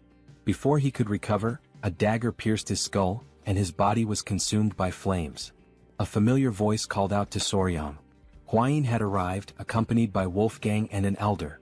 However, their approach came to an abrupt halt as they noticed the 5 poison annihilation formation, leaving them momentarily unsettled. Pai acknowledged Huayin's presence and informed her of the blood cult elder's assault. Without hesitation, Huayin commanded everyone to support Pai. Wolfgang, responding swiftly, instructed his allies to enhance the formation, transforming it into the 9 poison annihilation formation. Encircling the elder, they prepared for battle. Lord Gu, rather than being intimidated, was intrigued. He quickly identified Soryang as the one responsible for defeating Taken Yang's blood hand poison claw. Dismissing the title as mere exaggeration, he mocked the irony of such a fearsome technique falling victim to centipedes. Wolfgang, unfazed, warned him to stay silent, threatening to bury him alongside the others. Lord Guchenak merely laughed, daring them to try, his expression twisted with anticipation. As the battle raged on, rain poured from the sky, explosions erupting across the battlefield. Amidst the chaos, Soryang attended to an injured warrior, urging him to hold on despite knowing deep down that their situation was dire. Their forces were growing weaker, while their enemy continuously replenished his strength by absorbing blood. A sudden crash broke his thoughts. Huayin had been thrown against a tree, wincing in pain. Rushing to her side, he asked if she was all right. Though coughing up blood, she reassured him before grasping his hand and advising him to return to the Tang clan to summon reinforcements. Their current numbers were insufficient. Soryang hesitated, torn between the truth of her words and the reality that he could do nothing to change the battle's course. Wolfgang and the others pleaded with him to go, vowing to hold their ground as long as possible. With a pained expression, he finally agreed, promising to return quickly, though he doubted his own speed. Before he could dwell on it, Huayin pulled him into an embrace, assuring him that he was capable.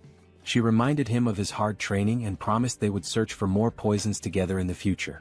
Entrusting him with their survival, she returned to the battlefield. Watching her leave, Soryang struggled with his emotions, feeling overwhelmed by the situation. Pushing forward, he sprinted as fast as he could, until he tripped, landing in a puddle. The baby centipedes emerged, offering him comfort, a gesture he found oddly touching. Then realization struck. Even if he ran at full speed, it would take nearly half a day to reach the clan, and most of their skilled fighters were away. Even if he called for help, they wouldn't arrive in time. Looking up at the sky, he understood the truth. They had sent him away not for reinforcements but to save him. The thought left him conflicted. Was it because he was the youngest or because they saw him as weak and in need of protection? Doubts crept in about the true nature of martial artist chivalry. Yet, as he recalled Kaelson's words, that he was part of the family, he reflected on the meaning of the word. He had never truly considered himself a member of the Sichuan Tang Clan. But as he recalled cherished memories with them, he realized that everyone had already accepted him as family. Everyone except himself. A small smile formed on his lips. For an assassin clan, they were surprisingly warm-hearted. Rising to his feet, his resolve hardened. With newfound determination, he whispered to himself, ready to act. He sprinted forward, driven by a singular goal, to save those who had risked their lives for him. His mind raced through possible solutions, considering every factor: blood cult regeneration, venomous creatures, poisonous beasts, and lethal herbs. Then he came to a halt. Before him lay a snake den, its eerie inhabitants slithering within. He turned to the baby centipedes, instructing them to wait before carefully setting them down. Without hesitation, he ran toward the den, leaving them puzzled by his actions. With unwavering resolve, he leaped into the pit of serpents, ready to embrace whatever lay ahead.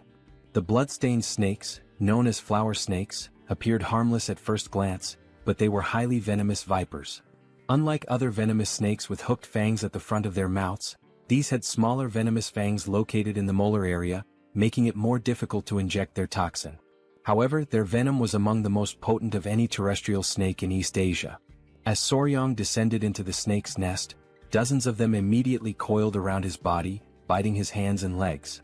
He remained composed, enduring the pain and even urging them to bite him harder. Though their venom exceeded that of a black mamba in strength, the Tang clan's internal energy techniques allowed him to resist its effects, ensuring his survival for the time being. The small centipedes, watching from a distance, became worried and called out to him. He reassured them, telling them to remain calm as he would be leaving soon. However, as he examined his arm, now covered in snake bites, he decided that he had acquired enough venom for his purposes. Just as he prepared to leave, he suddenly found himself unable to move. Looking down, he saw that the snakes had wrapped tightly around his legs. The unexpected situation unsettled him, and panic flickered across his expression. Before he could react further, the small centipedes leaped into the nest, landing on his head and shoulders. Their presence caught him by surprise, and their actions, though unexpected, struck him as oddly endearing. One of the centipedes, enraged by the snake's aggression, let out a tiny but fierce roar. Soryang watched with growing confusion as the confrontation escalated. A snake locked eyes with the centipede and began to hiss, provoking the small creature further. Its patience quickly ran out. With sudden intensity, the centipede lunged at the snake, biting it before slamming its body against the ground with surprising force. Soryang could only watch in disbelief. The tiny creature then turned its attention to another snake, continuing to fight with unexpected ferocity. Within moments, it had defeated its opponent, its eyes gleaming with triumph as it flashed a satisfied smile. With most of the snakes now deterred, Soryang crouched down, realizing that the centipedes had intervened out of concern for him. He gently patted the head of the victorious centipede, his expression softening. The small creature climbed onto his head and, seemingly exhausted, fell asleep. With a quiet smile, Soryang prepared to leave, knowing he still had something important to do. Meanwhile, back on the battlefield, Hwayin was exhausted, but her determination remained unwavering. Many members of the clan had already fallen, and those who remained surrounded Guchenak, who showed no signs of slowing down. He grabbed another warrior by the neck, draining his blood to restore his energy. Foam formed at the victim's mouth as his life was drained away. Guchenak's eyes gleamed with twisted delight as he mocked his opponents, claiming their struggle was meaningless. Though weary, Hwayin refused to retreat. She drew her whip, prepared to fight to the very end, all while hoping that Soryang had managed to escape safely. She instructed the remaining warriors to keep Guchenak in their sights while maintaining as much distance as possible. Noting that the rain was about to stop, she ordered a signal to be sent to any nearby reinforcements. A warrior nodded in response, though Guchenak merely smirked. An elder stepped forward, urging Hwayin to leave with Soryang. His words took her by surprise, but she rejected the suggestion without hesitation. The clan members quickly voiced their disagreement, adamant that a direct descendant of the Tang clan could not abandon them. If they failed to protect her, they would be unable to face the patriarch. Guchenak remained silent at first, watching their exchange with growing impatience. Eventually he crossed his arms and interrupted. He stated that their discussion had gone on long enough. His gaze flickered between Hwayin and the elder before he coldly declared that if his entertainment fled, he would be left bored. A sinister smile spread across his face as he placed a hand on his chin. Then, with a chilling certainty, he revealed his intentions. If Hwayin attempted to escape, he would turn the Tang clan into a spectacle of suffering, a declaration of the blood cult's return. The elder clenched his teeth, recognizing that Guchenak had no intention of letting anyone escape. Hwayin, resolute, prepared to fight, vowing to take at least one of his arms, even at the cost of their lives. The determination of the clan members was evident as they fixed their gaze on Guchenak, who responded with a knowing smile. However, just as the tension reached its peak, an unexpected voice interrupted, reinforcing the belief that a member of the Tang clan never abandoned their own. The revelation left everyone in shock. Hwayin's eyes widened in disbelief as Soryang emerged, approaching with a confident stride. The elder was at a loss for words, while Hwayin, though relieved to see him, could not shake off her concern. Without hesitation, Soryang carefully removed the small centipedes from his body and instructed them to stay behind. Declaring his unwavering loyalty to the Tang clan, he removed his shirt, his eyes burning with determination. With no intention of retreating, he prepared for battle, drawing his weapons before charging directly at Guchenak. Seeing Soryang's reckless advance, Hwayin's worry deepened, but Guchenak simply welcomed the confrontation with amusement. He had previously spared Soryang's life, and now the young warrior had willingly returned. To him this was sheer foolishness. Without much effort, Guchenak seized Soryang by the neck, his eyes gleaming with cruel delight. With his grip tightening, he placed a hand on Soryang's abdomen, eager to taste his blood. Despite the pain, Soryang reacted swiftly, blocking the attack with his arm. However, Guchenak, reveling in his control, began to absorb Soryang's blood through his arm instead, causing an agonizing sensation to overtake him. Panic spread through Hwayin and Pai as they witnessed the scene. Without hesitation, Hwayin commanded the others to assist Soryang, but before anyone could reach him, Guchenak exerted his power. With a forceful stomp, he unleashed the blood-filled wave technique, shattering the ground beneath him and repelling all who approached.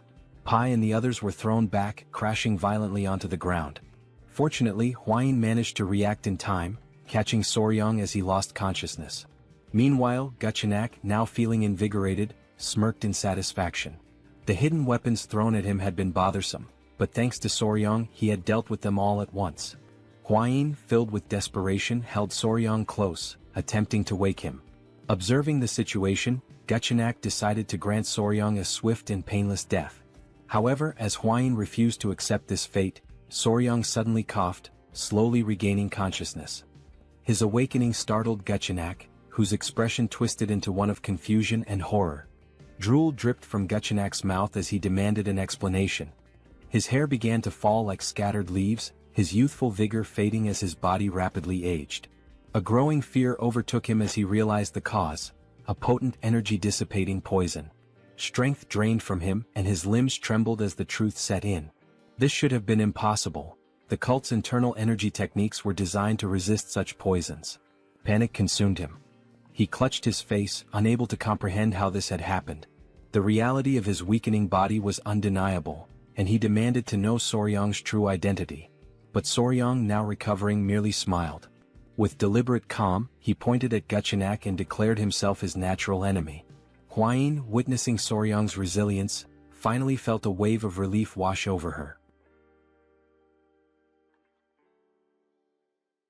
As the poison continued to take effect, Guchenak trembled with fear, unable to accept his defeat at the hands of a mere child.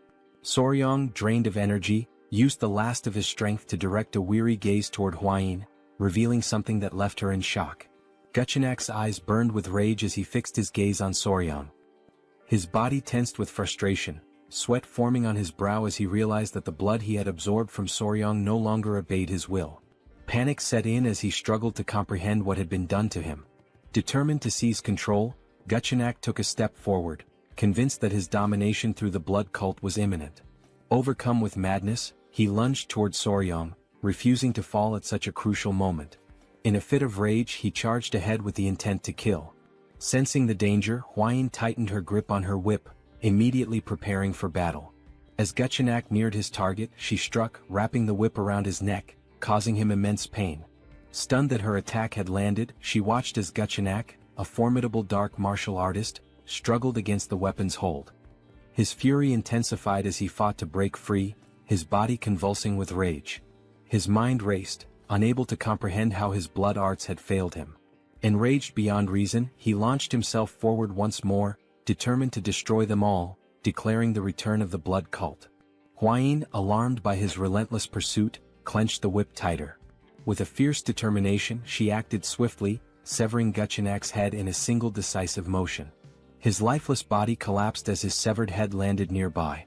The sight filled P with confusion at first, but as realization dawned, a victorious smile spread across his face.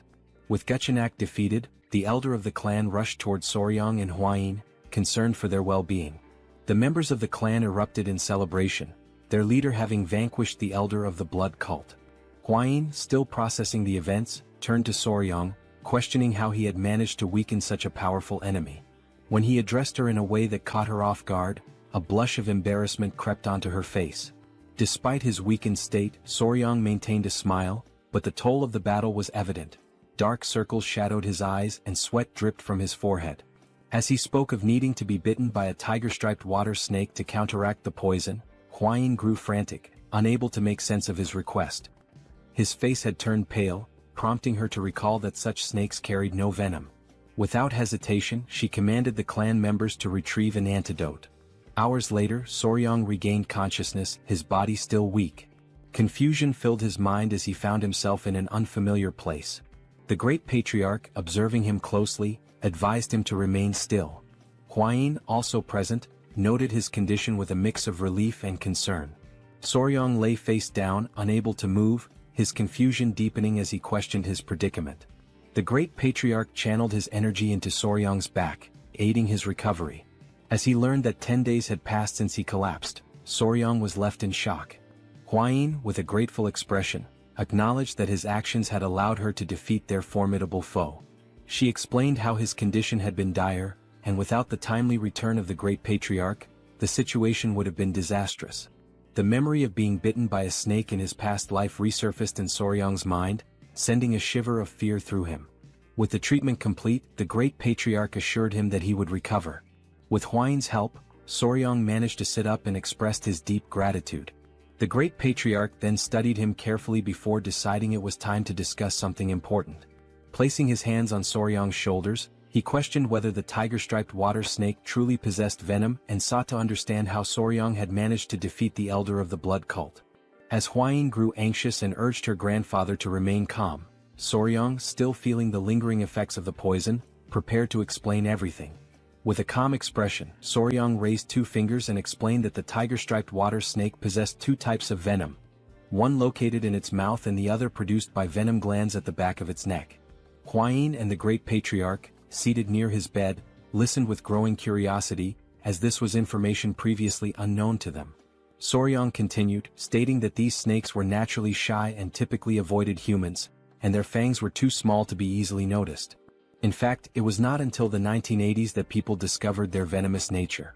The great patriarch, quick-witted as ever, immediately connected this revelation to the dissipation of the elder of the blood cult's internal energy. However, he hesitated, recalling that the blood cult had long been known for its resistance to toxins. Soryang, turning toward him, clarified that while it was only a hypothesis, he believed that the elder's energy loss had resulted from exposure to the snake's venom. He elaborated that the primary component of the venom was hemotoxin, a hemorrhagic toxin capable of destroying red blood cells, blood vessel linings and tissue cells. He then posed a crucial question. What would happen if cultists who relied on blood for their martial arts were exposed to such a substance? The success of his plan became evident. Resting his hand under his chin, Soryang speculated that the cultists' blood, the very core of their strength, had likely been altered, leading to their downfall. He also revealed that although little known, the tiger-striped water snake's venom was 5 times more potent than that of a viper. If enhanced with yin energy, it became a lethal weapon. Upon hearing this, the great patriarch's eyes widened in shock, and a cold sweat formed on his brow. The realization that such a powerful venomous creature resided near Sichuan left him deeply unsettled. Huayin turned to Soryang with admiration, a smile forming as she acknowledged his incredible achievement. The great patriarch then cleared his throat, drawing their attention. Crossing his arms, he recalled that the elder of the blood cult had referred to Soryang as the nemesis of heaven, his natural enemy. The title made Soryang uneasy as it sounded overly dramatic, almost like something from a high school fantasy. Embarrassed, he pulled the blanket over his face, looked away and blushed. Witnessing his reaction, Huayin and her grandfather placed reassuring hands on his shoulders, affirming that the title was fitting given how he had managed to seal the elder's martial arts completely. The great patriarch's expression then shifted to one of gratitude as he sincerely thanked Soryang for protecting his family. However, his gratitude soon turned into anger as he clenched his fist, unable to comprehend how the blood cult had dared to attack in his absence. With gritted teeth, he vowed to eradicate them entirely. Both Soryang and Huayin remained silent, their expressions serious. The great patriarch insisted that the blood cult must be completely destroyed, a sentiment Soryang fully agreed with. Now that their weakness had been discovered, the next step was to gather a significant quantity of venom from the tiger-striped water snakes. A fiery determination filled Soryang's eyes as he recalled Guchenak and his subordinates, viewing them as nothing more than pests that needed to be exterminated. Since the reappearance of the blood cult, the Tang clan had been in a state of emergency. Many warriors had been wounded and some had lost their lives. A message was tied to the leg of a messenger pigeon, which was then released into the sky. The great patriarch had sent it, summoning Murim's allied orthodox factions to the Tang clan to assist in the upcoming battle. Despite the minimal casualties considering they had faced an enemy at the pinnacle of martial arts, the great patriarch's expression darkened at the thought of the blood cult plunging Murim into chaos once more. The cult had never been satisfied with merely abducting victims to drain their blood. 30 years prior, they had carried out a massacre that cemented their status as sworn enemies of Murim. The severity of the situation weighed heavily on him.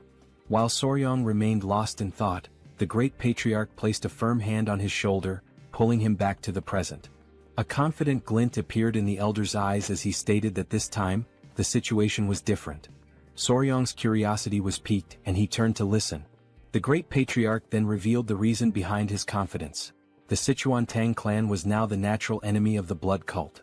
Hearing this, Soryang's expression twisted in frustration, sweat forming on his brow as he struggled to determine whether his grandfather had said this intentionally. The great patriarch turned to Soryang with a knowing smile, confirming his suspicions. Placing his hands behind his back, he spoke of a request, asking if Soryang would be capable of fulfilling it. With curiosity, Soryang immediately agreed, especially if it concerned the clan, vowing to do his best. The patriarch's expression grew serious as he revealed that members of the Murim alliance would soon arrive, including their military forces. He had decided to present them with the poison that Soryang had discovered, now that the blood cult's weakness had finally been uncovered. Soryang's eyes widened in surprise before he respectfully clasped his hands and, with a smile, expressed his agreement, believing it was for the greater good. Seeing this, the great patriarch smiled, having anticipated Soryang's response. Just as Soryang was about to leave, the patriarch mentioned something that would bring him great joy. Curious, Soryang turned back, eager to hear the news. With a warm smile, The patriarch announced that the modifications to the Hall of 10,000 Poisons had been completed and that, from that moment forward, Soryong would be officially responsible for managing it.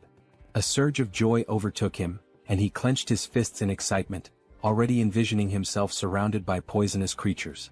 His eyes sparkled with enthusiasm. The patriarch also added that, as per Soryong's suggestion, a sunlit pavilion had been prepared, a crucial step for properly raising tiger-striped water snakes. Interlacing his fingers, Soryong grew even more excited, determined to think of this as a duty for Murim's benefit and to give his best effort. As the messenger pigeon soared into the distance, hours passed before Soryong finally arrived at the Hall of 10,000 Poisons. Upon seeing it, his jaw dropped in amazement. It was magnificent, guarded by 2 sentries at the entrance. Walking toward the door alongside Huayin, he noticed a particular room labeled the Toxic Creature Garden. Huayin's attention immediately fixated on it, and confusion flickered across her expression. Crossing his arms, Soryong smiled as he explained that it was a space dedicated to gathering all the poisonous creatures of the Central Plains. Her expression tensed with apprehension as she questioned whether he truly intended to assemble them all. With unwavering confidence, he affirmed it, reminding her of his promise to one day collect the 10 great venomous creatures of the region. Upon hearing this, a deep blush spread across her face. She covered her mouth, averted her gaze, and without hesitation, rushed off with the excuse of investigating a nearby gathering. As Soryong stood there, momentarily puzzled, a familiar voice greeted him with enthusiasm. It was Gu Pei, who stood confidently with his hands on his waist. With a beaming smile, he revealed his new position as commander of the Poison Division. While Soryong's expression turned to one of confusion, Huayin remained motionless, observing the scene. Gu Pei, still smiling, explained that the division had been newly established under the patriarch's orders. Behind him, several clan members stood in formation. Turning toward them, Gu Pei formally introduced them, stating that from that moment on, they would serve Soryong, acting as his hands and feet. Whether it involved locating poisonous creatures or raising them, he could rely on them completely. The realization of what was happening struck Soryong all at once. His mouth practically began to water at the thought, while Huayin, standing nearby, felt a twinge of envy. His eyes sparkled with sheer joy as he processed the significance of the moment. This was like having an entire team from a pet store dedicated to supporting him. For Soryong, this was another step toward turning his dream into reality. Meanwhile, far from the Tang clan, the messenger pigeon reached its intended destination. A woman with long black hair received the message and carefully read its contents. As her eyes scanned the words, she came to a chilling realization: the blood cult had returned. Lifting her gaze toward the sky, she understood that the peace that once reigned over the Central Plains was about to be shattered. A violent storm was looming on the horizon. At dawn the following day, Jaegal and his men set out toward the Tang clan. As they traveled, one of the elders turned to the group with a smile, remarking that they would soon arrive and would likely spend the night at the Tang clan mansion. A sense of relief spread across Jaegal's face at the thought of avoiding another night outdoors. As he walked, his mind wandered to an image of Jeong Hak, the Emperor of the Fist and leader of the Murim alliance, his fist clenched and his eyes burning with rage. The thought made Jaegal uneasy, realizing the importance of bringing at least one valuable piece of news. His focus remained on the search for any trace of the blood cult. After some time, the group reached the entrance of the Tang clan, where 2 armed guards stood watch. Seeing the mansion in the distance, the elder could not hide his joy. One of the guards quickly took notice of the approaching visitors, his eyes widening in recognition. He assumed that they must be the honored guests from the Murim alliance. With a composed expression, Jaegal stepped forward, closed his fan, and formally introduced himself as the military advisor of the alliance. In response, one of the guards opened the gates, while the other greeted them respectfully and expressed gratitude for their visit, requesting that they wait a moment. However, there was a hint of nervousness in the guard's eyes.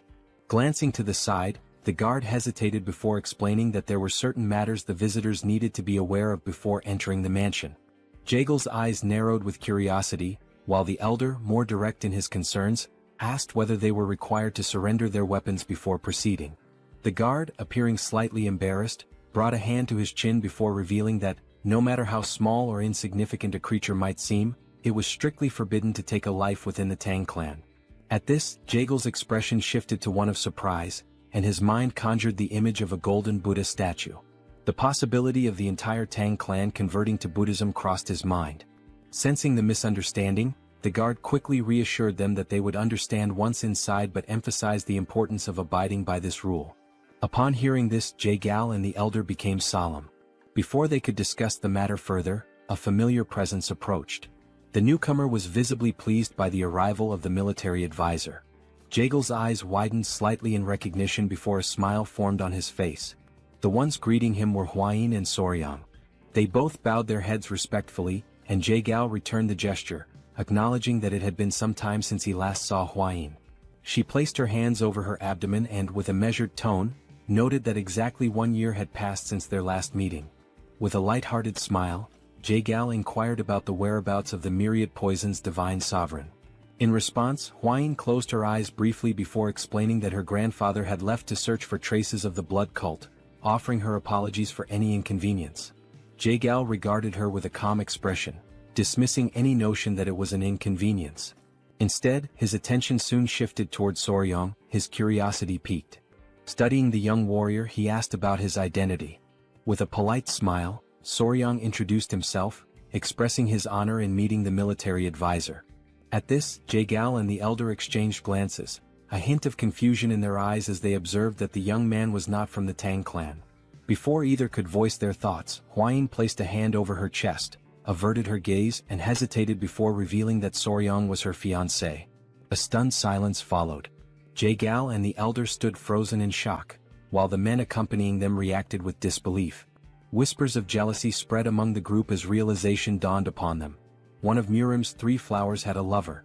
Their hearts filled with despair as they clenched their fists, their eyes shimmering with unshed tears. To them, the world had never seemed more unfair. None could understand how or where Soryang had come from, and envy seeped into Jagal's expression as well. With a composed demeanor, he slowly unfolded his fan and lowered his gaze. He requested that they be guided inside, knowing that if the mood continued, the entire group might challenge Soryang to a sparring match. Just as tension simmered, an unfamiliar sound echoed through the air. Jagal and the elder instinctively tensed, their expressions shifting from confusion to intrigue, as they searched for the source of the strange noise. The men were left in shock, their jaws dropping as they lifted their gaze to the sky.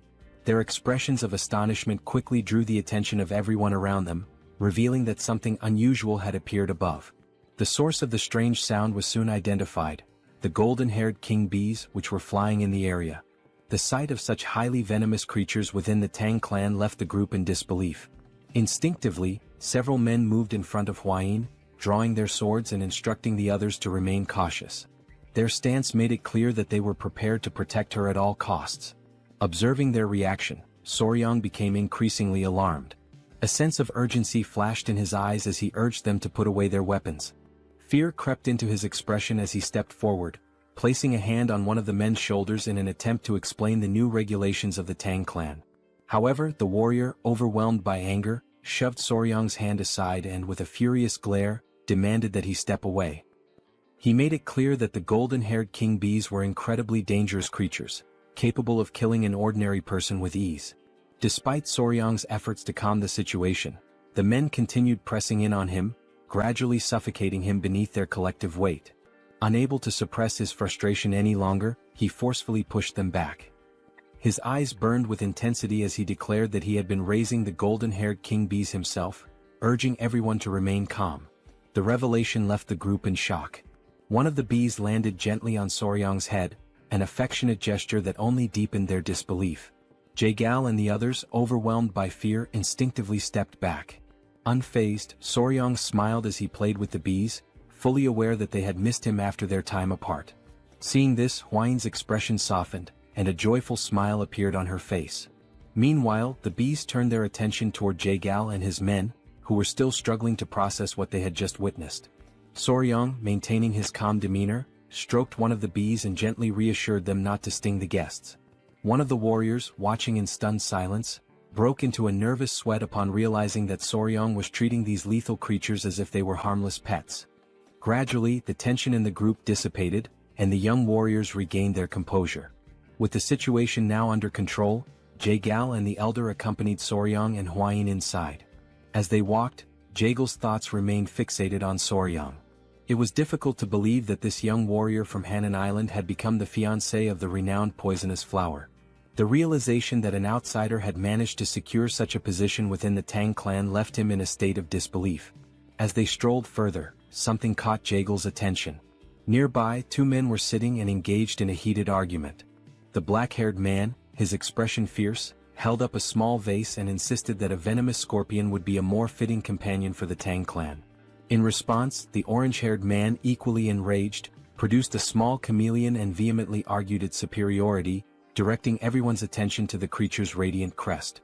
Jaegal's pulse quickened as unease settled over him.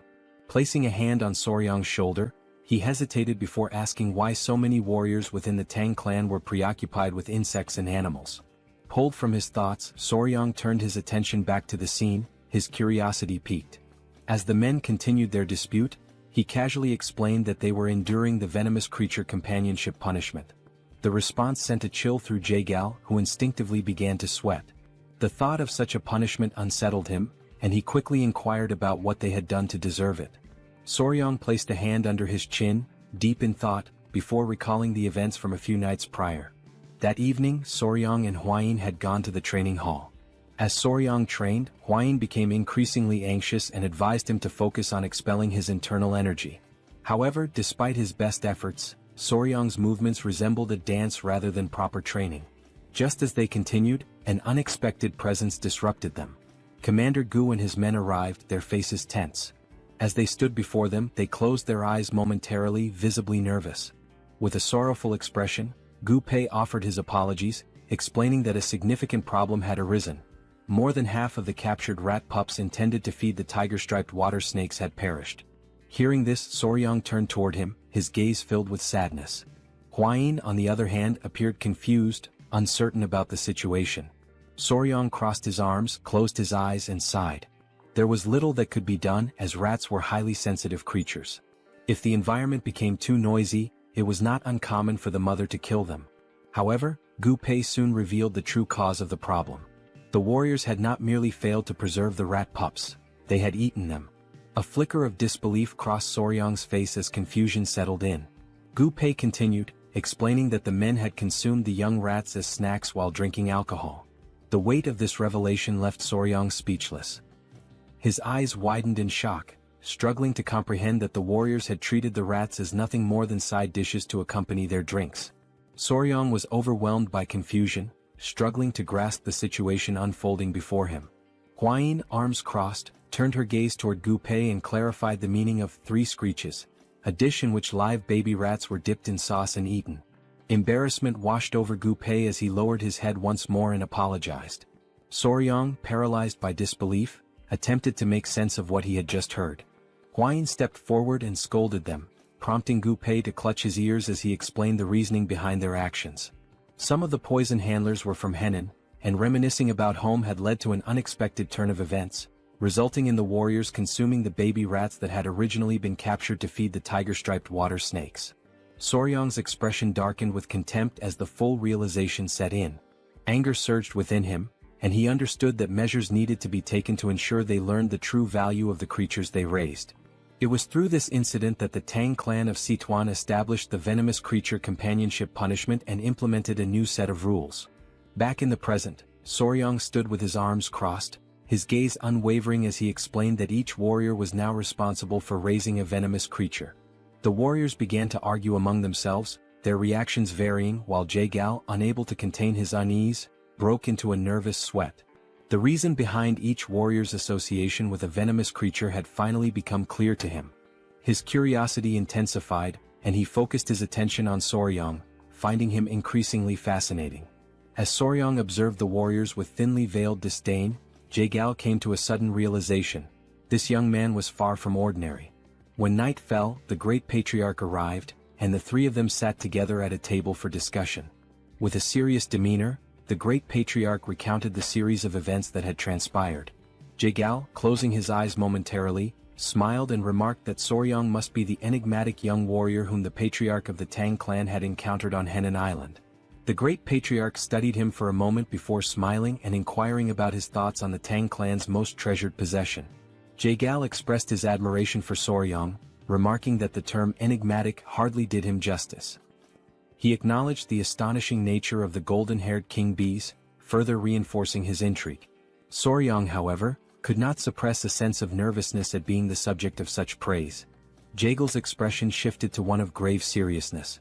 His mind lingered on a troubling matter: the complete lack of any clues regarding the blood cult. The great patriarch, his composure steady, turned toward Soryang with a knowing smile. He declared that they could not afford to remain passive while the influence of the blood cult continued to spread unchecked. Soryang's curiosity was piqued, and he directed his full attention to the patriarch. Without hesitation, the elder instructed him to retrieve something. Jagal, taken aback, felt his confusion deepen as his curiosity reached its peak. The great patriarch raised a finger and, summoning his power, formed a protective barrier around them. His eyes closed briefly as he explained that no sound could be allowed to escape, and for that reason he had invoked a Kai barrier.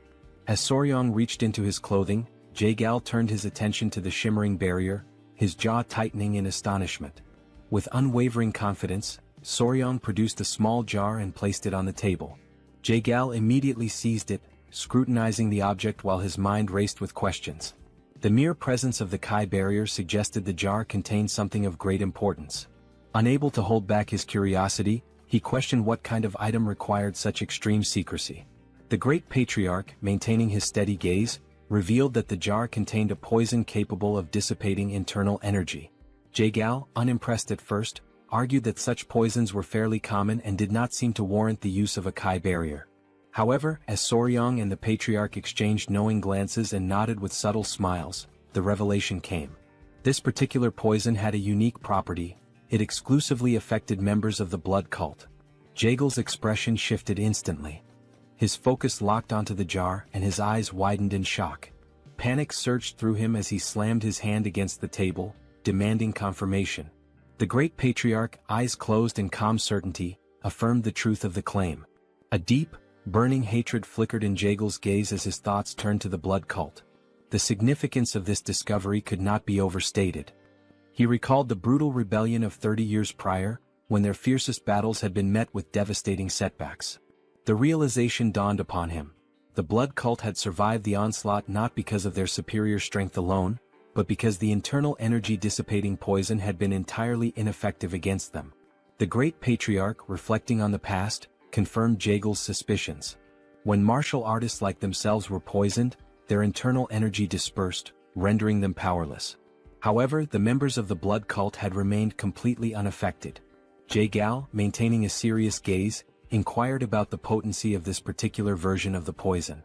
The great patriarch's expression radiated confidence as he explained that, according to Huayin, the poison was capable of reducing the physical abilities of its target to that of an ordinary person. He further revealed that she had successfully defeated a blood cult elder who had been poisoned, striking him down with a single blow. Upon hearing this, a smile spread across Jagal's face, his eyes gleaming with satisfaction. The revelation confirmed that the poison's effect was reminiscent of the internal energy-dissipating poison used in the past. Acknowledging the significance of such a discovery, he offered a gesture of respect to the great patriarch and expressed his gratitude. With a weapon like this, even the leader of the alliance could find some relief. The great patriarch, however, redirected the recognition toward Soryang, explaining that the true credit belonged to him. It was Soryang who had made this discovery, having willingly poisoned himself to bait the blood cult elder into absorbing his blood. The consequences had been severe. He had lingered at the brink of life and death for nearly 10 days. Jagal's admiration deepened as he processed the extent of Soryang's sacrifice, recognizing both his wisdom and bravery. Soryang, caught off guard, instinctively touched his neck, his face flushing with embarrassment. Jagal, moved by the young warrior's actions, placed a firm hand on his shoulder. With a grateful expression, he declared that if Soryang had any wish, he need only voice it, and he would personally ensure that the leader of the alliance granted it. A smile played on his lips as he awaited an answer. Soryang lowered his head, deep in thought, his fingers grazing his chin. After a moment of hesitation, he finally spoke, his expression betraying a hint of nervousness. Instead of requesting martial manuals, rare elixirs, or treasures of gold and silver, he asked if it would be possible to obtain information about toxic creatures. Jagal's confusion was immediate. His eyes narrowed as he struggled to comprehend why Soryang, given such an opportunity, would prioritize knowledge of venomous creatures over invaluable martial resources. A bead of sweat formed as he tried to make sense of the young warrior's unconventional request. Observing this, the great patriarch let out a hearty laugh. Jae-gao, closing his eyes, came to a realization. Soryong was truly unlike anyone he had ever encountered. Even within the long history of Murim, such eccentricity was unprecedented. When he reopened his eyes, a knowing smile formed on his face. Though he admitted that he might not have precisely the information Soryong sought, he presented an alternative. He inquired whether Soryong would be interested in a mystical stone lizard.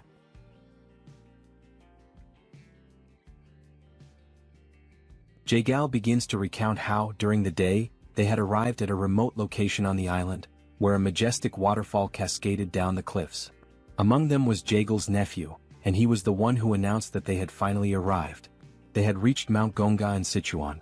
His nephew, Cheon, remarked that it was exactly as their ancestors had described: the waterfall, the turtle-shaped rock, everything was identical.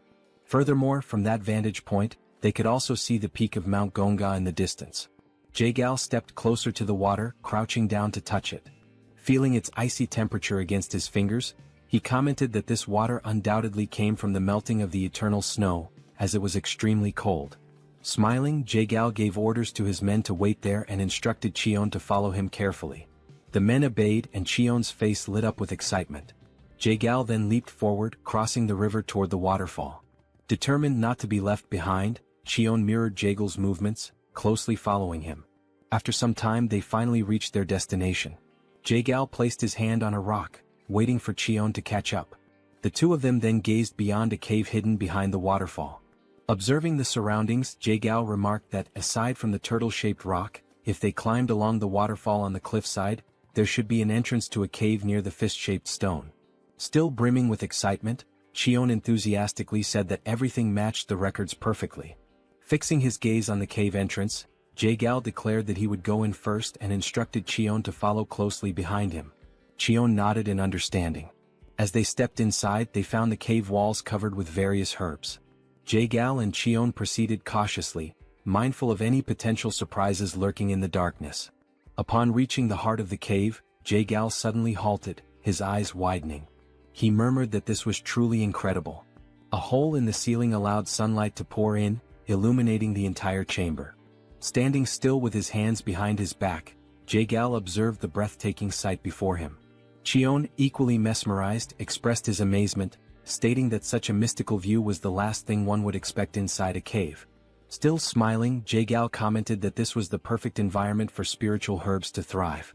Then his eyes fell upon exactly what he had been searching for, a rare spiritual herb that had absorbed the extreme yin energy over time, the 100-year snow ginseng. Cheon took a step closer and remarked that now all they had to do was exchange this snow ginseng for the dark wolf flower from the Namgung clan. Jae-gao nodded in agreement, adding that with this, the severed meridians of the Namgung clan's daughter should improve. Furthermore, they would obtain a 200-year-old dark wolf flower in return. Stepping even closer, Jae-gao reached out toward the snow ginseng, his hand emanating a faint blue aura as he prepared to collect it. However, in that very moment he sensed a strange presence. Almost instantly, something shot out from between the rocks, leaping toward him. Reacting with lightning-fast reflexes, Jae-gao swiftly pulled out his fan and used it to defend himself, narrowly avoiding being struck. Having witnessed everything unfold in the blink of an eye, Cheon called out to his uncle, asking if he was all right. His voice carried concern, as it was now clear that there was more than just one creature attacking them. Amidst the flurry of movements inside the cave, Jae-gao reassured Cheon that he was fine but warned him to stay on guard, as these creatures were moving with astonishing speed. Seizing an opening behind Jae-gao, two of the creatures launched another attack. Sensing the danger, Jae-gao quickly turned around and blocked the strikes with his fan once more. But this time he noticed something unusual. These attacks carried a freezing effect as the tip of his fan was now coated in ice. Cheon approached and asked what was happening, but Jae-gao remained silent for a brief moment. Then he spoke, stating that this was a lizard. Cheon, puzzled, hesitated before asking if he had heard correctly. Jae-gao confirmed, explaining that yes, it was indeed a lizard, an incredibly fast, blue-scaled lizard with piercing yellow eyes and dark skin. Returning to the present moment after hearing this story, Soryong questioned whether it was truly real, as naturally occurring blue lizards were extraordinarily rare. The great patriarch inquired whether these lizards were venomous and if Jae-gyal was certain that the situation was safe. Practically drooling with excitement, Soryong assured them that everything was fine and that they could leave it to him. Soryong mentioned that lizards carried venomous chi in their eyes. However, the great patriarch admitted that he had no idea what Soryong was talking about but trusted him nonetheless. Observing the entire exchange and Soryong's sheer enthusiasm, it became clear just how eccentric he was when it came to this particular subject. As night fell, Jae-gyal stated that if he came across any new information regarding toxic creatures, he would make sure Soryong was the first to know. The following day his father-in-law returned. Calling out for his son-in-law, he sought Soryong. Still seated in the same place, Hwayin welcomed him, while Soryong asked if something had happened. Approaching him, the patriarch suddenly pinched Soryong's cheeks, asking if he was all right. Soryong, somewhat confused, responded that he was fine, while Hwayin observed the entire scene, shocked by her father's reaction. Then Soryong revealed his arms, which were covered in snake bites. He casually explained that although he had woken up after 10 days with scars all over his arms, he was in fact alive. Upon hearing this, the patriarch's expression darkened, his anger igniting against those wretched bastards from the blood cult. It was only then that the patriarch realized he had completely forgotten something. Then he turned to Hwayin and shouted, asking if she was all right. Hwayin, realizing that she had been momentarily overlooked, responded that she was fine and asked him to calm down. She reassured him once more, emphasizing that she was truly fine because Soryong and all the family members had saved her. Seated in the background, the Grand Patriarch remarked that Soryong had done something truly remarkable. He recalled that after taking down the elder, Soryong had boldly declared the words, "Your natural enemy is me." Hearing this, the Patriarch's eyes gleamed with interest, while Soryong blushed in embarrassment. Hwayin, however, corrected the statement, saying that the actual phrase had been, "I am your natural enemy." Soryong, fidgeting with his fingers in a timid manner, admitted that it happened that way because his plan had worked so well. Thanks to that, they had been able to uncover the weakness of the blood cult. Interrupting the family moment, Jae-gyal called out to Cheolsun, the patriarch, stating that he was also present. The patriarch turned to him and asked how he had been. Clasping his hands in a formal greeting, the patriarch remarked that ever since Jae-gyal had risen in rank, they had not communicated much and were now finally meeting under these circumstances. Jae-gyal acknowledged this as true and expressed his regret over it. Soryong, not entirely understanding the situation, had a confused look on his face.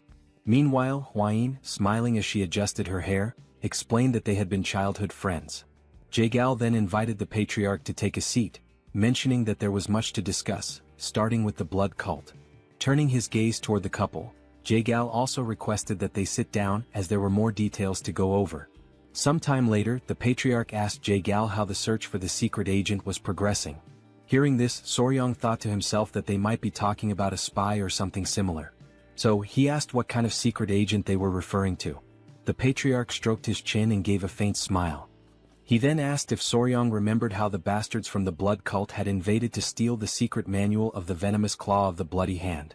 Soryong confirmed that he did and added that it seemed like they considered it to be of immense value. The patriarch stated that this was exactly the point. He then asked Soryong how he thought their enemies had discovered that the venomous claw of the bloody hand was in the possession of the Tang clan. This revelation left Soryong in shock. He had not even considered that possibility. Rising from his seat, slightly agitated, Soryong exclaimed that this was a huge problem. He then asked if someone from the Tang clan could possibly have leaked information to the blood cult. This question stunned both the patriarch and Jae-gyal. Jae-gyal then turned to the patriarch and suggested that he educate his son-in-law, as being a newcomer, he was unaware of certain histories, despite having heard quite a few entertaining stories about him. The patriarch chuckled, stroking his mustache. Meanwhile, Soryong, sweating slightly, wondered if he was being perceived as odd. Hwayin then turned to Soryong and firmly stated that secret agents could never exist within the Tang clan. She explained that even when selecting a mere servant, they conducted thorough background checks on all direct relatives and even distant cousins. Cheolsun added that only if the individual passed these strict evaluations would they bring all direct family members into the clan. He further explained that all children were raised within the Tang clan. Under such circumstances, no one would dare betray them. Listening to this, Soryong realized that they took extremely rigorous precautions. Still processing it all, Soryong then asked who the secret agent was. Jae-gyal revealed that it had been the woman who served tea. She had been discovered, and the necessary measures had already been taken. He also stated that she was a servant of the Murim alliance and mentioned that, within the alliance, only 3 people had knowledge of this matter. At this point, the leader of the alliance must have already captured her. Meanwhile, as the situation within the Tang clan was beginning to settle, an unexpected guest arrived at the Tang clan's mansion. The new visitor, standing at the entrance, requested that the guard inform the patriarch of his arrival. He stated that he had finally made it there and that running the entire way from Hebei without using mobility arts had been quite an amusing experience. Then, pounding his chest, the man introduced himself as Peng Muwen and asked the guard to announce that the leader of the Peng clan had just arrived.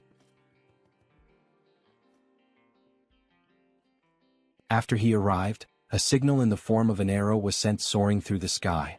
Without wasting any time, Soryang and Huayin immediately rushed to receive the new guests. As they ran, Soryang grew concerned and questioned Huayin about whether it was a good idea for only the 2 of them to go. She reassured him not to worry, reminding him that the others were engaged in an important discussion. With a subtle smile, she pointed out that the young master was also the son-in-law of the Tang family and encouraged him to have a bit more confidence in himself. Upon arriving at the location, Soryang slowly opened the door, convincing himself that it was merely a guest from another clan and that there was no reason to be nervous. However, the moment his gaze landed on the newly arrived individuals, he froze in place, overwhelmed by the intimidating presence of the men standing before him. Peng Muwen studied him with a slightly suspicious expression before shifting his focus elsewhere. Suddenly, both he and his men brightened as soon as they saw Lady Huayin. Their expressions softened with joy as she formally introduced herself and greeted the head of the Peng clan. Muwen commented on how much time had passed since their last meeting and admitted that he had barely recognized her, as she had been much smaller back then. Huayin, smiling, agreed, remarking that it had already been 5 years, a considerable amount of time. As Muwen observed Soryang standing beside Huayin, his expression shifted once more, and he questioned the identity of the man accompanying her. Still feeling nervous, Soryang respectfully clasped his hands together and introduced himself as Soryang, the son-in-law of the Sichuan Tang family. For a brief moment, Muwen seemed utterly perplexed by this statement. Without warning, Muwen reached out and pinched Soryang's cheeks before turning to Huayin and asking if he was truly her fiancé. She confirmed with a straightforward, yes. Even after hearing her answer, Muwen remained skeptical, carefully studying Soryang's demeanor. The longer he stared, the more anxious Soryang became, his nervous sweat increasing as he struggled to maintain eye contact. Resting his hand on his chin, Muwen suddenly came up with an idea. Before Soryang could react, Muwen grabbed his baseball bat, seemingly wanting to verify something. Both Soryang and Huayin turned red at the unexpected action. After a moment of silence, Muwen burst into laughter and casually remarked that he had been wondering if Soryang was too young, but judging from down there, he was certainly a man. His words made Soryang's face flush an even deeper shade of red. Turning back to Huayin, Muwen praised her for finding a good partner, confidently stating that Soryang would become an incredible man in the coming years. Embarrassed, Huayin shyly covered her face, unable to hide her blushing cheeks. As laughter filled the air and Soryang remained awkwardly speechless, one of Muwen's men silently noted that the Hebei Peng clan truly had no regard for etiquette or formalities. Perhaps this was simply the leader's unique way of assessing Soryang. Deciding to roll with the situation, Soryang accepted the compliment and in his mind, acknowledged that a man recognizes another man. Muwen, still amused, let out another hearty laugh and commented that Soryang was unlike the useless heirs from other famous clans. With a firm pat on Soryang's back, Muwen officially introduced himself as the head of the Peng family, expressing his pleasure in meeting him. Huayin then called out to Peng, prompting him to ask if something was wrong. She inquired whether he had truly come all the way from Hebei to the Tang clan to offer assistance and, more importantly, how he had managed to arrive so quickly. At her question, Muwen's demeanor turned serious once again. He asked what kind of help was needed and whether something had happened to the Tang family. However, instead of giving a direct answer, he simply reached out and ruffled Soryang's hair, which in turn irritated Huayin slightly. Now joining the ongoing meeting with Jagal, Muwen was brought up to speed on the recent events concerning the blood cult's appearance. However, Huayin quickly reassured him that the cult members had already been eliminated. Hearing this, Muwen sighed, regretting that he hadn't arrived a little sooner. At this point, Wilson, the patriarch, took his turn to speak, questioning why the leader of the Peng clan had traveled all this way. Muwen, slightly embarrassed, admitted that in his anger toward the blood cult, he had completely forgotten to mention the real reason for his visit. He then revealed that, in truth, he had come to seek the Tang family's assistance. His words piqued everyone's curiosity, and the patriarch promptly asked what kind of help he needed. Scratching his head, Muin internally complained about the unnecessary formalities, finding them a hassle. Without further ado, he suddenly shouted for her to be brought in, saying that she needed to greet her elders. One of the scar-faced men who had arrived alongside Muin immediately stepped forward and opened the door. Both Huayin and Soryang were stunned, sharing the same thought. Muin had spoken about her needing to greet the elders, yet the person who entered was a massive brute of a man. The towering figure stood before the table and, in a gruff voice, stated that she needed to come down now to properly greet the leaders of the Sichuan Tang Clan. A small voice, coming from somewhere on the man's back, sleepily muttered that it was still too early. As realization dawned upon Soryang, he was left utterly speechless, shocked that no one had noticed this presence the entire time. Slowly, something began sliding down from under the man's cloak. And before anyone could fully process what was happening, a tiny girl, sucking on a lollipop, emerged before them. The room fell into stunned silence as everyone at the table stared at the child, unsure of how to react. Calmly, the little girl clasped her hands together in a respectful greeting and introduced herself as Peng Ying of the Peng family. Muin pulls the little girl close and states that she is his daughter. Soryang and Huayin watch from the background, completely frozen in shock. Both of them, utterly astonished, can only think that this must be some kind of genetic miracle because she is incredibly adorable. Meanwhile, Muin proudly boasts that they look very much alike. Now gently stroking his daughter's head, Muin explains that this child is the reason he came to the Tang family to ask for help. While she calmly nibbles on a biscuit, he continues, stating that she has been feeling somewhat unwell and asks if the Tang clan could take a look at her. Upon hearing this, both the patriarch and Soryang exchange uncertain glances, questioning what kind of illness it could be. Something then catches Soryang's attention. When he looks at her closely, he notices a faint aura surrounding the little girl as she continues to eat biscuit after biscuit with a calm expression. Time passes and now night has fallen. Soryang lies in bed, surrounded by his centipedes, deep in thought. After hearing about and analyzing Ying's symptoms, they were still unable to determine the exact cause. As he absent-mindedly pinches the cheek of one of his tiny centipedes, he recalls Muin's explanation regarding his daughter's condition. Muin had described how, at times, she suddenly becomes short of breath, and large red blotches appear all over her body. In severe cases she even loses consciousness. However, after some time she regains consciousness as if nothing had happened, and no one has been able to figure out why. Muin also explained that he had already tried everything to uncover the cause. He had even sought out disciples of Yaxian, but all of them insisted that the child was perfectly healthy. There was even one occasion when a disciple suggested it might be poisoning. Muin had nearly beaten him up on the spot. Shaking his head, Muin had firmly stated that such a thing was impossible, as there was no one in his family capable of doing such a thing. The patriarch then pointed out that if it truly were poisoning, there could be an internal issue within the Peng family. However, Muin confidently reassured him that no member of the Peng family would ever commit such an act. Scratching his head, Muin sighed and said it was better not to dwell on it too much, as he didn't want to start suspecting his own family. Jagal then intervened, saying that jumping to conclusions would not help since poisoning is not always caused by another person. Looking at the little girl, the patriarch decided that they would provide an empty courtyard house where she could stay for some time, allowing them to observe her condition closely. After all, it was essential to confirm whether this was truly poisoning or something entirely different. Muin, feeling relieved, expressed his gratitude to the patriarch, acknowledging that from now on, they would be under the Tang clan's care for a while. Lying in bed, Soryang could only think that what was affecting the little girl might be juvenile diabetes since sugar seemed to be accumulating rapidly within her body. Sitting up, he tried to recall whether red blotches were a symptom of childhood diabetes, but he concluded that the best way to know was if more prominent symptoms appeared. At that very moment, someone knocked on Soryang's door. A voice called out, addressing him as young master, and informing him that a serious problem had arisen. Without hesitation, Soryang quickly opened the door and demanded to know what had happened this time. The woman before him wasted no time in explaining. The young lady of the Peng clan had just collapsed. In the dead of night, Soryang sprinted toward the scene as everyone rushed to verify what had happened. Upon arriving, he saw Muin crouched down, holding the unconscious girl in his arms, his expression filled with worry. He overheard Muwen explaining that she had been sitting in the pavilion when she suddenly started coughing and then collapsed without warning. The patriarch, analyzing the situation, commented that since she had collapsed here as well, it meant there were no spies within the Peng family. As soon as he said this, he noticed Muwen's face twist with anger and asked him what was wrong. Without a moment's hesitation, Muwen delivered a brutal punch to his own face with all his strength.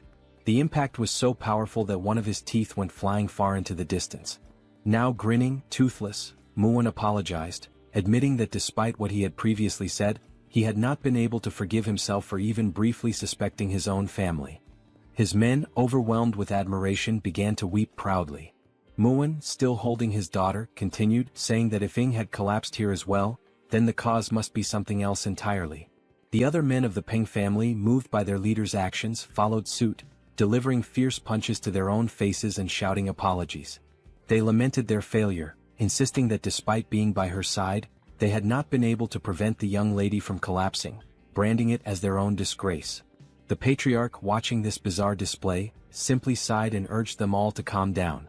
As yet another tooth soared through the air, Huayin placed a hand on Soryong's shoulder and quietly asked him what they should do now. Soryong responded with determination, stating that there was only one way. In the background, Soryong suddenly raised his voice, calling for everyone's attention and urging them to remain calm above all else. He then confidently announced that there was a method to uncover the cause of her symptoms and at the same time, prove everyone's innocence. Both the patriarch and Muwen immediately turned to him, asking what this method was. With deliberate steps, Soryong slowly approached Muwen and the unconscious young lady, lowering himself to her level. The entire room fell into an uneasy silence, every person anxiously waiting for his next words. With a serious expression, Soryong finally declared that the first step was to remove all of the young lady's clothing. The room was instantly filled with shock. Huayin and the patriarch were left completely speechless, their faces frozen in sheer disbelief at the audacity of his statement. Meanwhile, Muwen's expression twisted into pure rage as he struggled to comprehend Soryong's intentions in attempting to undress his daughter. Holding his daughter in his arms, Peng asked Soryong to repeat what he had just said, while the patriarch observed the situation in silence, showing no reaction. At that moment, countless doubts raced through the young warrior's mind. And just as he was about to repeat his request to change the young lady's clothes, he was suddenly grabbed by his collar at a speed even he hadn't anticipated. Muwen, his heart burning with fury, demanded to know if he had truly just heard Soryong suggest removing his daughter's clothing, just like that, out of absolutely nowhere. With no other choice and in utter desperation, Soryong pleaded with him to wait. Sensing the imminent danger, a baby centipede emerged from within Soryong's clothing, crawling out to assess the situation, but he quickly ordered it to go back inside. Observing the tense atmosphere, the patriarch stepped in, urging Muwen to calm down, as his son-in-law must have had something in mind. Huayin, noticing that Soryong was struggling to endure the pressure, also intervened, asking Muwen to at least listen to him first. Reluctantly, Muwen released Soryong's collar, but his anger had not yet subsided. His voice remained sharp, his words laced with irritation as he pointed out that Soryong had dared to suggest removing his daughter's clothing, who had not even reached adulthood yet. He demanded a proper explanation for such an outrageous statement. Now that the tempers had cooled slightly, Soryong took a deep breath and asked Lord Peng to remain calm and listen to him until the end. He then clarified that what he truly meant was that her clothes should be removed and replaced with different ones, as there was a strong possibility that something within her garments or personal belongings had caused her to faint. It was only then that Muwen finally grasped the boy's true intentions. Realizing his mistake and deeply irritated with himself, he clenched his fists, fully expecting to lose yet another tooth, as he begrudgingly admitted that he had doubted the young warrior's words. Soryong urged him to stay calm, pointing out that his daughter's sudden collapse must have left him shaken. Muwen, now grinning despite his missing tooth, expressed his sincere gratitude for Soryong's patience and understanding toward another person's mistake.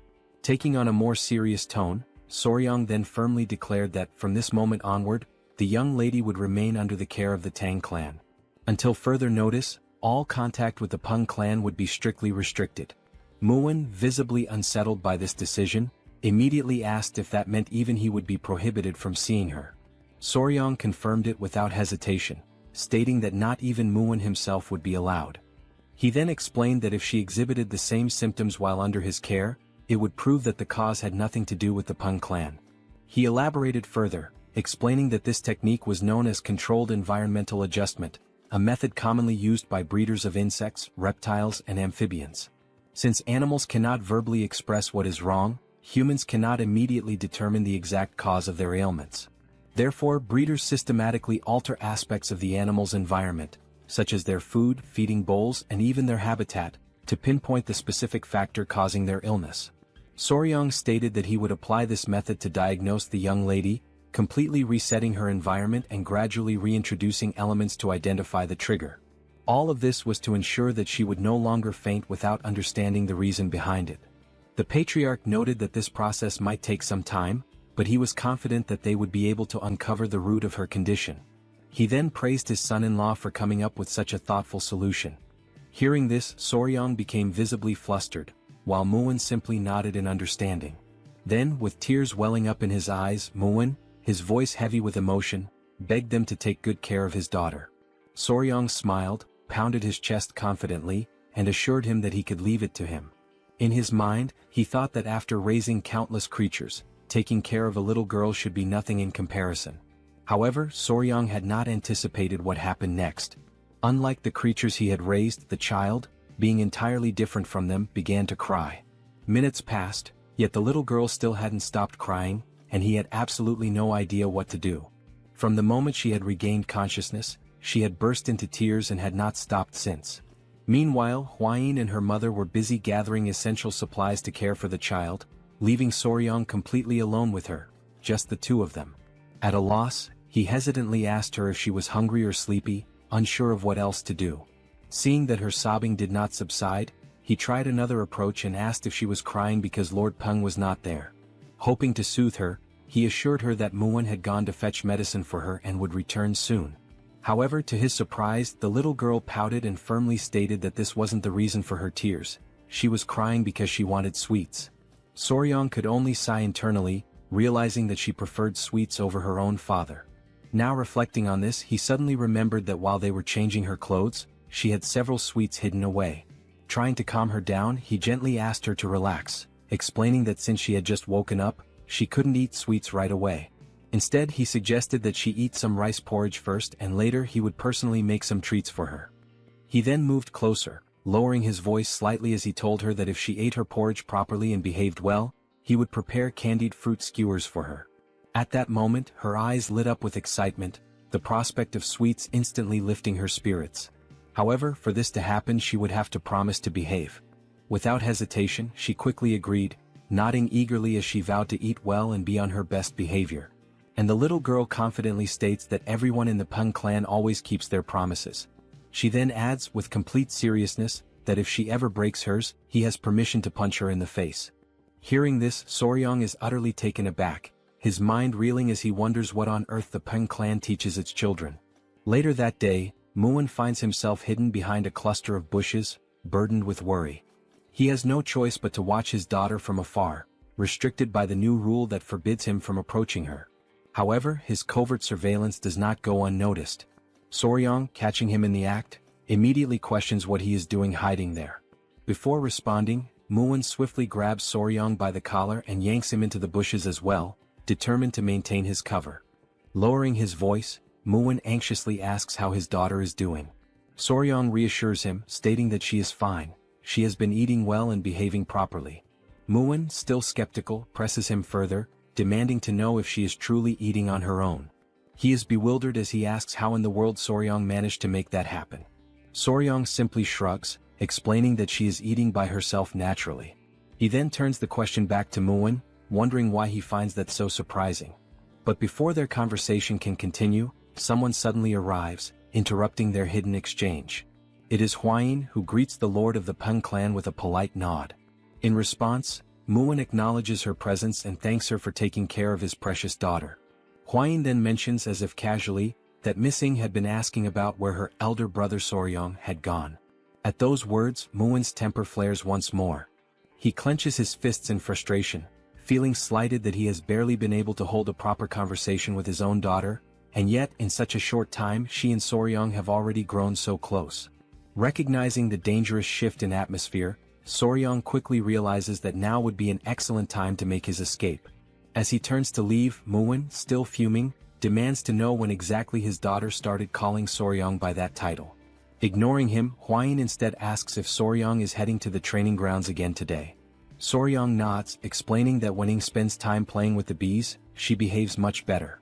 As he hurries toward the training grounds, he muses to himself that, oddly enough, the bees seem to have taken a liking to the little girl as well. Upon his arrival, he sees Ying happily holding one of the golden royal bees in her small hands. The moment she spots him, her face lights up with a genuine radiant smile, and she excitedly urges him to come over quickly. After watching her interact with the bees for a while, Soryong gradually realizes something. Thanks to these bees, he was able to form a bond with Ying in record time. The adorable golden royal bees were absolutely enamored with her. Most likely because while eating sweets she had managed to spill syrup all over herself and the surrounding area. At that moment, Ying points ahead, calling out to Soryong with excitement, saying that the queen bee is over there. Still seated at a distance, Soryong reminds her that the queen bee is busy and asks her not to disturb it for now. As he observes her, he thinks to himself that if he had a younger sister she would probably be just like this. Maybe, just maybe, taking care of children isn't as bad as he originally thought. However, Ying refuses to give up. She continues to call out to him, insisting that there are other bees there as well. Just as Soryong is about to explain that bees can sting if they feel threatened, his words barely leaving his lips, the inevitable happens. Ying is stung. In an instant, Soryong rushes to her side, his concern evident in his expression. Reaching her, he carefully inspects the sting mark on her arm and gently tells her that she needs to be more careful. Although it doesn't seem too serious, he decides to take her to the medicine hall just to be safe. After all, bee venom can sometimes cause people to become very ill. But then Soryong notices something strange. The little girl's breathing is becoming unusually labored, far heavier than it should be. With panic rising in her voice, she weakly calls out to him, pleading for elder brother Soryong to help her. And then, right in front of his eyes, she collapses into his arms. His chest tightens with worry. He recalls Muin mentioning that sometimes Ying would develop red blotches on her body and lose consciousness. And in that instant, everything clicks into place. Soryong finally realizes exactly what this reaction is. The reason Ying has been fainting all this time is anaphylactic shock. Anaphylaxis. Anaphylaxis is a severe allergic reaction caused by an overactive immune response. Normally, when harmful substances or toxins enter the body, the immune system immediately launches an attack to eliminate the threat. This immune response is known as inflammation. During this process, the body releases histamine, which dilates blood vessels, allowing white blood cells and antibodies to enter and neutralize the invader. However, problems arise when the body overreacts to certain harmless substances. When histamine is released in excessive amounts, the immune response malfunctions due to its hyperactivity. Blood vessels dilate too rapidly, leading to a dangerous drop in blood pressure. As the vessels expand, symptoms such as difficulty breathing and severe itching begin to appear. In extreme cases, anaphylaxis can be fatal. Realizing the severity of the situation, Soryong quickly lifts the little girl onto his back and starts running at full speed, aware that time is slipping away. As he sprints forward, he pleads with Miss Ying to hold on just a little longer. Reaching the palace entrance, he stops abruptly, his voice ringing out as he yells for help, urgently announcing that Miss Peng has lost consciousness. Hearing this, both the patriarch and Muin rush outside in a panic, their expressions filled with worry as they demand to know what has happened this time. Muin wastes no time. He takes his daughter into his arms, immediately sensing her struggle to breathe. Without hesitation, he pours his internal energy into her body, trying to help stabilize her condition. At that moment, a faint murmur escapes her lips. Soryong feels a wave of relief wash over him and silently thanks the heavens, realizing once again how truly remarkable internal energy is. Meanwhile, his mind quickly shifts to what he knows about anaphylaxis treatment. The primary goal is to stabilize blood pressure and keep the airway open. In modern medicine, various methods are used to achieve this, but in this world, Qi-based techniques serve the same purpose. The patriarch, assessing the situation, notes that her symptoms appear to be the same as before and asks if Soryong saw what triggered it this time. Muin, equally curious, turns to him for an answer. Soryong states that young Ying collapsed after being stung by a bee. Both the patriarch and Muin react with immediate disbelief, asking if that is truly the case. The patriarch acknowledges that some people do faint from bee stings but argues that this does not explain the previous instances where she lost consciousness. Muin nods in agreement, pointing out that she had never been stung before. Already certain of his conclusion, Soryang takes a step forward, drawing their attention as he confidently states that he has already identified the true cause. His words leave his father-in-law visibly stunned, to the point where he asks if Soryang is being serious. Soryang affirms that the bee sting played a crucial role in helping him discover the real underlying issue. Muin, growing more anxious, urges him to explain further. Taking a deep breath, Soryang prepares to share his findings, though he already anticipates the reaction his next words will cause. Before continuing, he states that the first thing they need to do is remove the young lady's clothing. A short time later, Hwayin appears and confirms that everything is exactly as Soryang had described. At first, the rashes covering her body had made it difficult to notice, but beneath them there were older marks, along with new ones that had recently appeared. Hwayin raises her hand, signaling for everyone to remain silent since Ying has yet to regain consciousness. Without hesitation, everyone obeys her command.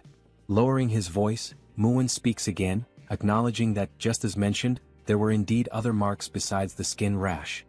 His voice tightens as he demands to know why his daughter has been fainting all this time. Soryang calmly explains that this time, the cause was bee venom poisoning.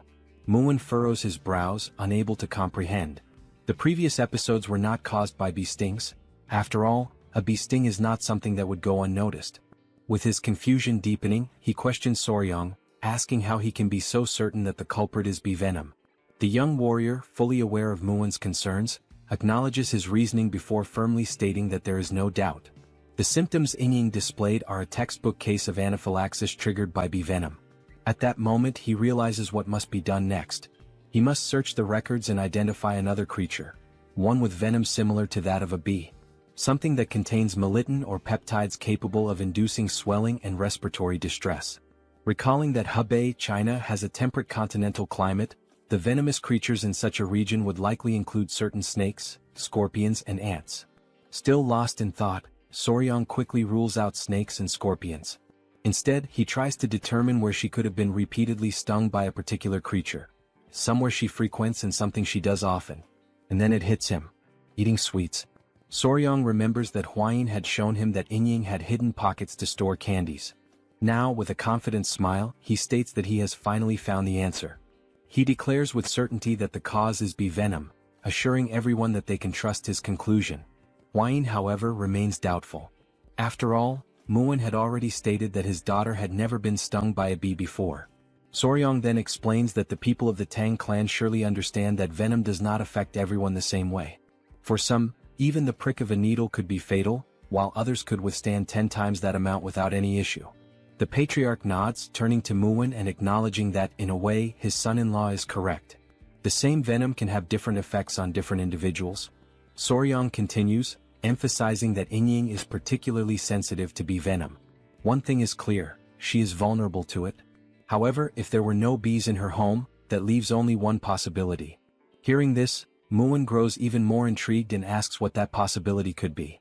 Soryang answers confidently, stating that it is indeed a bee, but a very special kind. Sometime later, as night falls, everyone is gathered near a particular area, their expressions tense. Hwayin holds up a lantern, casting light over the scene. Still skeptical, Muin questions whether Soryang is truly certain. Without hesitation, Soryang confirms that he is. He then asks Hwayin to illuminate the area more clearly, and she immediately complies. As the light reveals the ground, they see several ants feasting on one of Ying's sweets. While they eat, one of the ants suddenly bites another. With 2 wooden sticks, Soryang carefully lifts the aggressive ant by its head, holding it up for everyone to see. He confidently announces that this little creature is the culprit. However, confusion spreads among the group. They hesitate, unsure if what they are looking at is truly an ant, or perhaps something else entirely. Bringing the creature closer for inspection, Soryang points out that, at first glance, it resembles an ant. But upon closer analysis, it is actually a collateral relative of bees. To prove his point, he directs their attention to the creature's large, menacing stinger at the end of its body. At that moment, they finally understand what he meant by collateral relative. It is an ant, but one with a prominent, formidable stinger. Soryang then reveals the true identity of the creature. "This little thing is a king stinger ant," he declares. And with that, the real culprit behind Yingying's condition is finally exposed. Demonstrating his deep knowledge on the subject, Soryang elaborates further, stating that this species belongs to the order Hymenoptera, within the Formicidae family. It is commonly referred to by its nickname, the Asian needle ant.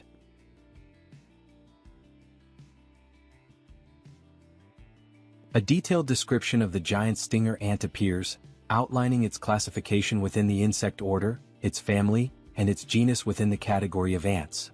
Then, the central question that has been lingering all this time finally arises: can an ant really have a stinger similar to that of a bee? The answer lies in evolution. These stinger-bearing ants evolved from the same ancestors as wasps. Thus, even after countless generations, they have retained many characteristics of their wasp lineage. For this very reason, scientific studies on the venom of ants and wasps have shown that patients who experience anaphylaxis from stinger-bearing ants also tend to exhibit the same severe reaction to wasp venom. The research supports this connection. In any case, Soryang suspects that he came to hunt down demonic insects that had entangled themselves with the Tang family and in doing so, ended up stinging Yingying. After all, the giant stinger ant preys on demonic insects. Furthermore, the marks left by the ant's sting resemble mere blemishes, making it nearly impossible to identify whether the young lady had been stung before.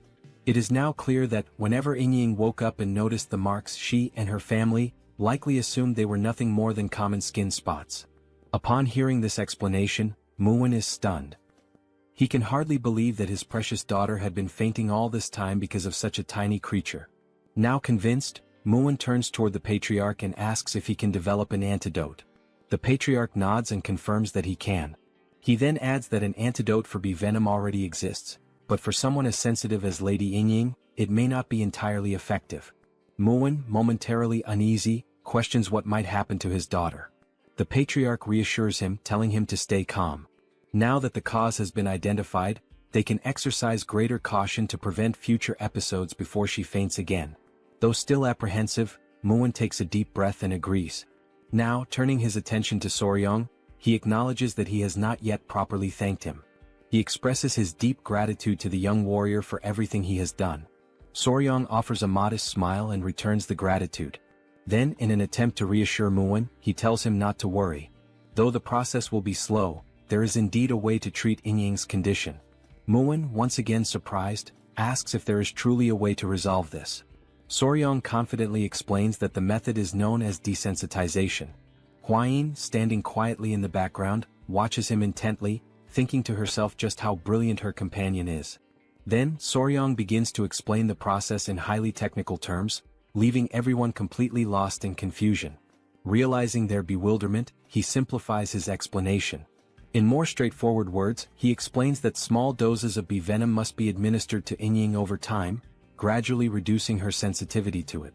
The process will require patience, but it is effective. At this, Huayin suddenly frowns, visibly unsettled by the mere thought of deliberately poisoning the young lady, even if for treatment. Soryang reassures her, stating that while it will take time, once the process is complete, Yingying will no longer suffer allergic reactions to bee venom. Hearing this, the patriarch nods in agreement, saying that the approach makes sense.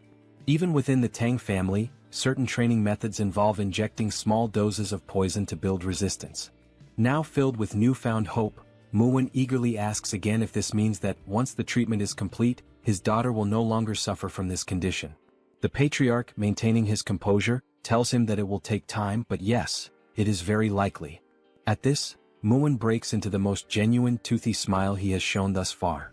Still grinning, he slaps Soryang on the back in a gesture of deep appreciation for saving his daughter's life. With gratitude shining in his eyes, Murim declares that he cannot possibly let such a massive favor go unrewarded. He then asks Soryang if there is anything he desires, saying that he can grant him whatever he wishes. As Murim continues shaking him enthusiastically, Soryang can only wonder why the people of this world always throw around blank checks after receiving help. After composing himself, he clasps his hands together in a polite gesture of refusal. He tells Murim that Lady Yingying is like a younger sister to him now, and he cannot ask for any reward. Murim, however, laughs heartily and increases the force of his backslaps, declaring that within the Ping family, there is no need for modesty. Soryang can ask for anything. Realizing that if he doesn't request something soon, he might end up being crushed to death, Soryang thinks quickly and comes up with an idea. Excitedly, with eyes practically sparkling, he asks if the Peng clan, having traveled from afar, would be willing to accompany him on a journey to visit some famous mountains. A few days later, they now stand before the Gunga Mountains of Sichuan, the very place that Jagal had mentioned before. Gazing at the majestic peaks, Muin, smiling in admiration, comments that it is indeed a famous mountain range. Soryang, standing beside him, agrees. He remarks that he has heard of the beautiful rock formations that can be found here. Huayin approaches, adding that, according to the second military officer, this seems to be the right place. Soryang also nods in agreement but then poses an important question. How will they reach the cave behind the waterfall? Upon hearing this, Muin recalls something. He mentions that he has heard that Soryang recently learned the technique of light footwork. However, given that it is still new to him, he is likely unfamiliar with the technique known as flying swallow steps. However, Soryang questions what Muin is talking about, leaving Muin momentarily speechless. Instead of explaining, Muin grabs the young warrior by his clothing, declaring that he is far too lazy to put it into words, so he will demonstrate instead. Already anticipating what is about to happen, Huayin's jaw drops in shock. With little effort, Muin hurls Soryang through the air as if he were making a perfect NBA three-pointer. Thanks to this unexpected maneuver, they reach the entrance of the cave much faster than expected. Muin bursts into laughter and, with a playful hint of irony, remarks that Soryang is quite fast. Huayin quickly approaches, concern in her voice as she asks if her companion is all right. She then shifts her attention to their surroundings and acknowledges that, in any case, this really does seem to be the entrance to the cave, the hidden passage behind the waterfall. Still grinning, Muin declares that it is time to go inside, as there is sure to be something interesting within. As they cautiously step deeper into the cave, a strange sensation washes over them, prompting them to halt momentarily. Before them, numerous ice crystals glisten, their presence reinforcing the idea that Jagal could not have been lying about this place. The interior of the cave is nothing like what they had expected. Drawing closer to examine the area, they recall Jagal's description. He had spoken of a light descending upon the center of the cave, illuminating a floor blooming with unfamiliar flowers. The way he had described it, it had seemed like something from another world, breathtaking and surreal. Yet, as they venture even deeper, they come to realize that the cave does not feel as otherworldly as Jagal had made it sound. Though there is indeed a light in the center, there are far fewer flowers than anticipated. Taking in the sight, Muin wonders aloud whether the divine creature they are seeking is altering the surrounding environment. As he continues observing, he senses cold air flowing from a specific rock. Soryang immediately agrees, certain that this must be the case. He tightens his grip on his sword and warns the others to stay behind him and remain on guard. Muin, now holding the hilt of his own sword, realizes that whatever they are about to face is likely a powerful foe. At that very moment, a piercing cry echoes through the cave, sending a jolt of fear through Huayin and Muin. Realizing the source of the sound is up ahead, Muin stiffens and once again commands them to stay close to him. Then, from behind the large rock, a pair of glowing eyes emerges, slowly making their way into view. Once more, the creature lets out the same eerie cry, leaving Soryang visibly startled. And then, when the mysterious being finally reveals its full form, Soryang's eyes widen in recognition. That's a fat-tailed gecko. The creature stands at around 30 centimeters in length, with large, round, golden-yellow eyes and a slightly plump tail. The young warrior's eyes sparkle, and he practically drools with excitement. This creature is both unbelievably fierce and ridiculously adorable at the same time. Huayin, observing it closely, comments on how beautiful its shimmering blue scales are. Soryang, impressed, praises her for recognizing it instantly. Meanwhile, Muin is left in utter disbelief. How can the two of them be so calm when there is such a powerful enemy right in front of them? Still gripping his sword tightly, Muin urges them to stay on high alert, stating that there is another gecko deeper inside the cave. Given the circumstances, it is likely that this pair is a mated couple. Soryang, now more intrigued than ever, tries to get a better look further inside. Amazed, he remarks that this is incredible. If there are two of them here, they might be able to breed offspring. He then turns to Muin and pleads with him to capture them both alive, without harming them. As they remain fixated on the agitated blue gecko before them, a thought crosses their minds. Where is the other one? Peering deeper into the cave, they finally spot it. At that moment, Lady Huayin voices her concern, asking if something is wrong. Soryang, his expression growing serious, responds that the gecko inside looks weak, possibly sick. This does not bode well. In fact, the more he looks at it, the more he realizes that the creature inside does not even seem to be breathing. But before they can fully assess the situation, the blue gecko outside suddenly lunges at them. Driven purely by instinct, it attacks the group, determined to protect its home and its ailing mate.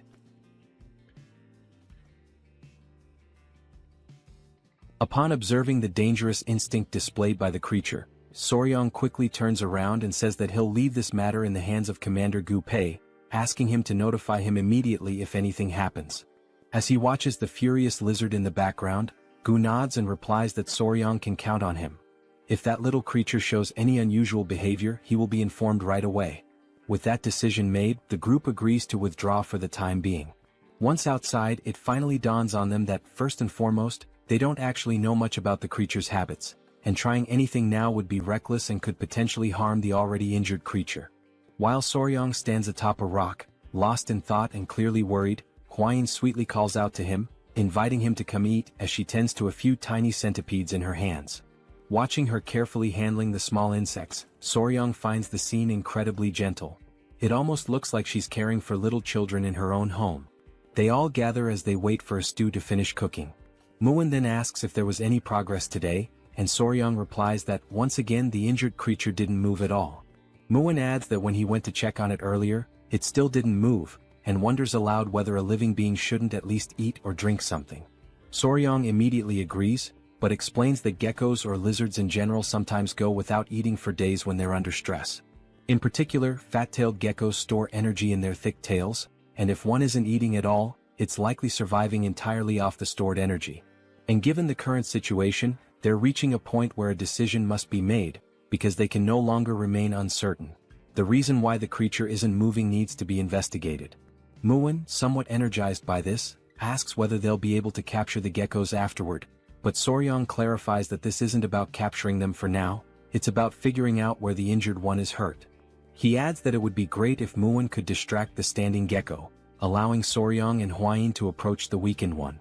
This makes Muin slightly uneasy, but then the eyes of both Muin and the other Peng family men begin to gleam, and Muin suggests that it might be easier to just knock down the healthy one as well. That way they'd have both, the strong and the weak. But all Soryang can think is that if these men hit those little creatures with their muscles, they would surely die instantly. To lighten the mood, Soryang jokes that if Lord Peng hits them, even the rock dividing them from Jaegal would probably just drop dead on the spot. Muin bursts into laughter at the comment. As he gives a few overly strong pats on Soryang's back, Muin remarks that it's surprising Jaegal was pressured enough by such tiny creatures to retreat. He then agrees with Soryang, one hit from him would absolutely kill the geckos. Muin's expression grows serious once again, and he confirms whether they'll go with Soryang's gentle approach. The young warrior replies that it seems to be the best option. Using a small stick, Soryang begins drawing a rough map on the ground, explaining the plan step by step.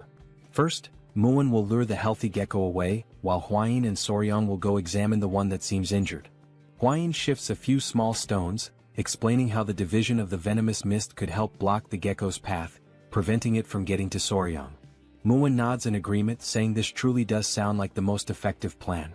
Already clear on what needs to be done, Muin asks if there's anything else he should be cautious about, and Soryang simply tells him to be careful and keep the gecko far enough away so it doesn't get close to them. With a warrior's confidence, Muin pounds his chest and says they can leave it to him.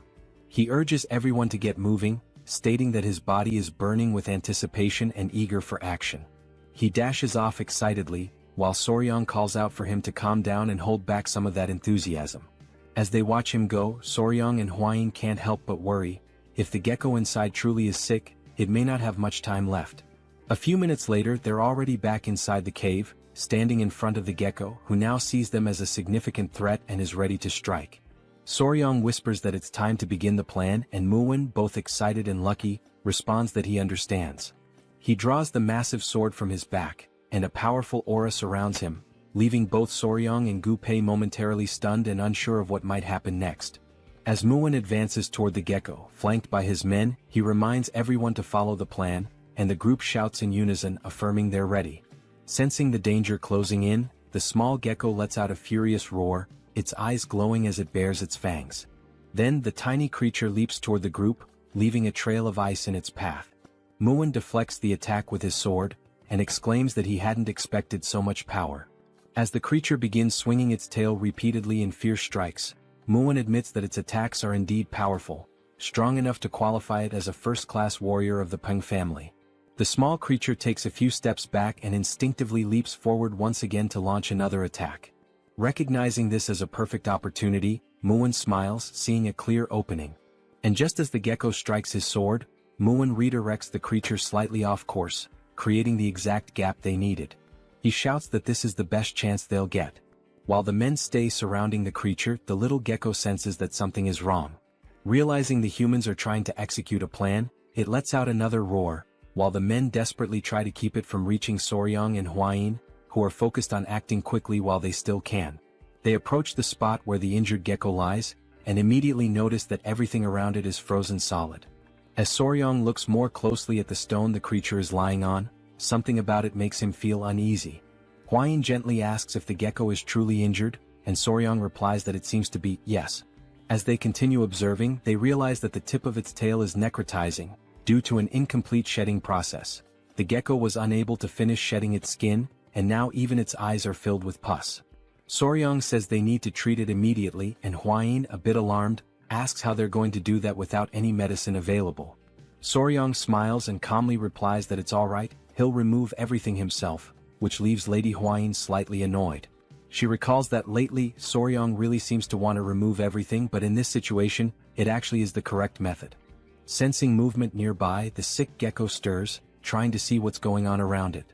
Soryang slowly brings his hand closer to the gecko's head, speaking softly and reassuringly, telling the creature that everything is fine, and that he's going to treat it, kindly asking it to stay still. Once he holds the gecko, Soryang notices that it begins to calm down, and just like the queen bee from earlier, it seems to understand his words to a certain extent. As he holds the creature, he gently tugs on a bit of its skin and explains that, just like snakes, geckos also shed their skin. He even gives an example. Wild fat-tailed geckos tend to eat their own shed skin, which is why it's rare to find remnants of it lying around. Impressed by his knowledge, Huayin says that it's truly fascinating. Soryang pulls out a small knife, stating that the gecko's skin appears to be incredibly tough, and trying to remove it with bare hands wouldn't be effective. Carefully, he brings the blade near the creature, beginning to remove the dead skin from its body. Watching closely, Huayin puts her hand to her mouth and says it looks just like a precious gemstone. As we observe, Soryang begins peeling away the skin from the creature's back, and the blue color underneath is strikingly beautiful. He proceeds with great care, removing the skin from each of the gecko's legs, one by one. Seeing the exposed skin on the legs, Huayin exclaims that they look like adorable little gloves. She's reminded of the time when she was a YouTuber, and even back then videos of peeling or removal like this were trending and popular. Looking at the creature again, Soryang says that the most important part is still left, the head and the tail. Once more, he gently holds the gecko and says he needs to be especially careful with the eyes. Just as he had predicted, pus had built up inside the creature's eyes, and because it hadn't been properly removed, the inflammation caused the eyes to swell badly. With deliberate, slow movements, he begins removing all of the dead skin, working patiently until he successfully peels the skin off the gecko's entire face. Once everything has been taken off, Soryang gently asks the creature how it feels now, wondering if there's any improvement. At that very moment, Huayin gets visibly excited, because it's the first time she's seen the gecko open its eyes, and it no longer looks sick. Still holding the small creature, Soryang appears serious, and Huayin asks if something is wrong. He answers that yes, there is.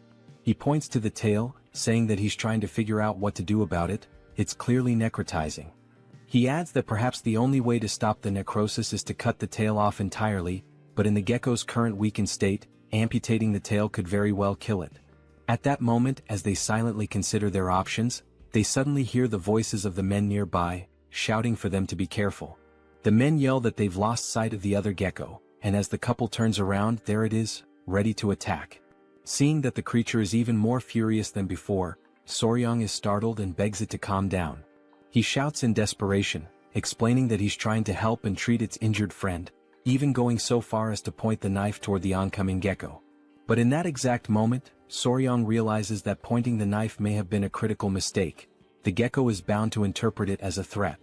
And that's exactly what happens. With a chilling roar, the blue fury of the lizard echoes through the cave.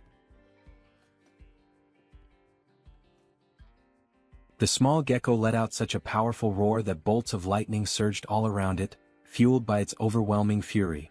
The pressure in the air was so intense that it even caused Soryang to be pushed slightly backward. Only then did our young warrior realize that he was in serious trouble, because he was still holding the other gecko in his arms. The enraged gecko lunged in the couple's direction, and Hwayin quickly stepped forward, trying to shield her companion, urging him to be careful. At the very last second, to prevent them from being struck, she shoved him slightly to the side in an attempt to save him. The furious gecko then slammed into the ground with immense force, shattering a nearby rock on impact.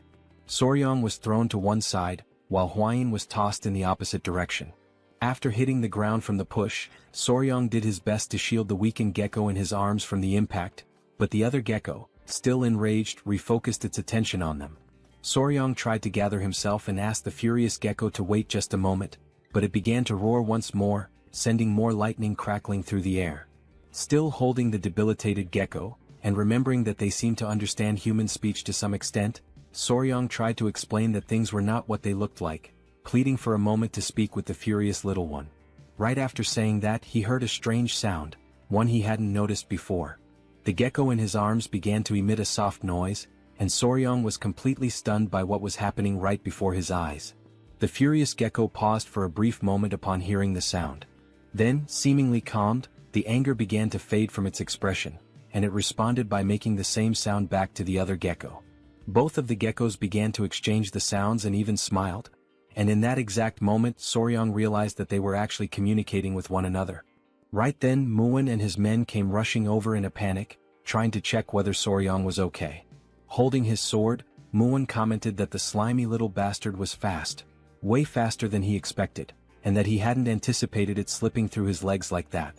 But when the small gecko saw the men again, it immediately began to growl, and its expression once again twisted into one of irritation. Soryang stepped between the gecko and the men while still holding the injured one, asking them to wait a moment, saying that there was no need to keep fighting. He assured them that he was fine and asked them to step back a bit, as he was going to try speaking with the geckos for a moment. Murim briefly wondered if Soryang had lost his mind trying to talk to that thing, asking if he really believed the creature could understand human words. Still observing the gecko, Soryang responded that yes, it seemed like the creature could understand human speech to some extent, and if so, it probably wouldn't attack again. He turned to Hwayin and asked if she could grab some of the dried grass he had seen nearby, and she answered that she could. Then she went off in a cute moment, appearing almost chibi-like, collecting the dry grass alongside a little centipede. Soryang arranged the dried grass so that the weakened gecko could lie on it, judging that it would be more comfortable than resting directly on the cold ground. The couple knelt down beside the geckos, and Soryang gently told them not to worry, that he wasn't trying to hurt them. He had only removed the stuck skin that wouldn't shed on its own and cleaned what was covering the sick gecko's eyes. Then Soryang reminded the healthy gecko not to forget to lick the eyes of the sick one, and immediately the small gecko did just that. Afterward, the young warrior stood up, crossed his arms and stated that there was only one problem, drawing everyone's attention back to him. He explained that the sick gecko's eyes would likely heal just fine, but her tail was already necrotized, so licking wouldn't help at all in that situation. The sick gecko seemed to finally realize that her tail was indeed useless. She couldn't feel anything from it anymore. So Soryang continued, saying that, in other words, the only way to improve the situation would be, and while making a cutting gesture with his hands, he implied that they might have to remove the tail entirely. At that moment, one of the geckos imagined his partner's tail being cut off, and the vision of her crying out in pain filled his mind. He began to roar once again, and Soryang, growing nervous, made a scissor shape with his fingers to try to explain. The fury returned to the little gecko, who suddenly leapt toward the young warrior, taking him by surprise with the sudden mood swing. Realizing he wasn't fast or strong enough to stop this charge, the only thing Soryang could do in that moment was scream in desperation. Several minutes later, the couple sat on a rock with Murim beside them, while the men prepared a campfire.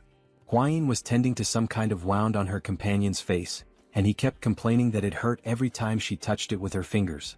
Soryang becomes a little irritated with the ungrateful gecko, since he was only trying to help. Hwayin tells him to stay still as she's in the middle of applying a healing balm, and if he keeps moving it might leave a scar. Hearing this, Murim crosses his arms and starts laughing, saying that now Soryang is finally beginning to act like a real man. After all, he earned a glorious battle scar. Realizing that this was not the right moment for jokes, Hwayin turns to Muin with a terrifying glare. Along with Hwayin, the little centipedes also fix their gaze on him, trying to intimidate him, and without saying a single word, Muin understands the message loud and clear.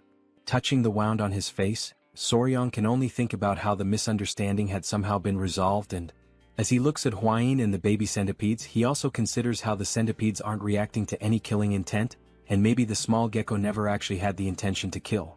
At that moment, Gu interrupts and calls out to Soryang to talk to him about something. He says it looks like the little creature wants to say something to Soryang, since it keeps trying to get over to him. Soryang gives an awkward smile and asks if the gecko is finally ready. The gecko responds by making the same sound as before and nodding its head. Tilting his own head slightly, Soryang says he'll do his best. But first, there's something he needs to ask, which makes the little gecko curious. So he asks what geckos usually eat, explaining that if they really do need to cut off her tail, she'll need to eat something nutritious to recover properly. Before Soryang can even finish speaking, the small gecko quickly leaps away to show what they usually feed on. Soryang follows him, asking him to wait up since he's way too fast. The gecko stops in front of a small plant and begins making some sounds. Soryang realizes that with these sounds, the little one is definitely trying to communicate something. The gecko then picks the plant up with its mouth and lifts it, clearly wanting Soryang to see it. Soryang takes the plant from the gecko, and Hwayin arrives shortly after, asking if she can take a quick look at it. She takes the plant and carefully examines it. Then she says it's weak, but she can still feel a bit of chi coming from it, so this little plant is definitely a seed of a spiritual herb that used to grow there. Soryang takes the plant back and is left stunned when he realizes it's that seed. This spiritual herb that everyone had talked about so much. Muin comments that he's heard of it before a long time ago. And it's said that spiritual herbs always grow in places where spiritual beasts live. Looking at the sleeping baby centipedes, Hwayin says that maybe, just like the baby centipedes, the little geckos also survive by feeding on the chi from the spiritual herbs. Soryang looks a little alarmed and asks if now that the spiritual herb has been dug up, it means this is a big problem. He then tries to dig the ground with his hands, saying they should replant it quickly, but Muin tells him that won't help. Muin approaches, places a hand on Soryang's shoulder, and explains that once a spiritual herb has been touched by human hands, it won't grow again. He adds that the little gecko surely already knew this, and that's probably why he dug it up and showed it to them. So even if they plant it again, it won't grow any further from this point on. Then he remembers Jagal, who had come there earlier and dug up the plant, which led to the small, defenseless geckos being harmed. Soryang begins to cry and says that he's sorry for that humans are truly sorry little geckos. Muin then turns to Gu Pei and asks what the name of the spiritual herb that used to grow there was. Gu Pei answers that he remembers it was called frost ginseng, while Soryang continues mourning in the background and Hwayin tries to comfort him. Muin then says that what they need to do is find something that emits the same type of chi as frost ginseng. Hearing that instantly lifts Soryang's spirits, and he asks if such a thing really exists. Muin grins with his toothless smile and says yes, of course it does. This thing is called ice jade, and just like frost ginseng, it carries the essence of cold chi. But then Muin says that the problem is how to get ice jade, as it's incredibly rare. Even with money, it's not something easily obtained. Hwayin interrupts their moment of uncertainty and asks if they're talking about ice jade. She says she knows someone who has it. Hearing that, Soryang and Muin both light up with excitement, asking if she's serious and saying that's wonderful news. Barely able to contain his excitement, Soryang steps closer and asks who it is. Hwayin is startled and tells him to calm down. While both of them are watching her, she says she doesn't really know how to say this. Then she takes a deep breath and says, "There's some other weed, or whatever." The two of them are left in shock by all the buildup, and Muin asks if she means it's just a weed. Hwayin seems disappointed, thinking they would have taken it more seriously. Then Soryang shouts, completely confused, "What?"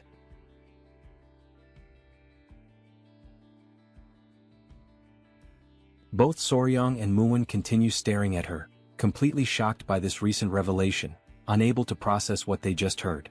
Muin asks if what she just said about the herb is really true. Soryang, knowing the partner he has, immediately starts to get nervous and begins to sweat. As the tension builds up, Soryang starts recalling how his father-in-law once gave Hwayin the nickname Weed when she was just a child, and that most likely led to this very misunderstanding. Still utterly confused, Muin asks who this other weed is that supposedly possesses the ice jade.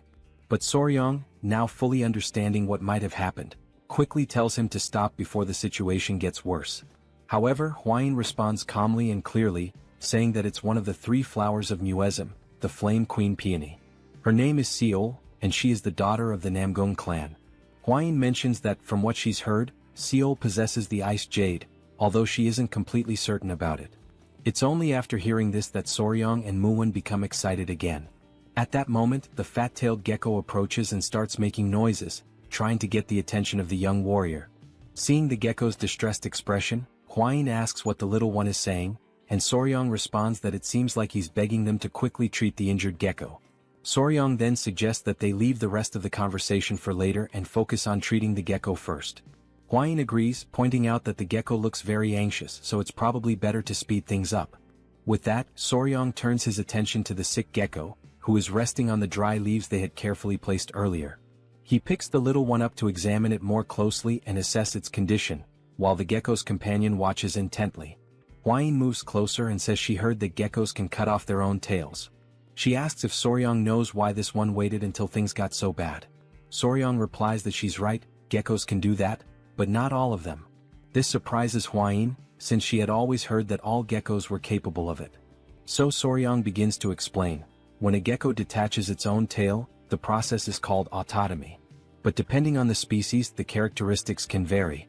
Some are able to perform autotomy but can't regenerate afterward, while others can lose their tails and still grow them back. And then there are those that can do neither, they can't detach and they can't regenerate. That's why you can't make assumptions. You have to examine them properly. Bringing his hand close to the tail, Soryong says that once it's confirmed, they'll find the detachment segment, the specific area that needs to be pressed with a finger to trigger separation. Hwayin asks what the detachment segment means, clearly confused by the term. So Soryong explains again, saying that while it might seem like a gecko's tail can be cut off anywhere, in reality, the spot where it actually breaks is predetermined. And that particular point is called the detachment segment. Once again amazed, Hwayin admits that she doesn't know much about geckos since they're not venomous, and then she asks how Soryong knows so much about them.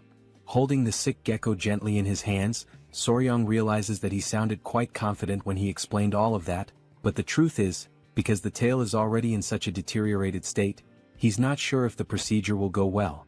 But regardless of the uncertainty, he knows he has to try. With determination in his voice, Soryong says that he will succeed, otherwise he doesn't deserve to be called Spicy Fabre, his former YouTuber name. Sometime later, Muwon is left alone with the little gecko while the couple is working in the background, focused on the procedure. The small gecko starts making some sounds, and Muwon realizes that it wants to say something, so he turns around. Watching the cheerful couple in action, Muwon asks what happened to the injured gecko. Soryong replies that fortunately, everything went well. Now, as long as they take good care of her, she'll be just fine. Hearing that makes the other gecko extremely happy, so much so that he starts crying tears of joy. Soryong crouches down, still holding the injured gecko in his hands, and asks the other one if he's happy now. Muwon observes it all quietly, not saying a word, but thinking to himself that the more he looks at that boy, the more incredible he seems. And so, after finishing the surgery, the group decides to stay close by and monitor the gecko's condition for a few days. A few days later, the couple approaches with excitement as they run toward the stone where the geckos usually stay. Soryong calls out to them, and right away the geckos respond to him with the familiar sounds they make. Soryong's eyes sparkle with joy, thinking to himself that they're not even cats, they're baby geckos. But if this had happened in his past life, it definitely would have gone viral on YouTube. Looking at the injured gecko, Soryong sees that she has regained some of her strength thanks to proper rest. He leans down a bit and says that it looks like everything's okay now, adding, "We'll get going for now." This makes the gecko a little sad, and it tries to communicate even more before they leave. So, Soryong takes a moment to explain that they're not leaving forever, they're just going to gather some food for the geckos and then come right back to that place. Upon hearing this, both geckos become visibly happy, making cheerful little sounds. Soryong can't help but think to himself just how incredibly adorable these little geckos are.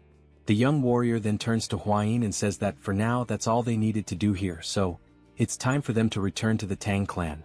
With determination, he clenches his fist and, full of energy, declares that they are going to recover the ice jade. Sometime later they arrive back at the Tang clan, having left the little lizards behind in good care. As the couple reunites with the patriarch, they notice that many updates have come in while they were away. The father-in-law begins speaking and says that among all the news, by far the most significant incident is undoubtedly the one involving the blood cult. He starts explaining that after the identity of a spy embedded within the Murim alliance was exposed, their warriors decided to follow an owl that had been created by one of their assistants. However, as they were tracking the owl through the skies, they received a piece of information that turned out to be extremely valuable. No one would have believed it at first, but following that owl actually led the group directly to the hidden base of the blood cult. Coincidentally, a squad had just returned to the Murim alliance, and they brought with them a batch of poison extracted from the striped tiger water leavings. The patriarch adds that he heard the poison played a crucial role during the raid on the cult's hideout. Then he presents something to Soryong, a handwritten letter of gratitude from the leader of the alliance. Holding it up, he expresses how proud he is of his son-in-law. Returning to the subject of the geckos, the patriarch then asks Soryong if he managed to capture the mysterious geckos, saying that at any moment now he plans to walk through the garden of creatures to take a look at them himself. Looking a bit embarrassed, Soryong scratches his face and says that he could say they have captured the geckos. Hwayin steps in at that moment to clarify everything, and so, Lady Hwayin proceeds to explain everything that had happened up until now in full detail. After listening to the whole story, the patriarch falls into thought the moment he hears about the ice jade. Hwayin continues, saying that in order to retrieve the ice jade, they are planning to travel together to Anhui province to visit the Namgung clan. She turns to her father and asks if that's all right. The patriarch tells them to go ahead, mentioning that there's something that needs to be delivered along the way anyway, so it all works out conveniently. He adds that the current times are unstable due to the ongoing threat of the blood cult, but since Soryong will be with her, he feels reassured and can allow it without worry. Seeing his father-in-law smile as he says this, Soryong quietly wonders to himself if that kind of statement really deserves to be said with a smile on one's face. Then the patriarch pauses, telling them to wait for a moment, because now that he thinks about it, since they're heading to the Namgung clan, there have been some rather disturbing rumors going around lately. The couple exchange glances, already expecting that it must be something strange, and they ask what kind of rumors these are this time. The patriarch begins to recount what he's heard. Near the Namgung clan around Yellow Mountain, there are whispers that some men have been walking through the forest late at night. One man supposedly asks if the other is serious about what he's saying. The second man insists that he's telling the truth and goes on to say that the young woman from the Namgung clan, she really... But then the first man cuts him off, saying that it's nonsense, that it's nothing more than a filthy and scandalous rumor. Even if it were true, one of them says, still. But before he can finish, something suddenly grabs their attention. Both men ask aloud what in the world they're seeing as they spot a man lying unconscious on the forest floor. They rush toward him, realizing someone has collapsed right in the middle of the woods. As they get closer to the fallen man, they call out to ask if he's okay. When he doesn't respond, they even wonder if he might be dead. Suddenly, the unconscious man starts smiling, leaving the other two completely bewildered and unsure of what to think. The man on the ground has a creepy, perverted look on his face. He seems to be under some kind of spell or trance. Blood trickles from his nose, and he's drooling as if he's not fully conscious. The two who tried to help him look at each other, still unable to grasp what is actually going on. From a distance, a feminine figure watches the whole scene unfold. The men carry the unconscious man on their backs, asking aloud whether he was drunk or something. Meanwhile, the woman observing them emits a soft, mysterious pink aura. She continues walking alone through the dark forest, her silhouette blending into the shadows. Everything about her presence is shrouded in mystery, and then, there's a subtle hint that she might have some kind of connection to spiders.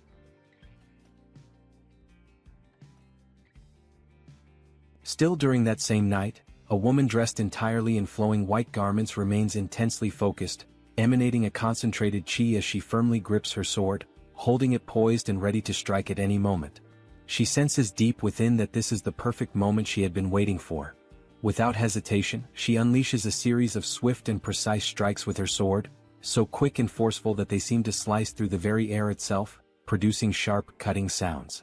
After executing the flurry of attacks, her hand begins to tremble uncontrollably, as though she has already reached the limits of her physical endurance. Moreover, her face has grown pale and sweat is pouring down from her forehead, clear signs that she has completely exhausted herself. At that moment, she quietly mutters that once again she failed to cut through all the falling leaves, admitting to herself that perhaps she still requires even more training. Just then, another young woman approaches, calling out urgently to her as she prepares to make another round of attacks. The younger girl tells her that they must return now without delay, warning that if they linger any longer they will be caught. It becomes apparent from their conversation that the two are sisters, as the younger girl mentions that their father will scold her as well if they get caught this time. She continues, saying that although she knows her elder sister is an excellent swordswoman, she should also take better care of her own health. The older sister removes the traditional Hanfu hat from her head and in a gentle voice, responds that she understands, calling the younger girl Un. At that moment we are formally introduced to the elder sister, whose name is Seol, and it is revealed that both of them are daughters of the prestigious Namgung clan. Suddenly, Seol begins coughing harshly, causing Un to grow visibly concerned. Seol's cheeks flush red, and weakened by her earlier exertions, she appears clearly unwell. It is explained that this condition is known as an overflow of qi deviation. In the beginning, everyone in the family believed it to be a blessing. This condition occurs because her qi channels are extraordinarily open, allowing for the extremely rapid accumulation of internal energy, with no obstructions blocking the flow of pure qi. An elderly man who had been monitoring the sickly girl from her bedside explains that many of her vital blood points are wide open, causing her innate qi to be consumed at an alarming rate.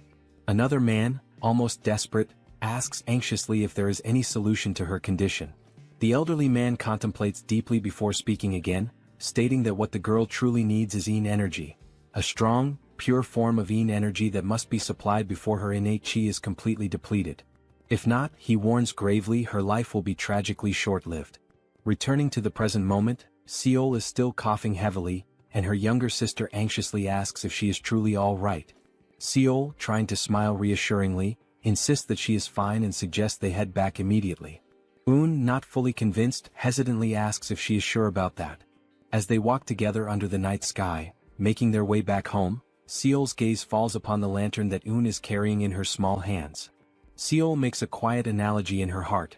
She likens herself to the flickering oil flame inside the lantern, a fragile existence destined to vanish the moment the oil is exhausted.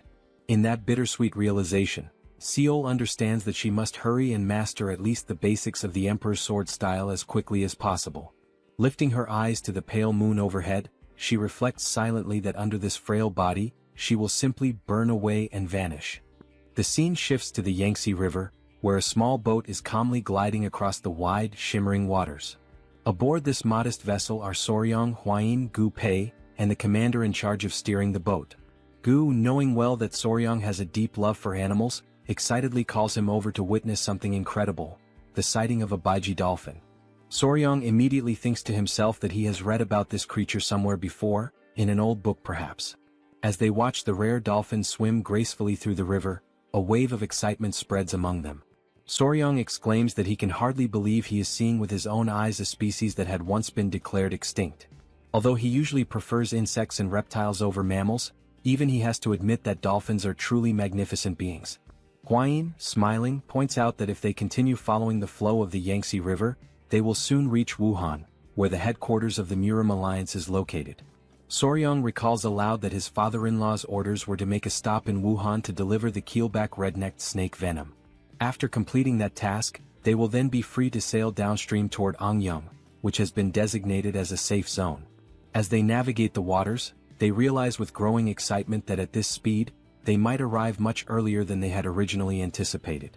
The couple then sits down together, seeking a moment of calm, and Soryong calls Huayin over, telling her that there is something weighing heavily on his mind. Curious, she immediately asks what it is. He then poses a question that has been bothering him. If the ice jade is truly so valuable, would the Namgung clan really be willing to hand it over as easily as she had claimed earlier? He admits that he has thought long and hard about this issue, and no matter how he reasons through it, it continues to trouble him. In response, Huayin simply smiles warmly and urges him to trust her. She reminds him that the ice jade was intended for a very special use, to help Namgung Seol, and apparently Seol needs something she can actually consume, but the ice jade itself cannot be eaten. Pointing directly at Soryong, she explains that since they possess this, implying whatever they are carrying, then they will be able to negotiate. Surely in exchange the Namgung clan will be willing to give up the ice jade. After all, this can be consumed unlike the ice jade. Adjusting his clothes or whatever precious item he is guarding beneath them, Soryong agrees that she is not wrong. However, he confesses that he still cannot shake the feeling of uncertainty about whether the ice jade is truly safe. He explains that since the geckos already have cold blood, they naturally hate anything that is too cold. He tells her plainly that he feels uneasy about feeding them something when he is not entirely sure of its effects. Then he adds that he actually has another question forming in his mind. Soryong then says that she had mentioned before that the jade possesses a cold yin energy, and he asks her what exactly she meant by that. He admits that although he has heard about yin and yang energies before, he still finds it very difficult to fully understand them.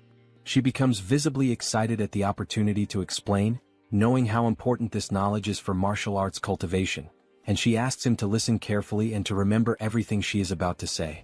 She begins her explanation by saying that yin qi is the qi that generates yin fire. Among the qis of heaven and earth, yin qi refers specifically to the qi that sinks and gathers. Normally, she continues, yin energy suppresses the activities of living beings. Things that are dark, cold, and frightening, all of these are manifestations of different types of yin energy. She goes on to clarify that the expression cold yin energy simply refers to a specific variety of yin energy, emphasizing that it is still a part of the broader concept. Soryong is completely captivated by her explanation, but more questions start to arise in his mind. The first question he asks is whether yin energy, then, should be considered a bad or negative energy. She quickly responds that it is not exactly the case. In contrast to yin energy, yang energy creates yang fire, but too much of it can accelerate the activities of living beings, leading to faster aging and rapid depletion of energy. She explains that the reason why the two geckos need cold energy is because their bodies are inherently composed of cold energy themselves. Therefore, they grow stronger by absorbing yin energy, almost as if they were recharging their inner reserves. Scratching his head in confusion due to the increasing number of questions piling up in his mind, Soryong asks whether yin and yang are not supposed to be in balance. He then wonders out loud how they can achieve that balance when they are dealing with pure yin energy. Knowing that he is intelligent and endlessly curious, she begins to blush, her cheeks turning a soft pink. Then, awkwardly and still blushing, she starts to stammer and admits that she actually does not know how to explain it properly.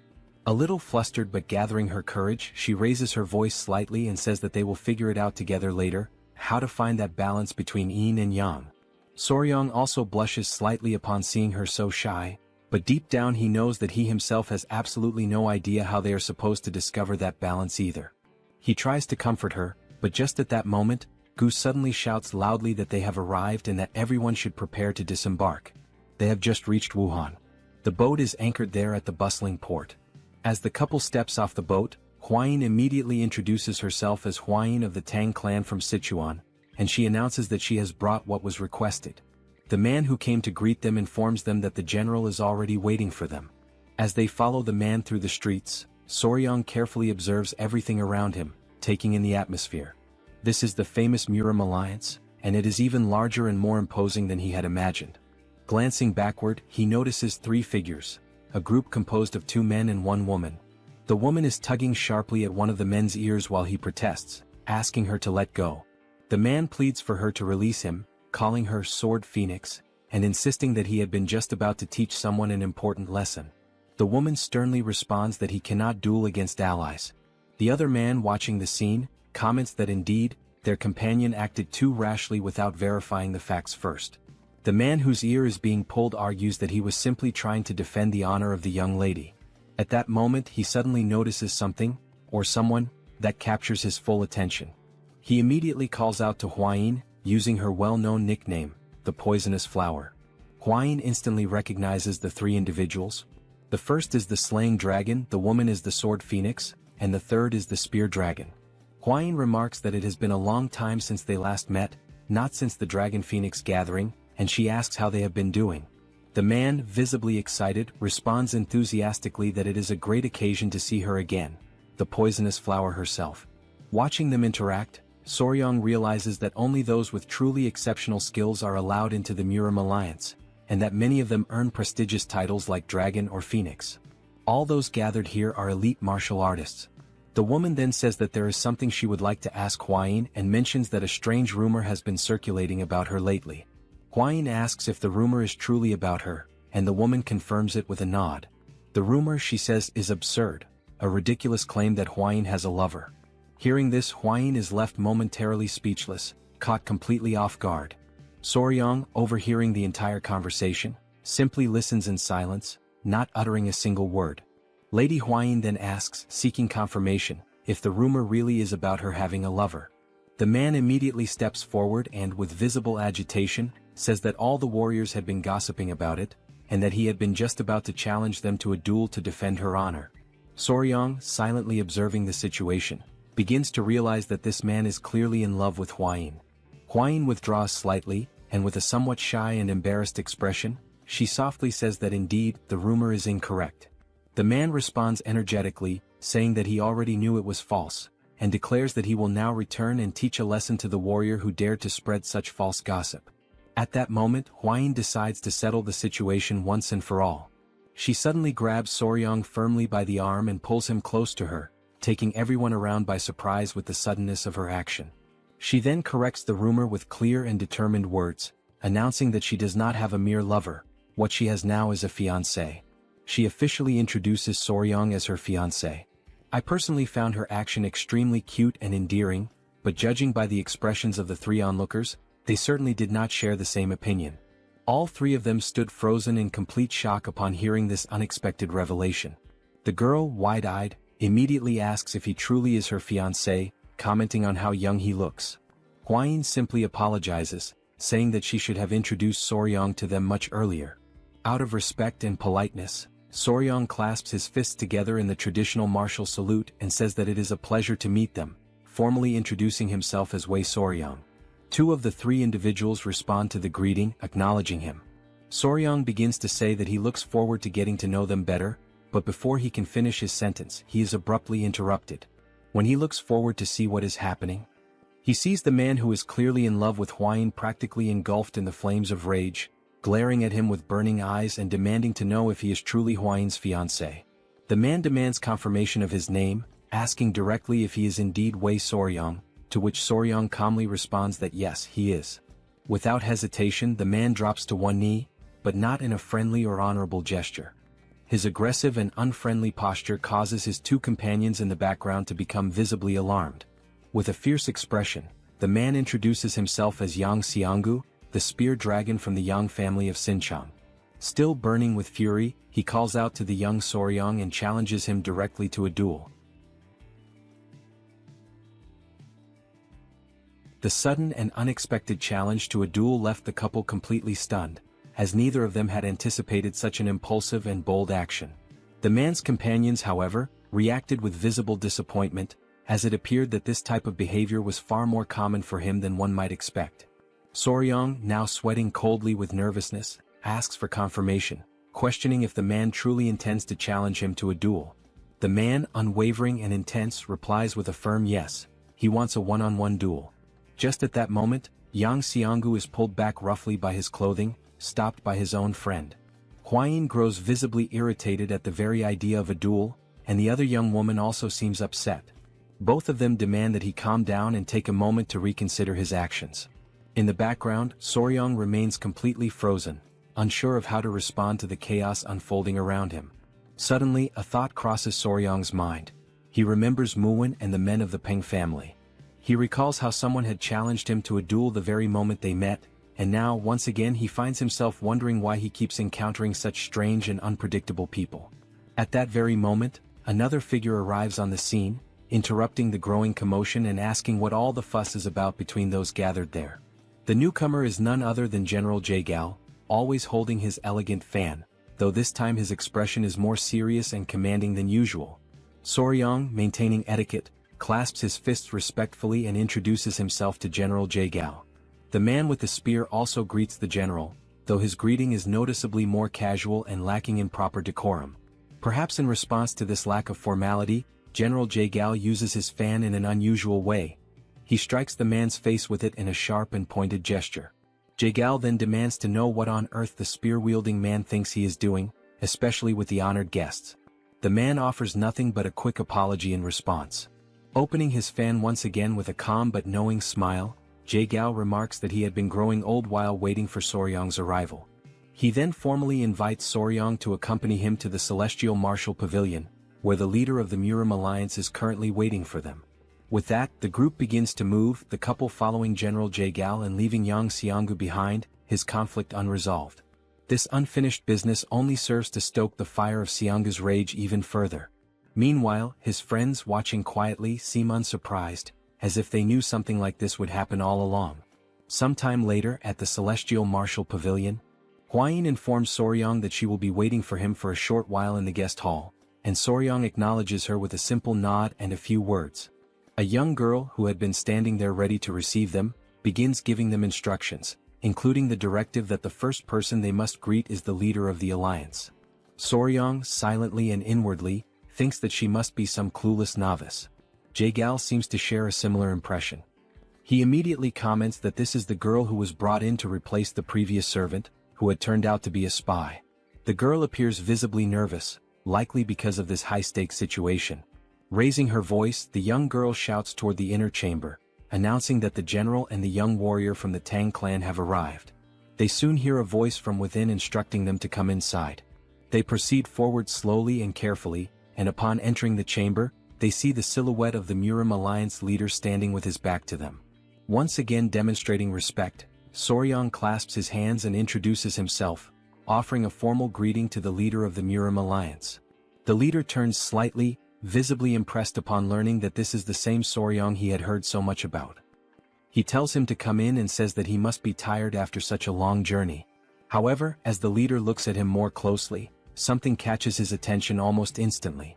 The leader immediately asks about the tiny creatures on Soryang's wrist and waist, questioning whether those little beings have bitten anyone yet. Soryang, a bit startled by how quickly the leader noticed them, replies honestly that no, they have not bitten anyone. At that moment, all Soryang can think about is how they had said the alliance leader was one of the top 3 martial masters in all of Murim, and now he has no doubt. The man immediately recognized the venomous creatures hidden beneath his clothing. The leader gestures for them to sit, and once they are settled, he proposes they move straight to the most important matter. He then asks Soryang whether he brought the venom from the tiger-striped water snakes. Soryang replies that yes, he did bring it.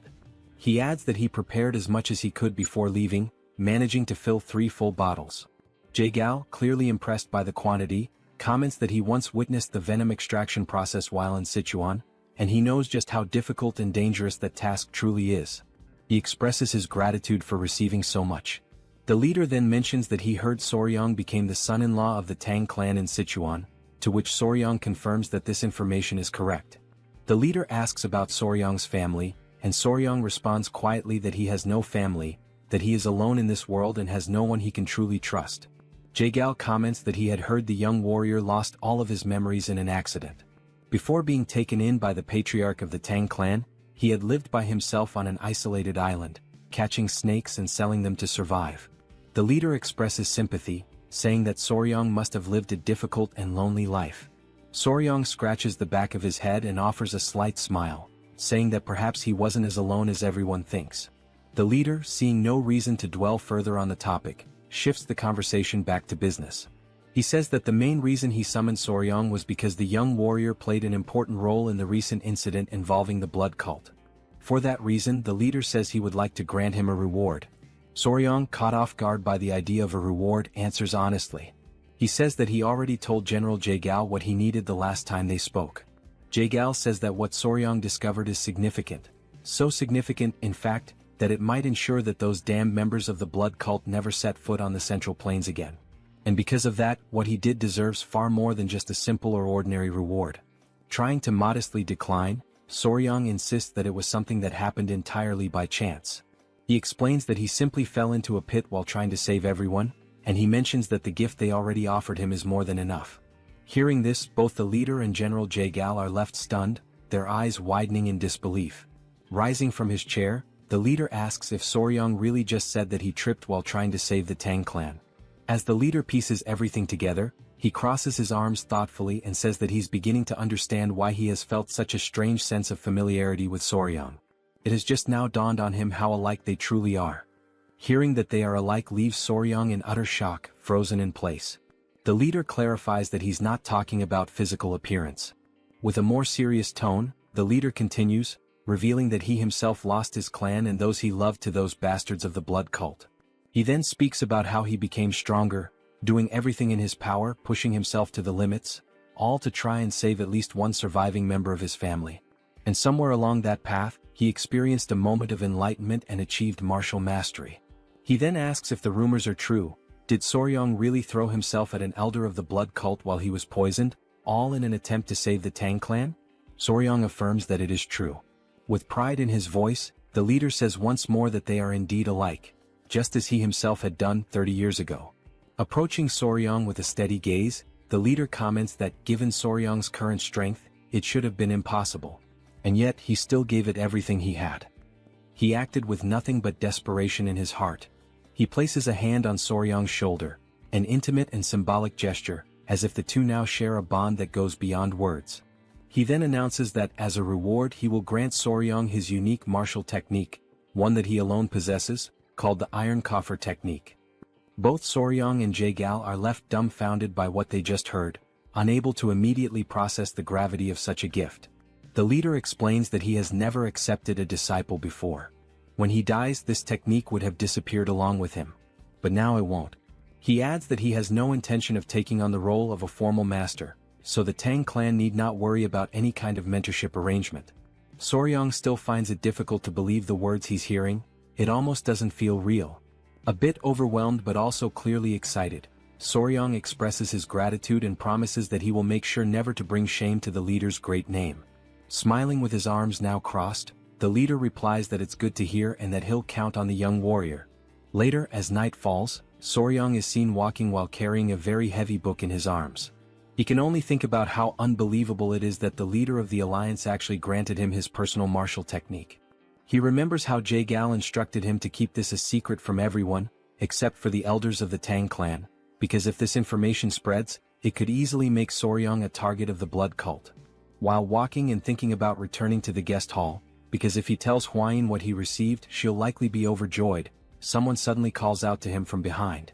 As Soryong turns around, he sees the spear-wielding man from earlier, still burning with the fury left over from the events of that afternoon. The man declares that they have met again due to fate, which only makes Soryong feel even more unsettled and anxious. He explains that he heard Soryong had left the Celestial Martial Pavilion, so he came looking for him. He says he still hasn't received an answer to his earlier challenge for a duel. Soryong can only think about how incredibly persistent this man is. Clutching his spear, the man says that he needs to know whether Soryong is truly a man worthy of Lady Tang Hwayin, the poison flower. He insists that Soryong must prove himself. Soryong replies that it's too dangerous and that they really shouldn't. But before he can finish, the man interrupts and gestures to his spear, saying there's no need to worry because he'll remove the tip and only use his hands gently. Soryong responds that this isn't what he meant. He explains that the danger isn't to himself, but rather he's afraid that the spear warrior Yang might actually die. For a moment, the area falls into complete silence. The two men simply stare at one another. This only serves to infuriate the spear-wielding man even further.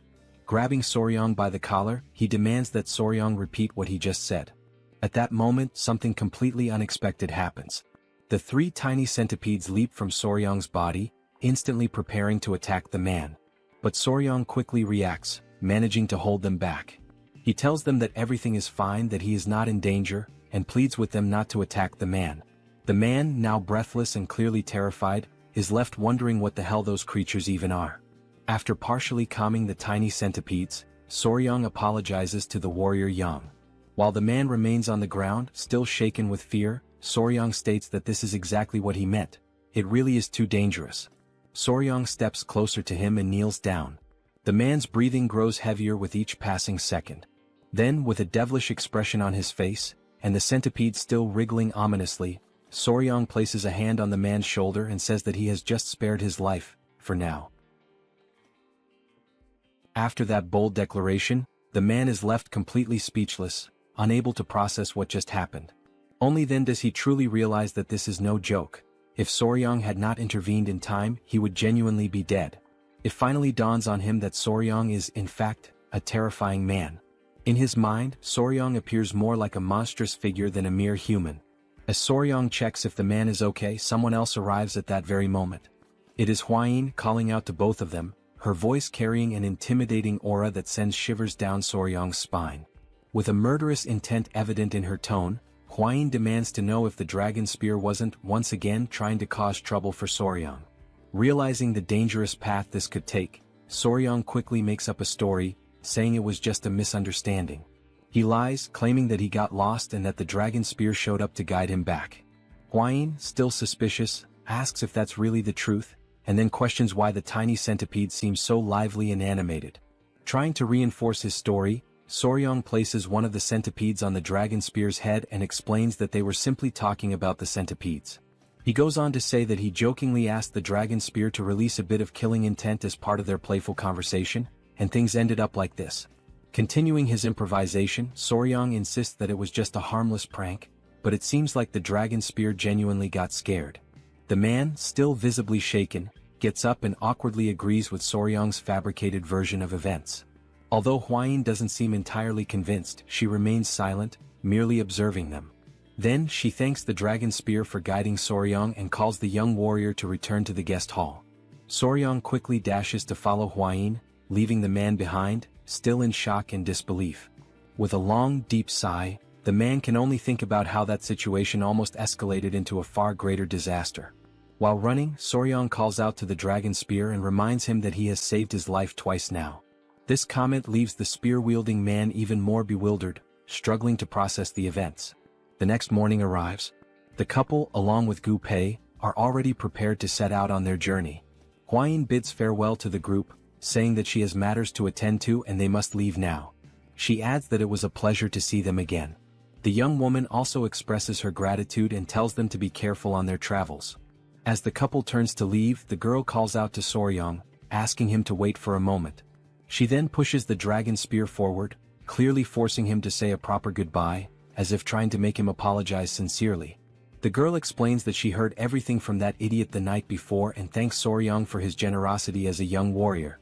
The dragon spear, feeling awkward and slightly embarrassed, mutters an apology and also expresses his gratitude for what Soryang did the previous day. He then adds that after talking with the Sword Phoenix, he finally realized just how foolish he had been. Clenching his fists and almost on the verge of tears, he admits that, judging by Soryang's actions, he truly seems to be a suitable match to be the fiancé of the poison flower. The man then bows respectfully, thanking Soryang earnestly and asking him to please take good care of Huayin from now on. The young warrior nods, saying he understands and tells them to take care as well. Soryang also mentions that he has heard they will likely meet again soon at some upcoming ceremony, so there's no reason for any animosity between them. They board the boat, bid farewell to their new friends, and set off toward their next destination. Late at night, they find themselves staying at an inn located in a small lower village on the slopes of Huangshan Mountain. Soryang recalls Gu mentioning that they would rest there for the night since the mountain is treacherous, and it would take at least half a day to reach the Namgung clan's estate. That was the reason they decided to spend the night at this inn. After Soryang shares the details of his encounter with the leader, Huayin is left utterly shocked. She has just learned that Soryang received the secret manual of the Iron Coffer technique, the unique martial art of the first emperor himself. Soryang casually remarks that the emperor said they seemed alike. However, he also mentions that he heard the training required to master this technique is painful. Yet, once fully mastered, it can even block blades and withstand chi-based attacks. Huayin explains that the emperor's exclusive technique rivals the legendary indestructible diamond technique of the Shaolin. Since it is an external martial art, it does not require internal cultivation, which means Soryang shouldn't have much difficulty learning it. Realizing this, Soryang understands that, essentially, mastering it would be like gaining bulletproof protection. He truly inherited an incredible technique. Then Huayin offers to help him train in the new technique. She mentions having heard that the emperor used to whip his own body every morning as part of his rigorous practice, and she enthusiastically volunteers to assist him with that. Soryang is left utterly speechless, his jaw dropping as he processes what Huayin just said. He then asks in disbelief if it's really true that the emperor used whips as part of his training. Huayin, still excited, firmly confirms it, explaining that hardening one's skin through repeated whipping is an essential part of mastering the technique. Soryang, who has a vivid imagination, suddenly envisions Huayin wielding a whip while wearing a more daring outfit. This mental image makes him hesitate for a moment, but then he rationalizes that if it's for the sake of cultivation and becoming stronger, he would be willing to accept it. Just then, an elderly man who works at the inn interrupts their conversation. Apologizing for the intrusion, he asks if they are planning to climb Mount Huangshan. Huayin responds affirmatively and inquires why he's asking such a question. The old man explains that he is the owner of the inn, and judging by their appearance and equipment, it seems that they are heading towards the Namgung clan. Rising from his seat, Soryong cautiously asks if there is any problem they should know about. Before the old man can respond, Huayin recalls that her father had mentioned some unsettling rumors circulating lately. Curious, she asks if those rumors are related to what he's about to say. The elderly man then reveals that, in truth, over the past few months, people who have ventured up the mountain have mysteriously disappeared. Fortunately, those who went missing were later found safe, but something disturbing had happened to them. They had their yang energy completely drained. Both Soryong and Huayin feel a slight chill at this revelation. Huayin, clearly puzzled, remarks that it sounds rather strange and questions what this has to do with the Namgung clan. Blushing slightly and appearing somewhat embarrassed, the old man hesitates before confessing that all those who regained consciousness after the incident said the same thing. The person they spent the night with was none other than Lady Namgung Seol. This shocking statement leaves both Soryong and Huayin completely stunned. Huayin immediately questions whether this could possibly be true. Outraged, she continues, asserting that this is clearly a malicious trap, a vile and baseless accusation. Seeing that she is becoming increasingly agitated, Soryong gently urges her to calm down. The old man, equally taken aback, reassures them that, naturally, everyone reacted the same way at first. However, before he can finish his sentence, the scene transitions to the Namgung clan. Inside the clan's estate, Lady Seol is meticulously practicing her manual skills when she hears approaching footsteps. A young girl pushes the door open and calls for Lady Seol's attention. The girl informs her that the patriarch has summoned her to the hall immediately. Curious and slightly apprehensive, Lady Seol asks what her father wants. As she hurries toward the hall, she wonders what could be so urgent and also worries whether her father has discovered that she has been secretly practicing sword techniques at night. Arriving at the hall, Lady Seol is met with an unpleasant surprise. Her father is there, surrounded by several men kneeling on the ground, while another man holds a spiked mace.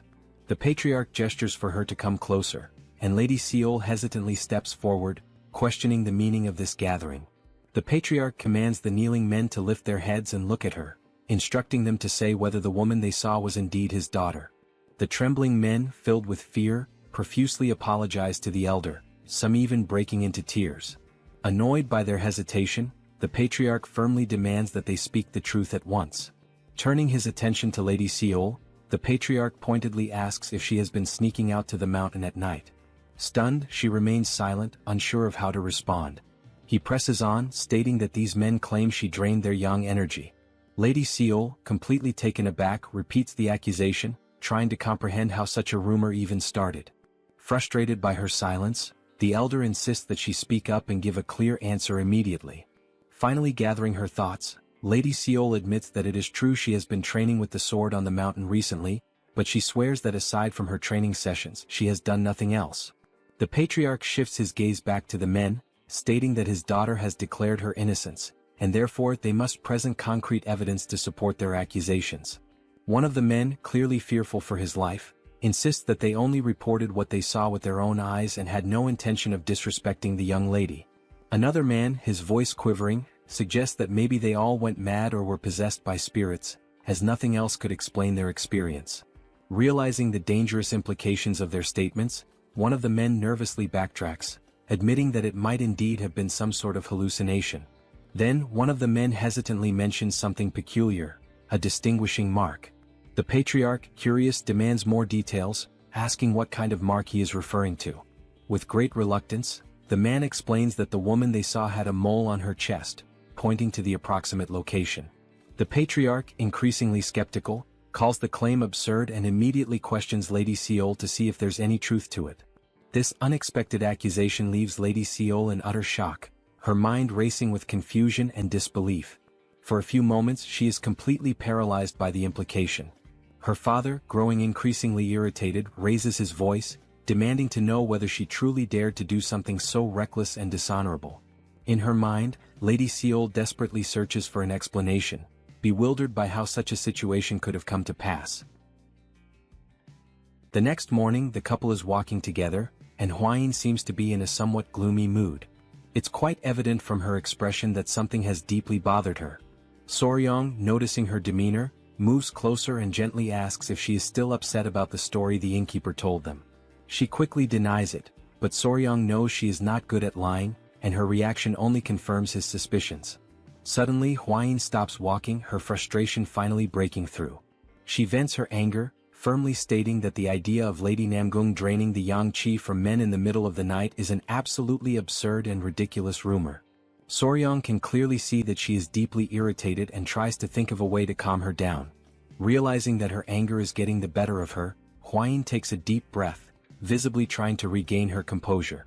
After a moment of silence, she seems more relaxed and even apologizes to Soryong, admitting that she didn't want to get so angry. However, she can't help but express how incredibly unbelievable the rumor is, and she feels the need to explain herself. Hwayin then elaborates, revealing that Lady Namgung Seol is actually unable to come into contact with men.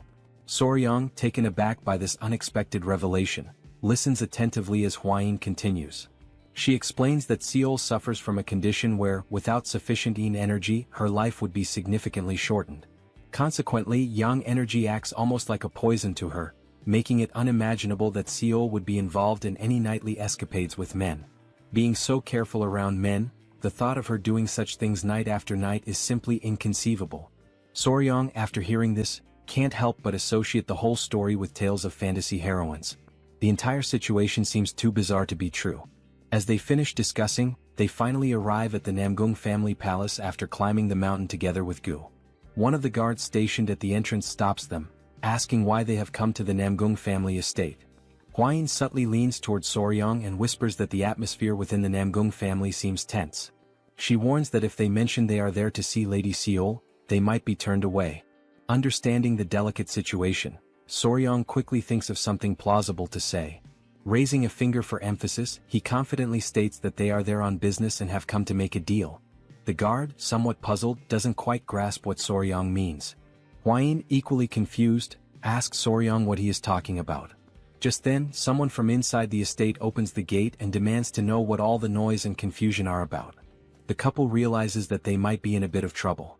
Looking carefully, they notice that the person who opened the gate is none other than Lady Namgung Eun, Seol's sister, who immediately recognizes Hwayin. Now inside, Hwayin and Eun share a joyful moment, clearly delighted to see each other after so long. Eun remarks that it truly has been a while, and Hwayin asks if she has been doing well, noting that it has been 2 years since the meeting of the 7 clans. Before answering, Eun curiously inquires what kind of deal they have come to make. Hwayin responds that something happened at the Tang clan, and they desperately need the Ice Jade. She mentions that she heard Lady Seol possesses the Ice Jade, and that they came specifically for this reason. Hwayin then asks if there's any way they can obtain it. Eun, still cheerful and happy to see Hwayin, suggests that they go to the Patriarch's hall to discuss the matter.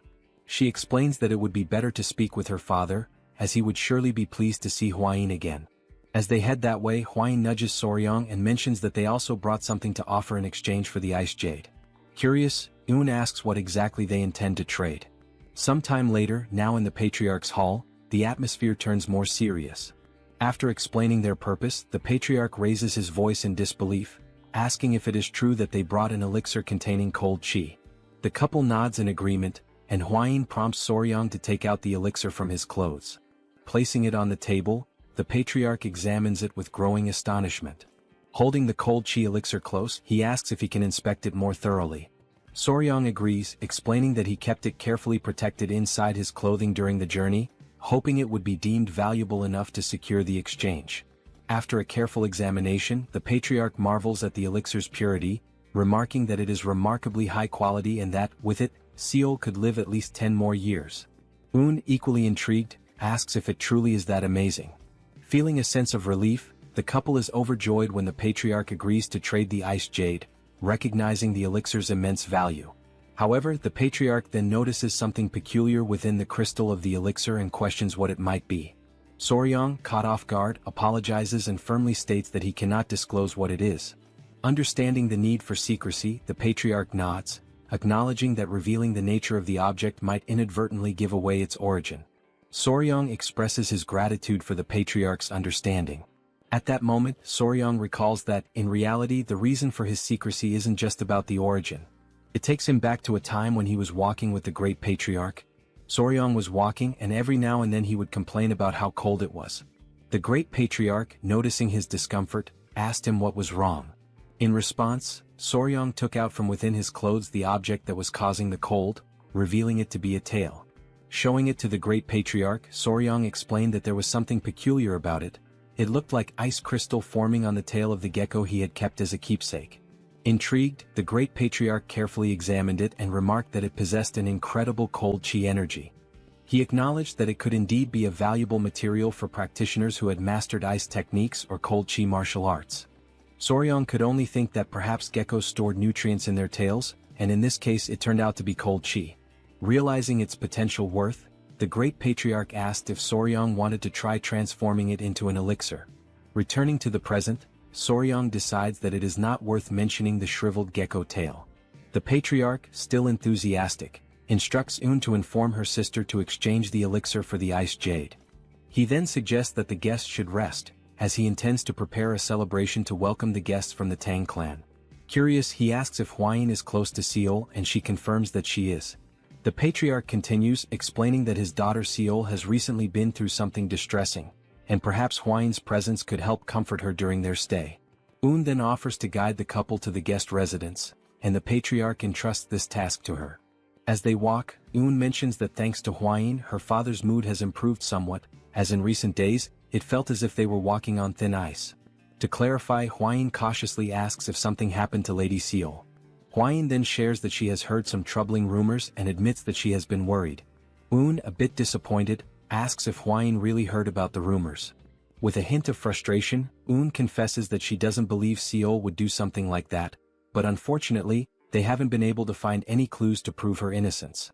As a result, Seol had to be confined in the seclusion room and marked with virginity sand to prove her purity. Hwayin is utterly shocked by this revelation, while Soryong, confused, can only ask what on earth virginity sand is. Un and Hwayin proceed to explain that virginity sand is a substance that women apply to their bodies to demonstrate their purity. If one raises a gecko and feeds it with cinnabar, the gecko's body will turn red. The gecko's body is then ground into powder and stamped onto a woman's skin. If her body is pure, the mark cannot be washed away, not even with water. Hearing this, Soryong feels a surge of indignation, thinking that identifying a woman's purity should be the job of a unicorn, not a gecko. To him, this practice seems like an outrageous violation. Un then points out that Seol is just ahead, prompting the couple to turn their attention towards her. For a moment, the young warrior is speechless. Even from a distance, it's clear that Seol's beauty is truly unique. As they move closer, they see her sitting there, seemingly untroubled, though on her hand remains the mark left by the virginity sand. Hwayin feels relieved to see Seol and quickly approaches her, catching Seol by surprise as she didn't expect to see Hwayin there. Un takes the opportunity to explain that Hwayin brought an elixir containing cold chi, and that their father has agreed to exchange it for the ice jade. Observing the elixir up close, Seol comments that she can indeed sense the powerful cold chi emanating from it. The couple's spirits lift as Seol gratefully acknowledges the gift, revealing that she has the ice jade with her right there. She takes out the ice jade and shows it to them. Soryong takes the jade, and both he and Hwayin feel an immense sense of relief at having secured it. However, before they can fully rejoice, Seol lets out a deep sigh, interrupting their moment of celebration. Noticing Seol's apparent sadness, Hwayin cautiously brings up the rumors, expressing that she still finds it hard to believe that Seol could do something like that. Seol, appreciating the concern, softly admits that there were indeed many witnesses.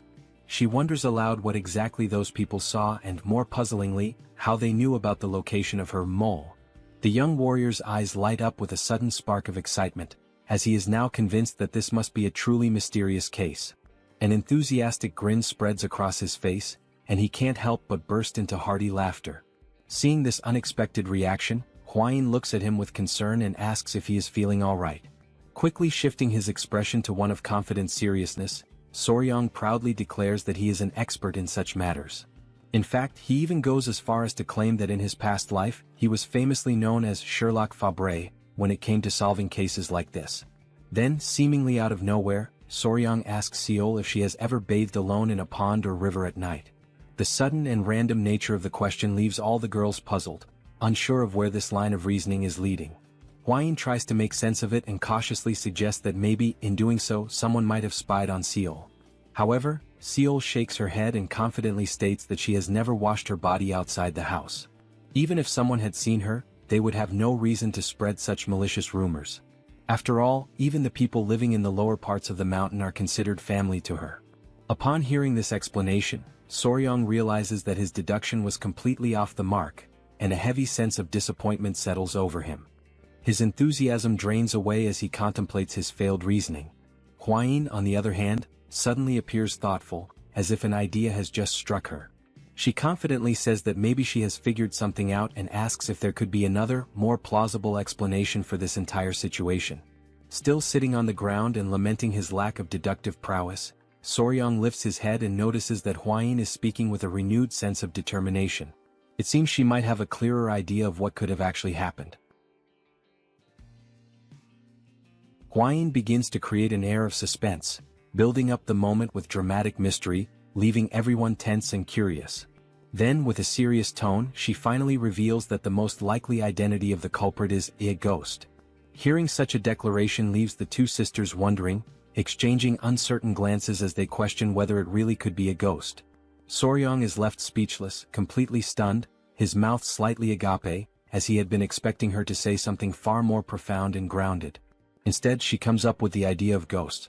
Bringing one hand thoughtfully to his chin, he reflects for a moment and says that perhaps it might make some sort of sense.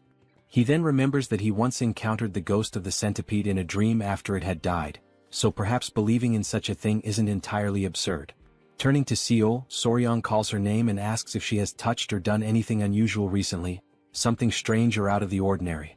He gives an example, suggesting maybe she accidentally consumed the inner core of a mystical beast. Seol asks for a moment to think carefully. After a pause, she replies that recently she touched an acorn and also a tree branch. Soryong, upon hearing this, can only think to himself that this might be what people call an idiotic charm. Then, Seol seems to recall something more significant. She explains that while she was training alone during the night, she felt the distinct presence of someone near her. It was as if this presence was watching her the entire time, silently and closely. Un asks if that's really true, and Seol confirms it without hesitation. At first she had even thought it might have been Un nearby, but when she checked there was absolutely no one around. While Seol starts to question whether she was just feeling overly sensitive at the time, Soryong is quietly convinced that this is an undeniably suspicious situation. At that exact moment, a young girl rushes toward them in a panic, breathless and shouting for Lady Seol. The little girl is clearly out of breath and struggling to speak. She tries to catch her breath as Seol asks her to calm down and explain why she is running around in such a panic. The girl finally manages to say that another villager has disappeared, and the clan's warriors have already left the estate to begin the search. Upon hearing this news, Seol lowers her head slightly, as if she were hiding something deep within herself. Soryong notices this change and asks her what is going on. Seol lifts her head once more, but this time there is a new clarity and conviction in her expression. She declares that no matter what, she must personally capture this ghost and avenge the humiliation of her lost chastity. Un quickly steps in, warning Seol that if she goes off alone and gets caught again, the consequences this time will be far more severe. Seol responds with a smile, gently reassuring her sister that everything will be alright, because this time she won't be going alone. Confused, Un asks what exactly Seol means by that. In response, Seol takes Hwayin's hand and asks both her and Soryong if they would be willing to help her. The couple is left momentarily speechless, caught off guard by the unexpected request to venture out into the mountains in the middle of the night. But in the end they cannot bring themselves to refuse her and they agree to go. Nightfall arrives and they find themselves walking through the mountains under the dark, quiet sky. Un, not hiding her concern, mutters that if she gets caught this time, she will certainly be locked away in the cultivation chamber for half a year as punishment. She turns towards Soryong and says that he could at least try to stop Hwayin. Then she asks how he even managed to fall in love with her in the first place. Soryong simply replies with a sarcastic smirk, saying nothing more. A little earlier that same evening, Seol had shown them a small golden ornament and explained that it was a naragi made of knots, a traditional charm where the ice jade could be safely stored. She had gone on to say that she wasn't entirely sure why they wanted the ice jade, but if they were planning to take it with them, this naragi would certainly help. Hwayin had been mesmerized by the delicate beauty of the item. She had opened the small golden charm down the middle and remarked that it could serve as a symbolic gift between the couple. She added that if they helped her she would give it to them as a reward. Enchanted by the elegance and meaning of the artifact, the couple had found themselves unable to say no. Back in the present moment, Soryang states that it's not even because of the artifact that he agreed to come, it's because he wants to defend Seol's honor. Un scoffs and calls him a liar. Seol interjects, addressing Un and telling her to be less impulsive in front of their guests. They arrive at a certain spot in the forest, and Seol suddenly stops walking. She looks around and says that this is the exact place where she had felt that strange presence. It had come from that direction, and she believes there might be some kind of trace or clue left behind, so it would be wise to examine the area carefully. The girls begin to whisper among themselves, wondering if it really could be a ghost after all. Seol firmly declares that her sword is infused with the energy to destroy evil and reveal justice. Meanwhile, Soryang silently reflects that the situation has just become far more intense than he had anticipated. Then, at that very moment, a thick fog begins to appear out of nowhere. It rolls in suddenly and unnaturally, completely engulfing the area and leaving everyone in a state of panic and confusion. The dense mist blinds their vision entirely, as if it had been conjured without warning or explanation. Soryang stands still, frozen for a second, trying to comprehend what exactly is happening. He begins shouting the names of the girls, calling out to each of them one by one, his voice filled with urgency and concern. But not a single voice answers him back. As he starts to move carefully through the fog trying to find his bearings, his foot suddenly gets caught in something sticky. Startled, he looks down and begins to struggle to free himself, asking aloud, what on earth is that? Upon closer inspection he realizes that it is a spider web. He grabs it with his hand and immediately notices how unusually thick the strand is. He then wonders why the thread is so abnormally strong and heavy, and instantly begins to question just how enormous the spider must be to produce something of that magnitude. Just as he is lost in thought, trying to make sense of the situation, he hears someone scream.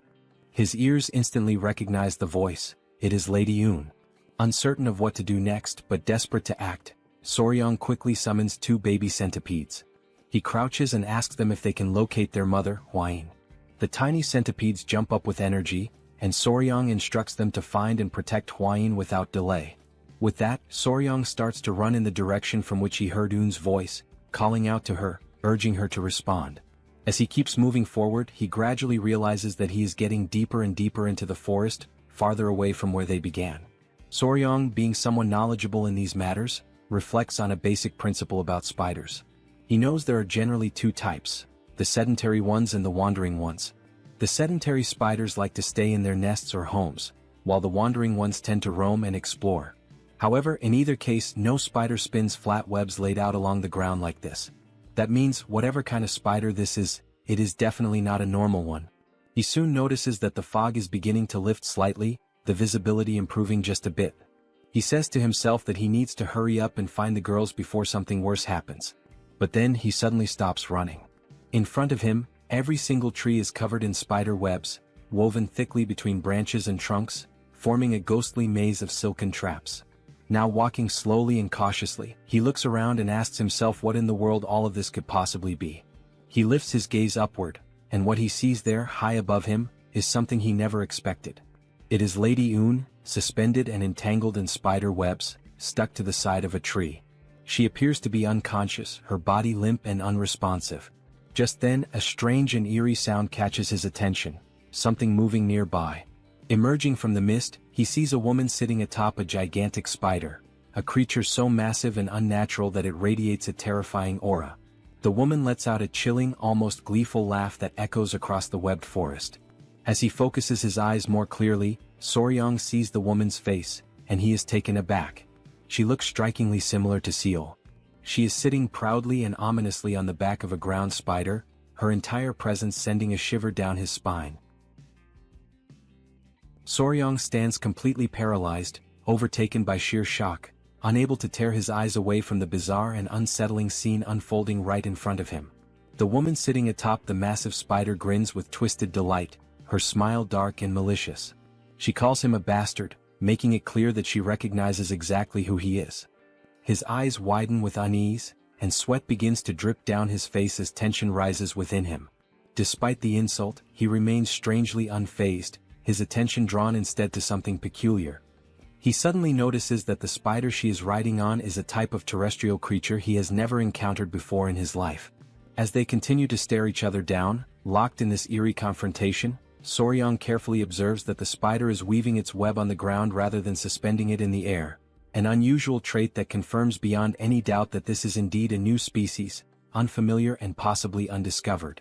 Then at last, with a steady and determined look crossing his face, he begins to put the puzzle pieces together. In a rare moment of mental clarity, everything starts to make sense. He realizes, almost with a jolt, that the being before him, though it has the physical appearance and mannerisms of Seol, is not Seol at all. What he's seeing is actually a pedipalp, an arachnid creature, disguised as a spider. The scene briefly transitions to a more detailed explanation, offering insight into what a pedipalp really is. Normally, the term refers to the anterior legs of a spider, limbs that function as sensory tools, assist in mating or help subdue prey. Despite being labeled as legs, pedipalps are far more than simple limbs. They are sophisticated appendages connected directly to the creature's head, serving unique and specialized purposes. For instance, even the sharp pincers of a scorpion are actually modified pedipalps, highlighting how diverse and functionally advanced these structures can be. Back in the present moment, Soryang becomes increasingly aware that this pedipalp disguised as a spider is attempting to seduce him. It subtly exposes its shoulders in a suggestive manner, likely a calculated move to attract male prey. Blushing slightly, with his cheeks now tinged red, Soryang declares aloud that such efforts are unnecessary, because he is already completely captivated. Suddenly, in that very instant, Lady Yoon regains consciousness. Her eyes blink open in disbelief, and as she sees Soryang approaching the terrestrial spider, her expression quickly shifts to rage. She clenches her teeth furiously, consumed by frustration at the sight. Soryang moves closer, much closer, to the pedipalp now disguised as Seol. With his hands gently interlocked and a flushed face, he begins to sing praises of how astonishingly beautiful she is. Then, catching the pedipalp off guard, Soryang suddenly grabs her tightly by the waist, pretending to be completely bewitched by her charm. The pedipalp, feeling triumphant and confident that it has successfully lured its prey, raises its arms in preparation to strike. The moment it prepares to launch its attack, Soryang sharply lifts his head and issues a clear and commanding order for his centipede to attack. Without a second of hesitation, the centipede leaps forward at full speed, catching the pedipalp completely off guard and leaving it paralyzed in shock. With ferocious precision and unwavering speed, the centipede sinks its fangs into the creature's body. The pedipalp lets out a gut-wrenching scream of pain, its voice echoing across the forest.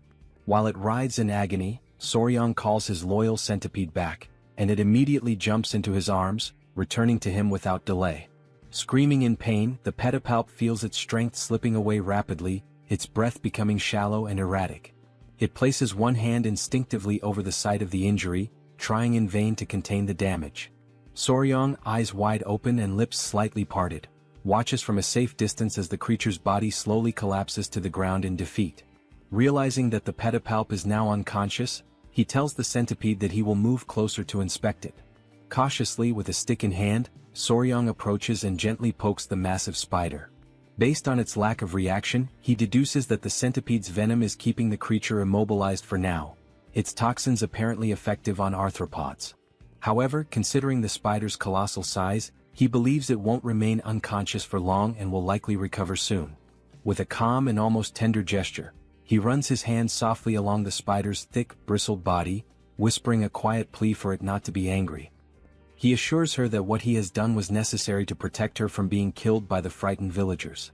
Then, with genuine affection, he carefully lays the creature's body down, almost as if tucking her in, and begins to wonder aloud if he'll even be able to lift her due to her tremendous size. Feeling a sense of excitement bubbling inside him, he stands up with pride, marveling at her 4 large spots and her thick, soft fur, traits that make her look exactly like a true scarlet spider. Driven by curiosity, Soryang prepares to take a closer look. With trembling anticipation, he reaches out, eager to uncover what the pedipalp's true face really looks like beneath the disguise. Without hesitation, he lifts the garment covering the creature's face, but his exploration is cut short in the most brutal and unexpected way. Hwayin appears out of nowhere and delivers a violent strike directly to his face. The force of the blow is devastating, knocking Soryang to the ground with intense impact. He crashes down as Hwayin screams in panic, yelling that the creature is a monster. Realizing that he is momentarily dazed and gasping from the shock, Huayin urgently tells him to regulate his breathing and try to steady his internal energy technique. But to her surprise and growing concern, she notices that he is completely incapable of doing so. He has entirely lost control of both his energy and his breathing. He is left utterly disoriented, mentally adrift and physically overwhelmed. After what feels like a long moment, he finally manages to recover his senses and slowly rise to his feet. Huayin, looking deeply worried, asks if he's all right. But Soryang seems confused, unsure of what exactly she means. Stunned by his response, Huayin suddenly realizes the grim truth. The thick fog that had enveloped them earlier was not natural, it was created by the spider. A fog deliberately meant to heighten and distort desires in a surreal, overwhelming way. She told Soryang that when she inhaled just a small amount of the mysterious fog, she immediately felt a strange and unfamiliar sensation creeping over her body.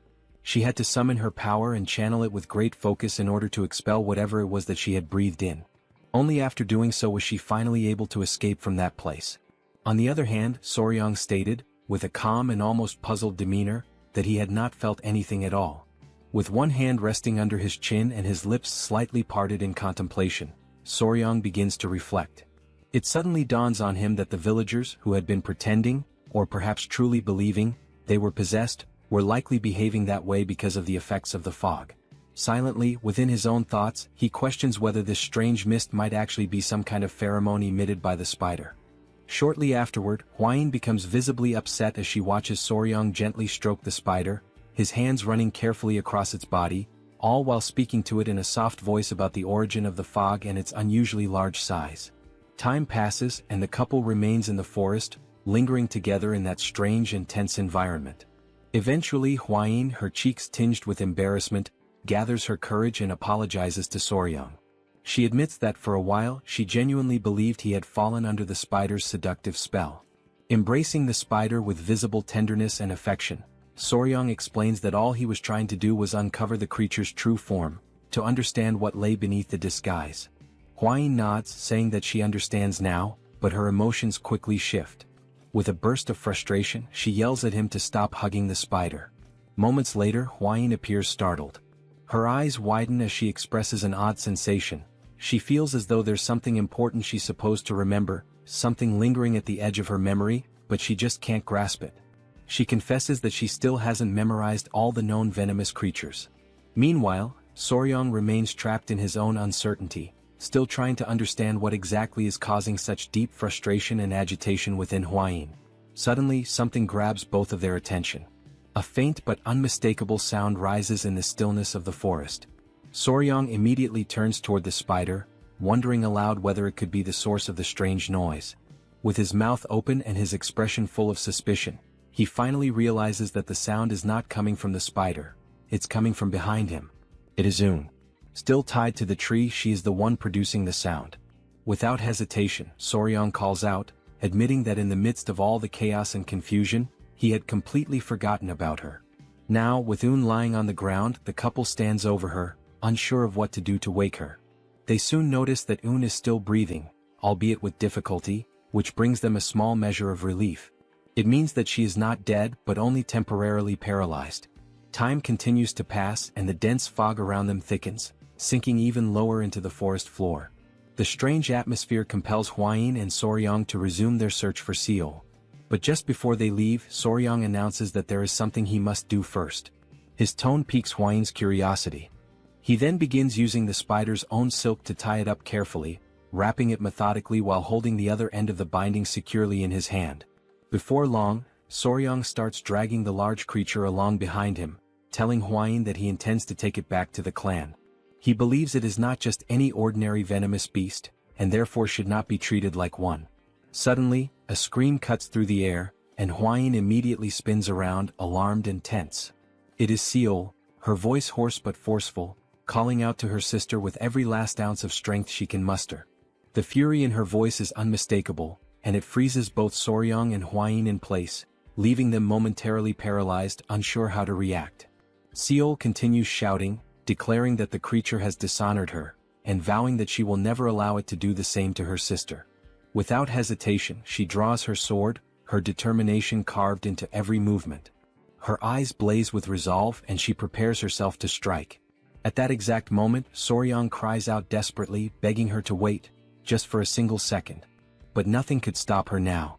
Unshaken and unwavering, Seol rushes forward, aiming directly at the creature with relentless momentum.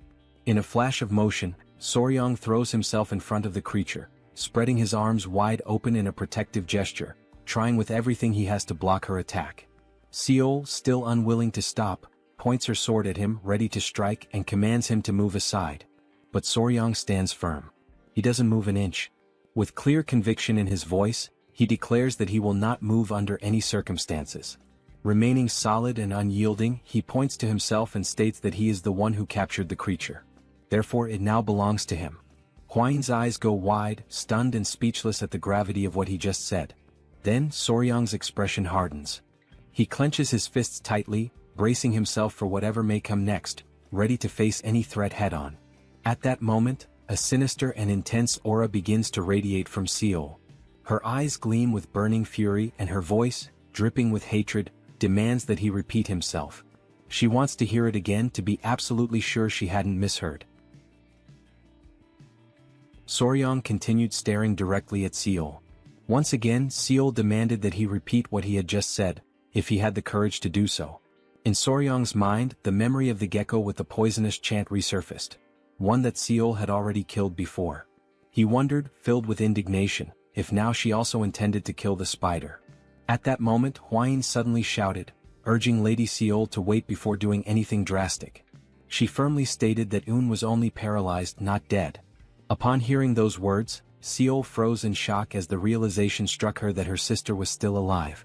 To remove all doubt, Hwain assured her again that Un was truly alive. Understanding how Seol felt, she explained that if the host were to be killed and the body's clone were undone, the imitation would simply revert into something else. This process in turn would serve to clear Lady Un's name. Hwain implored Seol to think calmly about her actions before acting on impulse. She questioned whether, by taking the host and exposing it before the entire family, Seol would actually feel that her anger and sorrow had been resolved. Finally, directing the attention of everyone present, Hwain brought the focus back to the essential point. It was Soryang who had discovered and captured the host, and beyond that he was also the one who saved Un's life. Upon hearing everything, Seol appeared visibly embarrassed by the way she had behaved at the beginning. She turned to Soryang and offered an apology, admitting that she had failed to consider his kindness and had acted too hastily in judging him. Soryang, relieved by her words, accepted the apology. Wasting no time, he turned to Hwain and sincerely thanked her for clarifying the entire situation so smoothly and effectively. Seol then turned her gaze back to Soryang and asked what he planned to do with the creature. Excited, he declared that, before anything else, he intended to take it to the Tang clan. Swept up in his enthusiasm, he commented to Seol that he actually thought the creature was cute. Seol, now entirely frustrated, asked in disbelief whether he seriously found that thing cute. As she mulled over the deeper meaning of the word cute, Seol began to panic and, driven by impulse, asked if Soryang didn't already have Lady Hwain.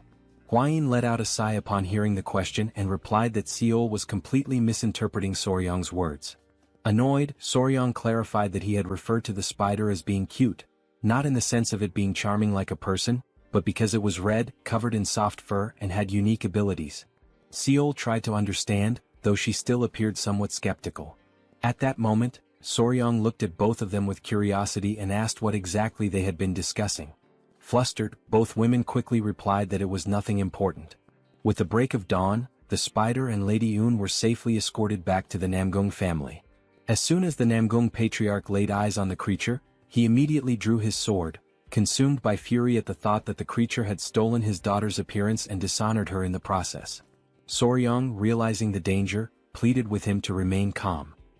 He assured the patriarch that all misunderstandings regarding his daughter would be thoroughly explained. The patriarch let out a deep sigh and muttered, "Like father, like daughter," leaving Soryang momentarily confused by the remark. Soon after, the patriarch turned to him and expressed his gratitude for saving both of his daughters. He emphasized that the Namgung clan would never forget what Soryang had done and that, as a gesture of their gratitude, they would grant him one wish. Without hesitation, Soryang pointed to the spider, declaring that he wished to take it with him. The patriarch, without the slightest objection, granted his request.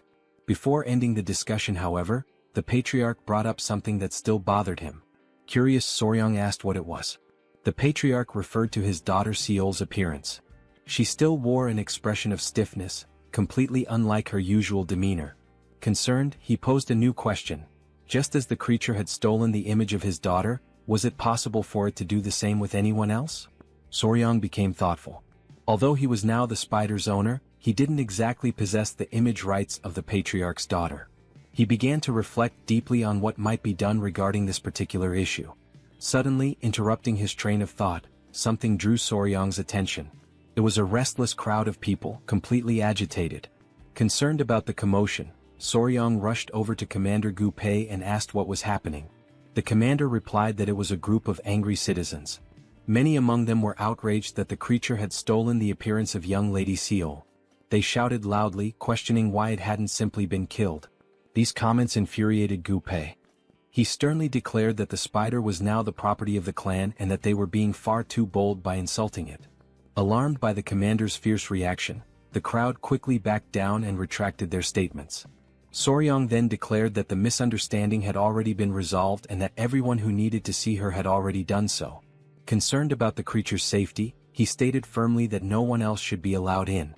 Upon hearing this decision, Gu Pei immediately gave the order to close the entrance. At that very moment, quite unexpectedly, someone appeared. It was an elderly man leaning heavily on his staff. Coughing lightly, he asked if he could just take a quick look. The guard at the entrance, following the orders from above, replied that he could not allow him to pass. The old man insisted, saying it would only take a moment, but the guard repeated that it simply wasn't possible. Soryang stepped in and argued that, given the elder's frail health and the long journey he had clearly undertaken, the least they could do was allow him a brief visit. With permission granted, the old man walked through the entrance and made his way directly toward the creature. With misty eyes, he recognized her in a strange, almost mystical way. She turned to Soryang and asked what her fate would be. With excitement in his voice, he answered that she would live, for she was a precious creature and would be raised within the Tang clan. Still enthusiastic, Soryang emphasized that, despite her unusual appearance, she was simply a spider, nothing more. The old man was visibly moved upon hearing such kind words about the spider for the very first time. Feeling relieved, he stated that he could trust Soryang, though the young man did not quite understand what he meant. Suddenly, the elder began untying the creature, leaving everyone nearby utterly stunned by the sight. Soryang shouted, urging him to wait before doing anything further, warning that the situation could be dangerous. But the old man ignored the warnings, gently placing his hand on the spider's head. As he caressed her, the creature's eyes lit up, and her expression took on a newfound calmness. Soryang remarked that he had felt a familiar energy in the elder from the very beginning. The old man then revealed that the spider's name was Yowa. With a nostalgic gaze, he began to recount the story of how they had met. The encounter had taken place more than 20 years ago, just after he had lost his entire family to a devastating plague. It was during that period of despair that he found Yowa, still very young and small. At the time, while he still had vitality in his body, he had fed her with his own qi-yang. However, as the years passed, his strength waned and he could no longer sustain her. Back in the present, the old man admitted, filled with regret, that Yowa had done terrible things, and he blamed himself for them. Soryang tried to console him, speaking firmly that it had all simply been an accident. The elder then said that Soryang, as a kind-hearted knight, would now care for Yowa in his place, and that he could finally rest in peace, asking that he take good care of her. Without hesitation, Soryang responded immediately, promising that she would be in good hands. With a warm, loving look, the old man told Yowa that he was far too old to continue accompanying her, but he trusted that she would be well cared for. He advised her to follow the knight and live a long and happy life. The old man and the creature embraced in a heartfelt farewell. Soryang observed that, for a spider to understand a human so well, they must have spent a great deal of time together. He imagined that their journey had been one filled with affection and deep companionship. Moved by this sentiment, Soryang invited the old man to come with him to Sichuan, but the elder politely declined, explaining that he no longer had the strength for such a long journey. Understanding, Soryang shifted the topic and asked the elder to share his experience with Yowa, since it would be his first time caring for a creature like her. The old man agreed, assuring him that he would explain everything in detail. Somewhat embarrassed, Soryang posed his first question. How exactly does one feed a creature like Yowa with qi-yang? The old man explained that one must place a finger into the creature's mouth to transfer the qi yang. He then added, with a curious note, that even by sleeping beside her, a transfer of energy could occur.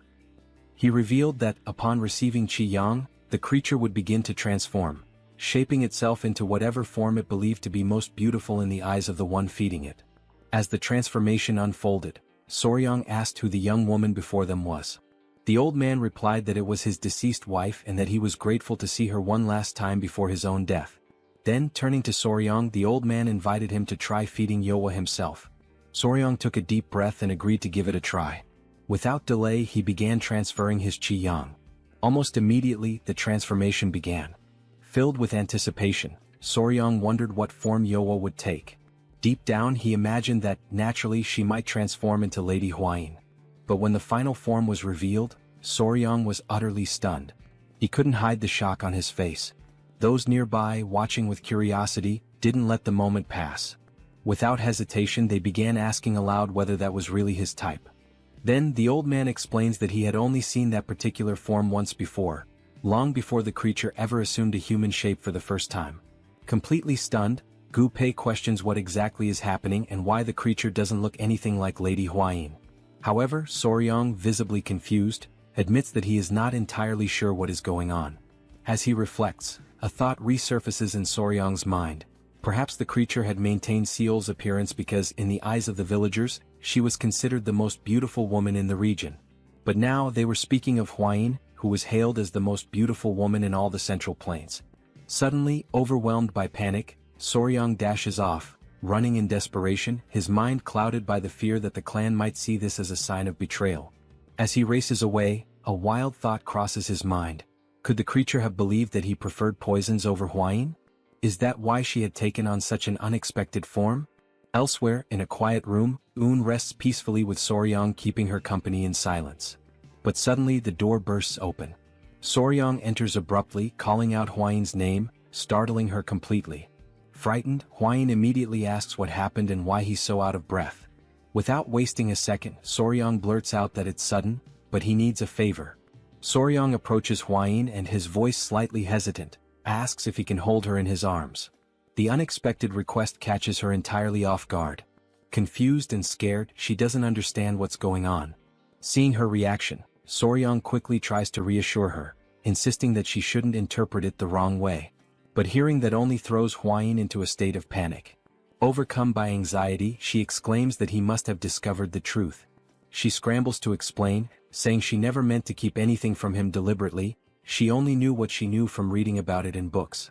As she speaks, Soryang watches her, completely puzzled, having no idea what she's referring to. With her panic mounting, she finally yells out that the spider is one of the 10 great venomous creatures of the Central Plains. Soryang is left speechless. In his mind, an image of the spider flashes and shock floods his thoughts. He cannot believe what Huayin has just revealed, that Yowa is, in fact, that very creature. Huayin swears that she never meant to deceive him, but chose to remain silent until she could be sure, because of a promise she had made. Still frozen in place, Soryang begins to understand. That was why Huayin had been so hesitant. The revelation had taken him completely off guard. Huayin, overcome by emotion, gives in. In an unanticipated move, she throws herself into Soryang's arms. The gesture flusters and embarrasses him entirely. But suddenly, while still holding Huayin, something catches Soryang's attention. Un had woken up. Sitting upright in bed, she silently watches the scene, clearly uncomfortable and embarrassed. Panic overtakes Soryang the moment he realizes that Un is, indeed, awake. Days later, Soryang waves farewell to the Namgung clan. The incident had been resolved, and fortunately, Yowa had assumed the form of Huayin after absorbing Soryang's qi yang. Aboard the boat, Soryang walks over to Yowa to inform her that, once they reach their destination, he will release her from the cage. Shortly after, Gu Pei asks if Soryang has any idea about the next leg of their journey. Soryang explains that after acquiring the ice jade, he plans to head directly for Mount Gonga, home of the fat-tailed geckos. However, he admits that he is uncertain whether he should stop by the Tang clan first, as he doesn't know if Yowa can handle such a long journey.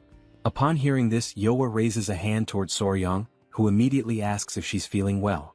She smiles gently, a clear reflection of her recognition of his kind spirit.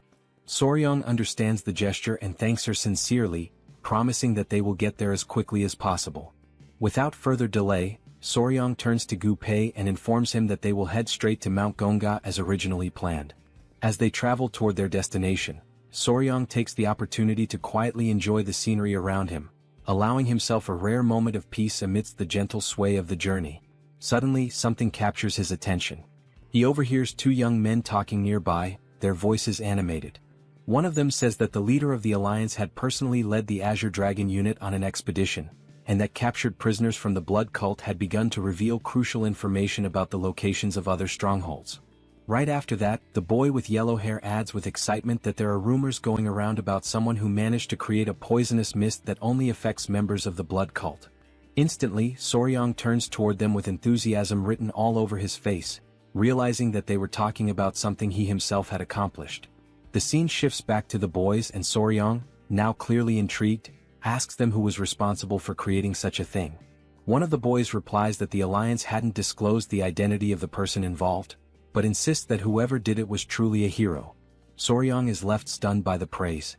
As the words sink in, his mind drifts back to his days of uploading videos, and for a brief moment he relishes the feeling of having once again made an impact, albeit from the shadows. Eventually they arrive at Mount Gonga.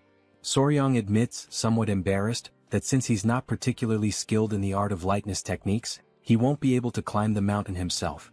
Because of that, he suggests that Huayin and Gu Pei go instead to retrieve the fat-tailed geckos. However, Gu Pei raises a valid concern.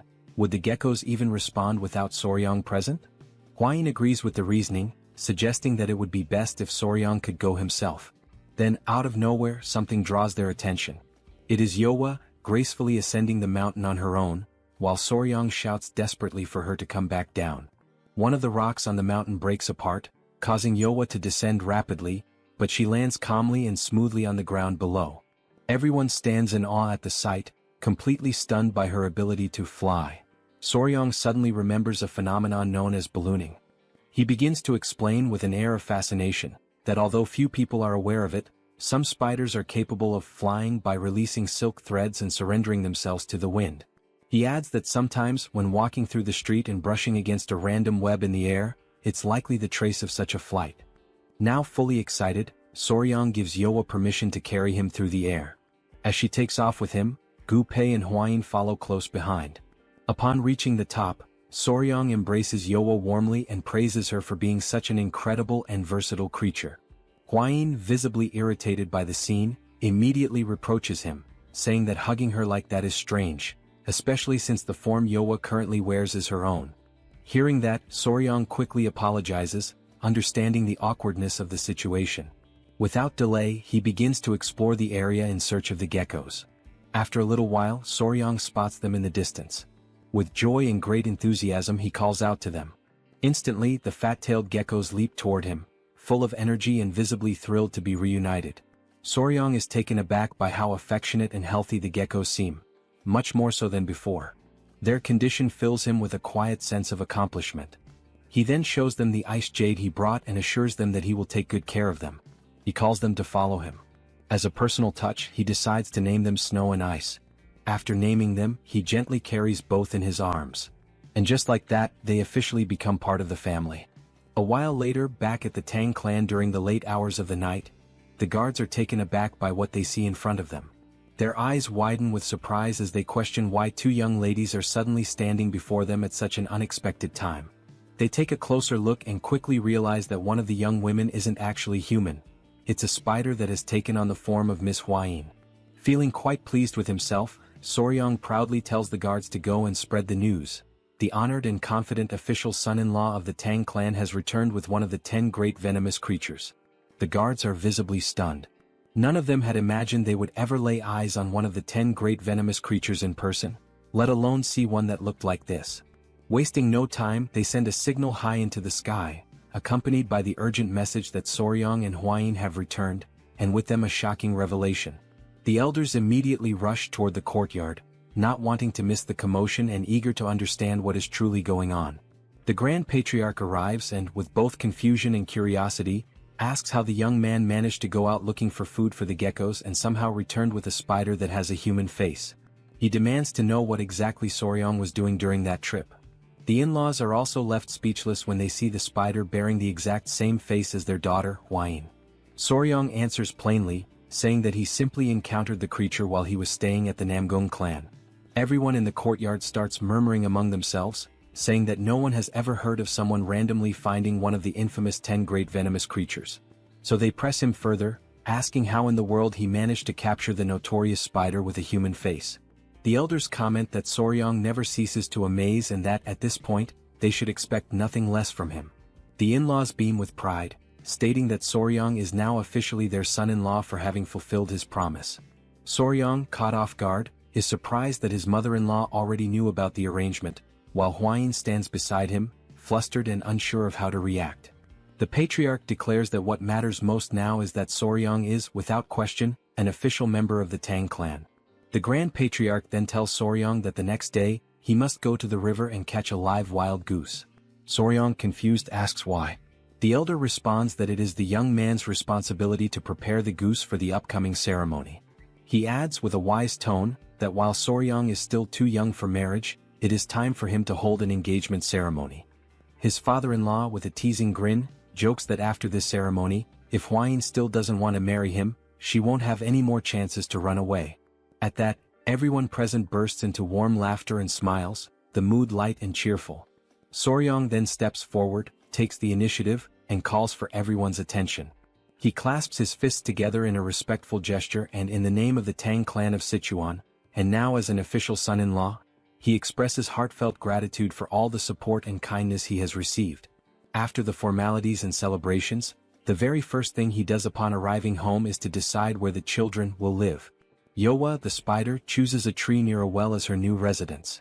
As for the geckos, which behave much like loyal puppies, instead of placing them in the creature courtyard, Soryong decides for the time being, to let them stay in his own room. Once everything is set up and organized to a reasonable degree, Soryong gathers them all and asks if they're happy with their new home. He tells Yowa that if she ever feels hungry, she should go straight to her chosen tree. Yowa, pointing at something that resembles a spider sneaker, seems to want to communicate something important. No one quite understands, but what she is trying to say is that if bad people come to that place, she will personally teach them a lesson. Soryong and Hwayin pretend to understand what she means. Then, to confirm, Soryong asks her if that's really what she's trying to say. Yowa lights up with joy, thrilled that he understood her message. The geckos also begin trying to express themselves, and Hwayin smiles warmly, realizing that they too are attempting to say that they will help protect the place. The new little family begins to settle into their lives, bound by trust, loyalty, and a deepening sense of belonging. Soryong feels genuinely joyful and deeply moved, so without hesitation he runs forward to embrace his children with warmth and affection. With their new home now secured and their small family settled in, the engagement ceremony is held later on, attended by the elders of the Tang clan. It is a simple and modest affair where the couple exchanges heartfelt vows, and only the ceremonial offerings are presented as part of the tradition. However, before all that, a minor confusion arises during the preparation of the offerings. The young warrior is caught completely off guard when Hwayin declares that she wants the geckos as her engagement offerings instead of traditional jewels. Soryong stands there stunned. Out of all the discussions surrounding engagement gifts, she wants the geckos? He reflects to himself that for quite some time now, he had noticed how her eyes lingered fondly on the geckos, but never did he imagine she would openly say something like that. He calls her young miss, and trying to remain composed, tells her that what she is asking will be difficult. Stepping closer, he grabs her gently by the arm and explains that traditionally, engagement offerings are meant to symbolize a promise of eternal love. He adds that while the geckos are indeed wonderful and dear, the offering should be something unchanging and enduring, like the ice jade. He continues, emphasizing that once the engagement ceremony concludes, everything he owns will naturally be considered hers as well. Moved by his words and taken aback by the way he held her arms so intimately, Hwayin blushes deeply, her cheeks flushed. She softly responds that she understands and agrees to follow his guidance.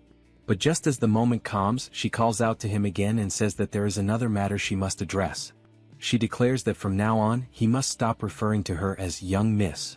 Since they are now officially engaged, such a title is no longer appropriate. This request also catches Soryong completely off guard, and now it's his turn to blush. As the geckos snuggle adorably in her arms, he manages to nod and replies with a simple affirmation that he understands. Shortly after, in the patriarch's main hall, the father-in-law greets them and casually asks whether they slept well the previous night. Soryong, however, can only think about why exactly he has been summoned. The father-in-law soon clarifies that the reason for calling him in is to speak about Soryong's great art. Hwayin elaborates, explaining that this great art involves learning a qi cultivation technique unique to the Tang clan, one that involves internalizing poison. Soryong then asks whether they're referring to the ritual of taking the 10 poisons that had previously been mentioned. The Grand Patriarch confirms this and comments that it was fortunate Soryong captured the human-faced spider, as her venom is considered the weakest among the poisons from the 10 great venomous creatures. Soryong then asks whether he should begin immediately, but his father-in-law replies that the time hasn't come just yet. To his surprise, the elder reminds him that he had previously said he would prepare the 10 poisons on his own. However, the patriarch now presents him with a new proposal. He explains that when he observed the creatures Soryong has raised, and those he is still destined to raise, he remembered something long forgotten within the Tang clan's legacy. Then he asks whether Soryong has ever heard of the exact significance of the 5 poisons. Soryong, thinking carefully, asks if he is referring to the art of the returning 5 poisons. The elder confirms, saying yes, and then proceeds to list them: centipede, gecko, scorpion, snake and toad. These 5 deadly creatures form the foundation of the ancient 5 poison technique. Finally, the patriarch looks directly at him and asks whether Soryong would be interested in attempting to cultivate the divine art known as the returning 5 poisons. He explains that, within the Tang clan, venomous creatures are divided into 2 distinct categories: common beasts and spiritual beasts. The common animals can be found almost anywhere in everyday places, but spiritual beasts are different. They possess mystical powers, higher levels of intelligence, or even internal cores. Soryong, curious and eager to learn more, asks whether the bee, the gecko, the centipede, and the human-faced spider are considered spiritual beasts. His father-in-law affirms that they are indeed spiritual beasts, and precisely because of that, he is going to propose something different. The Grand Patriarch begins to elaborate, explaining that the traditional 5 poisons technique is limited, as it only allows for the absorption of venom from common creatures. However, its true and complete form, the returning 5 poisons divine art, goes far beyond that, granting the ability to absorb venom from spiritual beasts. With the fat-tailed geckos and the centipede already in his care, 2 spiritual beasts are secured. If they can obtain venom from a snake, a scorpion and a toad, all at the spiritual level, then all the conditions will be met for Soryong to fully master the returning 5 poisons. The elder then looks at him intently and asks whether Soryong would like to begin training in this divine art. Upon hearing this, the first thing Soryong manages to ask is whether the gecko actually possesses venom. The Grand Patriarch calmly responds that he conducted some studies and discovered that the geckos have the ability to bring people to a state of extreme cold. That, in itself, is a form of venomous effect. Then, his father-in-law presents him with 2 paths to choose from. The first path involves absorbing the venom from the centipede and the gecko in order to master the returning 5 poisons divine art.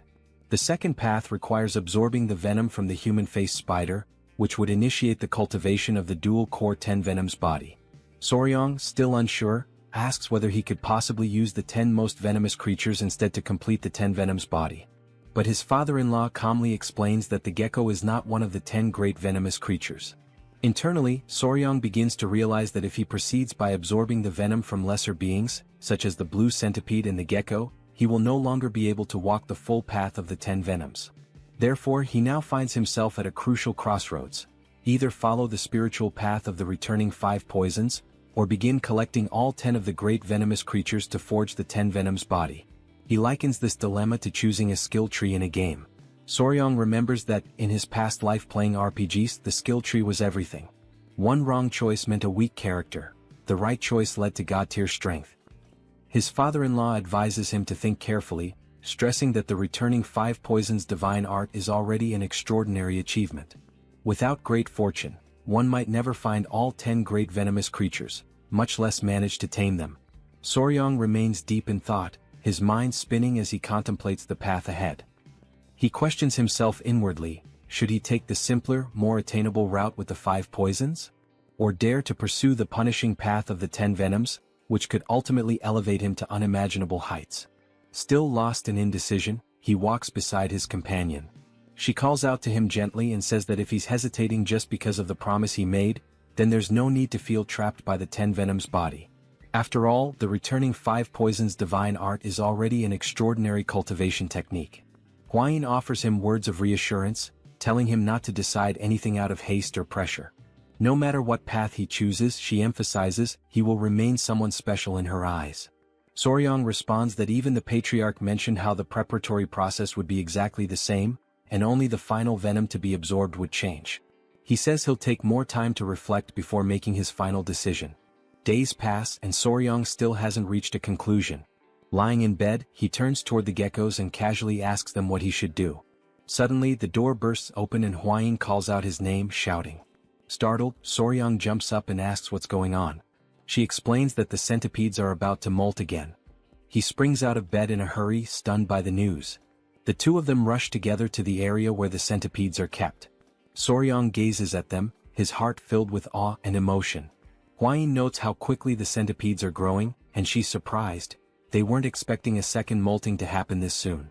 She wonders aloud whether their appearance will change again, and Soryang nods, confirming that this time, blue spots will start to appear on their bodies. He recalls their mother and, filled with excitement, wonders aloud whether they might begin to resemble her. Huayin says she's excited too, and Soryang confidently declares that they'll definitely become even cuter. But suddenly in that very moment his expression freezes. Soryang realizes he shouldn't be celebrating just yet. If the centipedes don't properly dry their bodies before the grand technique is performed, it could lead to serious problems. Desperate, he reflects that even ordinary centipedes take an entire day to dry after molting, and considering the timing of the previous molt, this current one is bound to take even longer. Deep down he knows that the gecko's venom is something truly special. It requires a careful preparation process before it can be safely extracted. His dilemma has been whether to use the centipede's venom or the spider's venom for the first dosage. But now, with the molting in progress, he isn't even sure if the centipede's venom will still be viable once the process is complete. Soryang realizes that forcing the extraction of venom at this stage could bring about serious complications. Yet, at the same time he is fully aware that he cannot afford to wait until their bodies have fully recovered and strengthened after the molt. After all this reflection, he silently wonders why on earth he's been torturing himself so much over this decision in the past few days. Several days later, Soryang stands firm in his decision. Inside the Hall of Grand Techniques, the complex and meticulous preparation of the great technique has finally been completed. Though Soryang had considered delaying the ritual for the sake of the centipedes, the intricate nature of the process made postponement virtually impossible. Divided into multiple stages, the preparation begins with hundreds of cauldrons boiling various herbs, each selected to extract a specific medicinal essence. After this, the extracts are cooled down and stored in large ceremonial jars. Inside these containers, various potent venoms and the blood of venomous beasts are combined. Maintaining the right balance among all these volatile substances is no easy task. One delay or a minor error could render the entire mixture useless. That is why Soryang understands he cannot afford to simply sit and wait. So, he makes his decision. He will use the venom of Yowa, the human-faced spider, one of the 10 great venomous creatures. As he gazes into the ceremonial liquid, he notes how dark and ominous its color has become. At that moment, the Grand Patriarch enters and solemnly announces that the time has come to begin the ritual. He instructs Soryang to remove his garments and step into the jar. Without hesitation, Soryang complies and immerses himself. The moment he enters, a sensation washes over him, something almost nostalgic like being in a place that his body somehow remembers. The Grand Patriarch explains that a single drop of Yowa's venom will be added to the liquid, followed by the application of medicinal compounds. This combination will initiate the absorption process, causing Soryang's body to begin merging with the venom. He also mentions that, under normal circumstances, this would be an excruciatingly painful process. But given that the spider's venom is paralyzing by nature, Soryang should only feel a minimal amount of pain.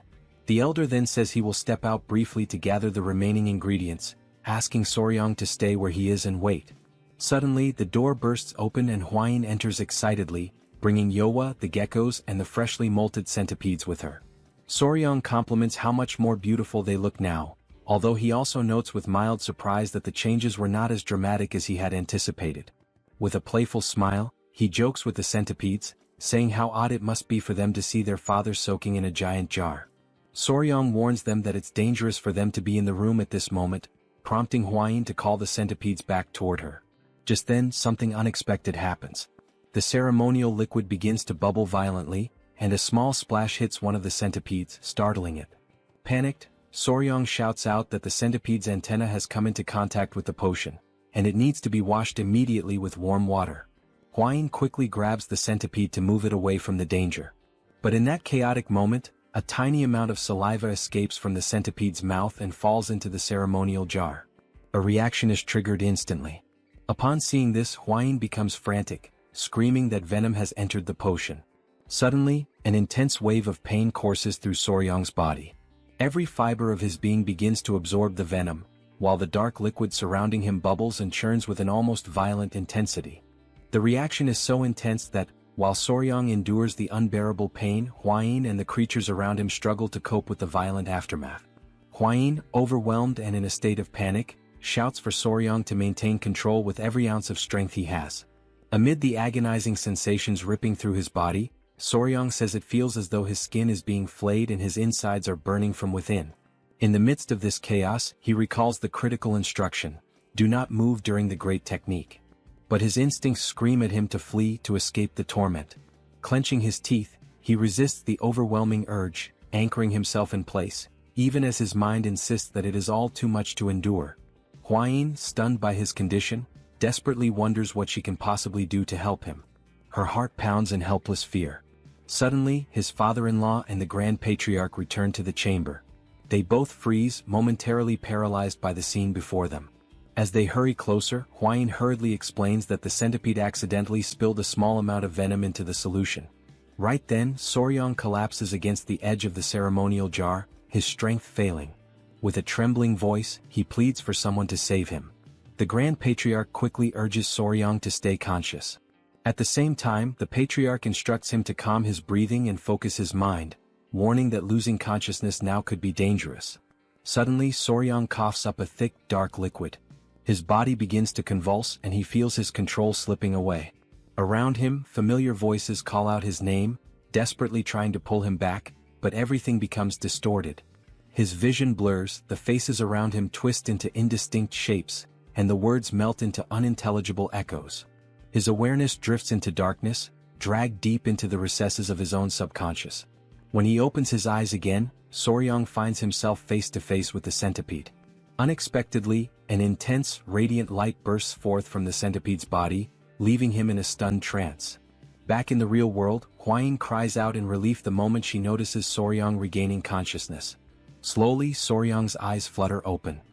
His vision stabilizes, and he sees the Grand Patriarch and Hwayin standing before him, watching intently, visibly filled with anticipation and hope. Without delay, Hwayin asks if he's all right. The Grand Patriarch explains that fortunately he was able to guide Soryang's chi flow in time, and that the great technique appears to have completed successfully. He notes that Soryang's body has now accepted the centipede's venom.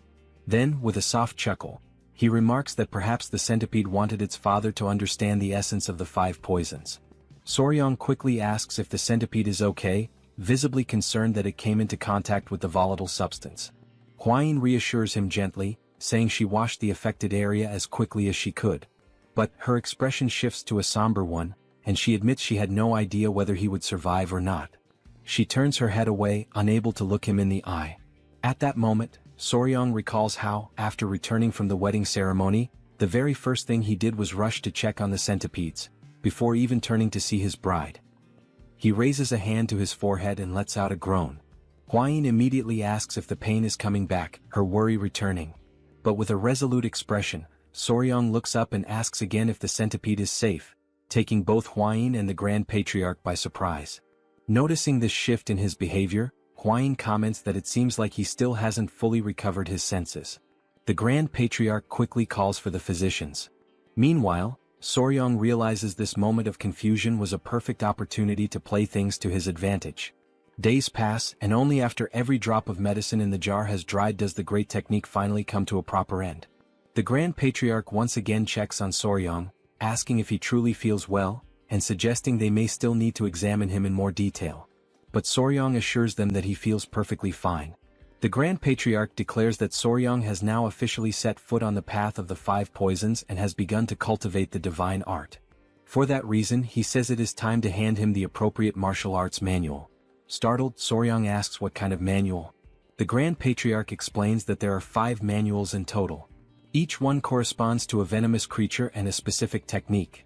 The venomous fang claw of the centipede, the venomous snake grasping hand that seizes life itself, the fast-legged scorpion tail technique, the wall-climbing gecko step method, and lastly the exploding toad palm.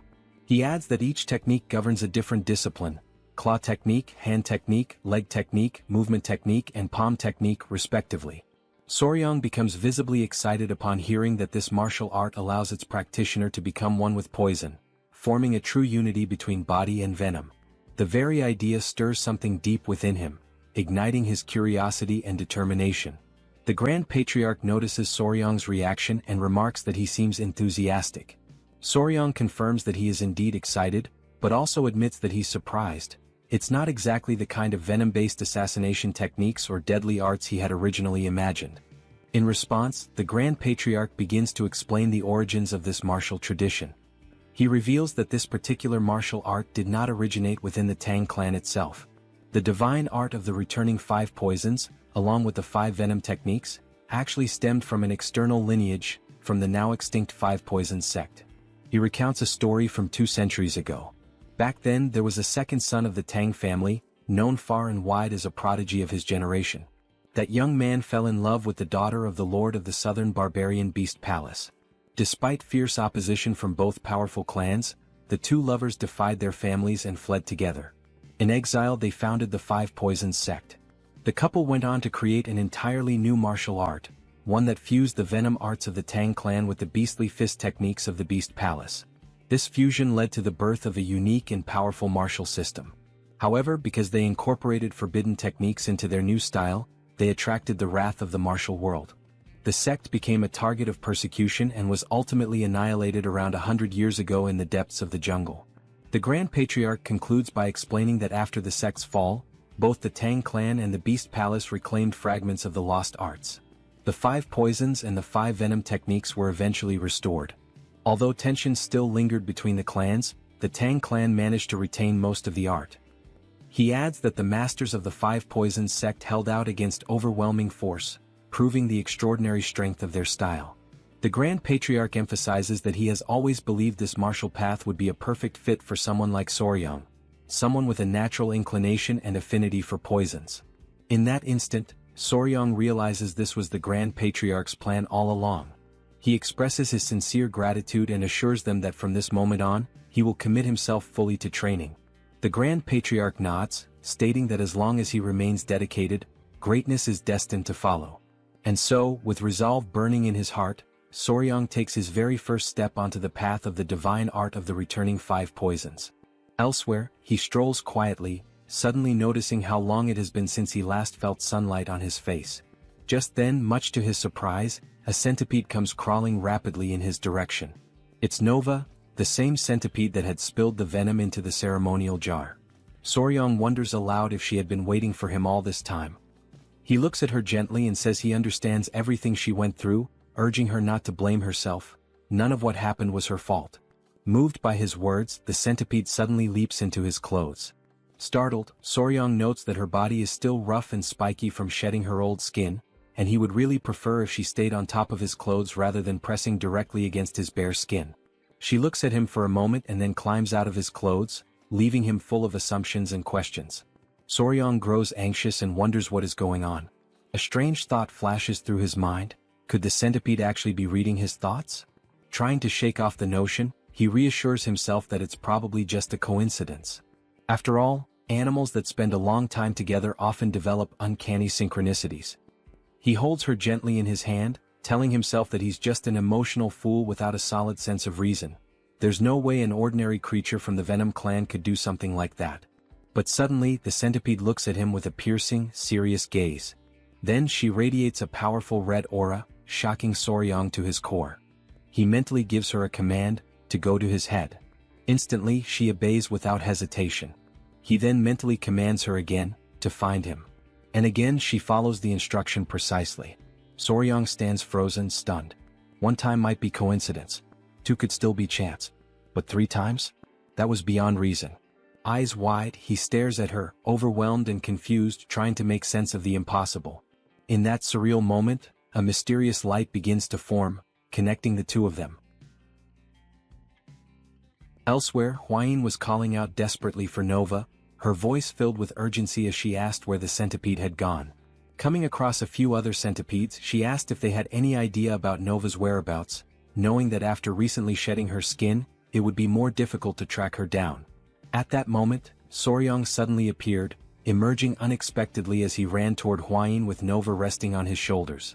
Seeing how visibly exhausted he looked, Huayin immediately asked if he was alright, while simultaneously scolding Nova for wandering off so far, a behavior she had explicitly forbidden.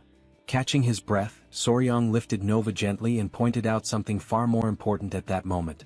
Nova now understood human language. Huayin, stunned and momentarily speechless, was taken aback by the statement. She then questioned what he meant, arguing that Nova had always been able to understand spoken words. Soryong explained in more detail, Nova was no longer limited to simply understanding spoken language. She now understood thoughts as well. The shock on Huayin's face was instant. Before she could respond, Soryong bolted off, heading straight for the Grand Patriarch, eager to obtain further answers. Sometime later, they arrived at the Grand Patriarch's hall. Inside, Soryong recounted everything that had happened. Huayin added that, among all the centipedes, only Nova was capable of understanding thoughts. She then asked whether this could be a result of the great art. The Grand Patriarch immediately dismissed the possibility. He stated that the ability had nothing to do with the great art, noting that among all those who had accepted the venom of spirit creatures, there had never been any reports of such a phenomenon. It was the first time he had heard of something like this. Huayin then asked what the cause could be. The Grand Patriarch firmly declared that it was undoubtedly the result of the divine art of the five poisons returning. He explained that the great art was designed for the absorption of venoms, and that only Soryong had successfully absorbed venom from a spirit creature. He continued by saying that what happened to Nova was clearly influenced by the southern barbaric beast palace. Soon after, the Grand Patriarch elaborated further. He explained that the palace treated beasts as part of themselves and that their secret might be connected to the five poisons returning art. He concluded that it was impossible to fully understand why this was happening. Soryong, puzzled by this, asked why it was considered impossible to comprehend. The Grand Patriarch emphasized that there was no reason for the palace to reveal its most guarded secret. He warned that once the palace discovered that the Tang clan had mastered a martial art shaped by their influence, there was no way to predict how they would react. Distressed, Huayin asked whether there was any way to prevent this from escalating. The Grand Patriarch replied that it wouldn't be easy, unless the palace owed them a significant favor. Later on, Soryong walked in silence, feeling disappointed by the entire situation. He thought back to his original hopes of gathering his animals and forming something like the Brementown musicians. Suddenly, his thoughts were interrupted by someone calling out to him. It was Commander Gyupi, who greeted him warmly, expressing how glad he was to see Soryong in better health.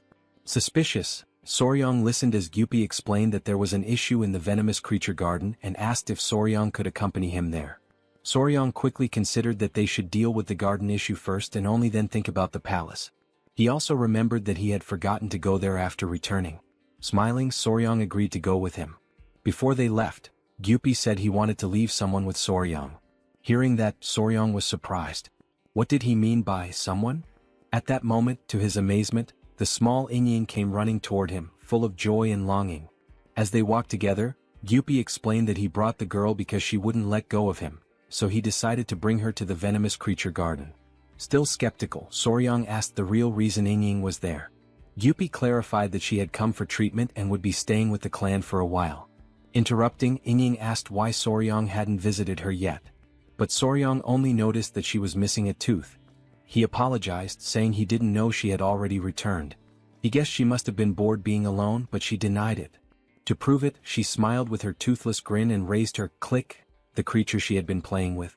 Seeing it in her hands, Soryong was surprised. It was a click beetle. Click beetles are known for the snapping sound they make when they flip over. Though considered a crop pest, they're adorable in the eyes of children. Surprised, Gyupi asked if that really was a click beetle. Inying, slightly upset, insisted that it was much more than that. It was click. Soryong recalled that when he was younger he used to call them click insects, and this one was the very first he had ever raised in his past life. Then he asked Inying if she truly liked bugs. She enthusiastically replied that she did, especially the rage bee in the clique.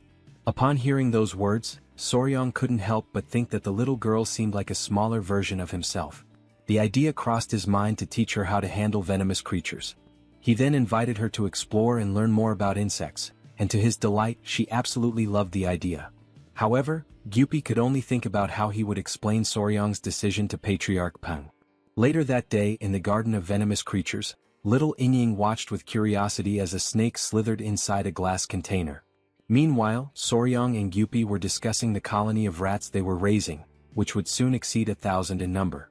During their conversation, Soryong inquired about the water snakes, having heard there was an issue, and wanted to understand what was going wrong. While the two men talked, Inying remained preoccupied with the surrounding animals. Gyupi explained that while the snake's diet had been stabilized, the number of crickets was falling short, causing some creatures to go hungry.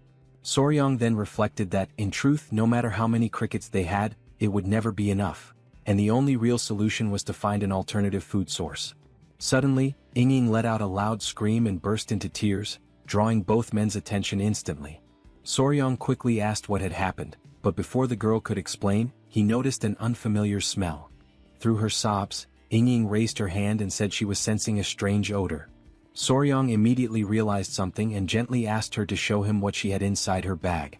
As he inspected the contents, he recognized that the little girl had made the exact same mistake he once made as a child. With patience, Soryong invited Inying to come with him and see something different from the click beetles she had collected. He showed her a red flower beetle. In fact, its real name was the tenebrio beetle, and once it reaches adulthood, it releases a foul odor through glands, which was the source of the smell. Because of their similar appearance to click beetles, it was easy to confuse the two. Soryong explained that only click beetles make a sound by snapping their abdomens. Tenebrio beetles do not. Still, he praised the girl for her efforts, saying she had done a good job because, coincidentally, he actually needed those very beetles. Gyupi then asked him why he would need them.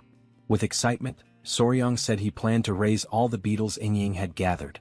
He explained that, although it might not seem like it, tenebrio beetles were actually one of the most common foods used for feeding both insects and lizards. Confident in his plan, Soryong declared that if they could replace the crickets with tenebrio beetles, their food supply would finally be sufficient. He told Gyupi that, thanks to Inying, they might have just found the solution to their problem, and invited him to accompany him to the cricket breeding area for further inspection. After some time they arrived at the breeding facility.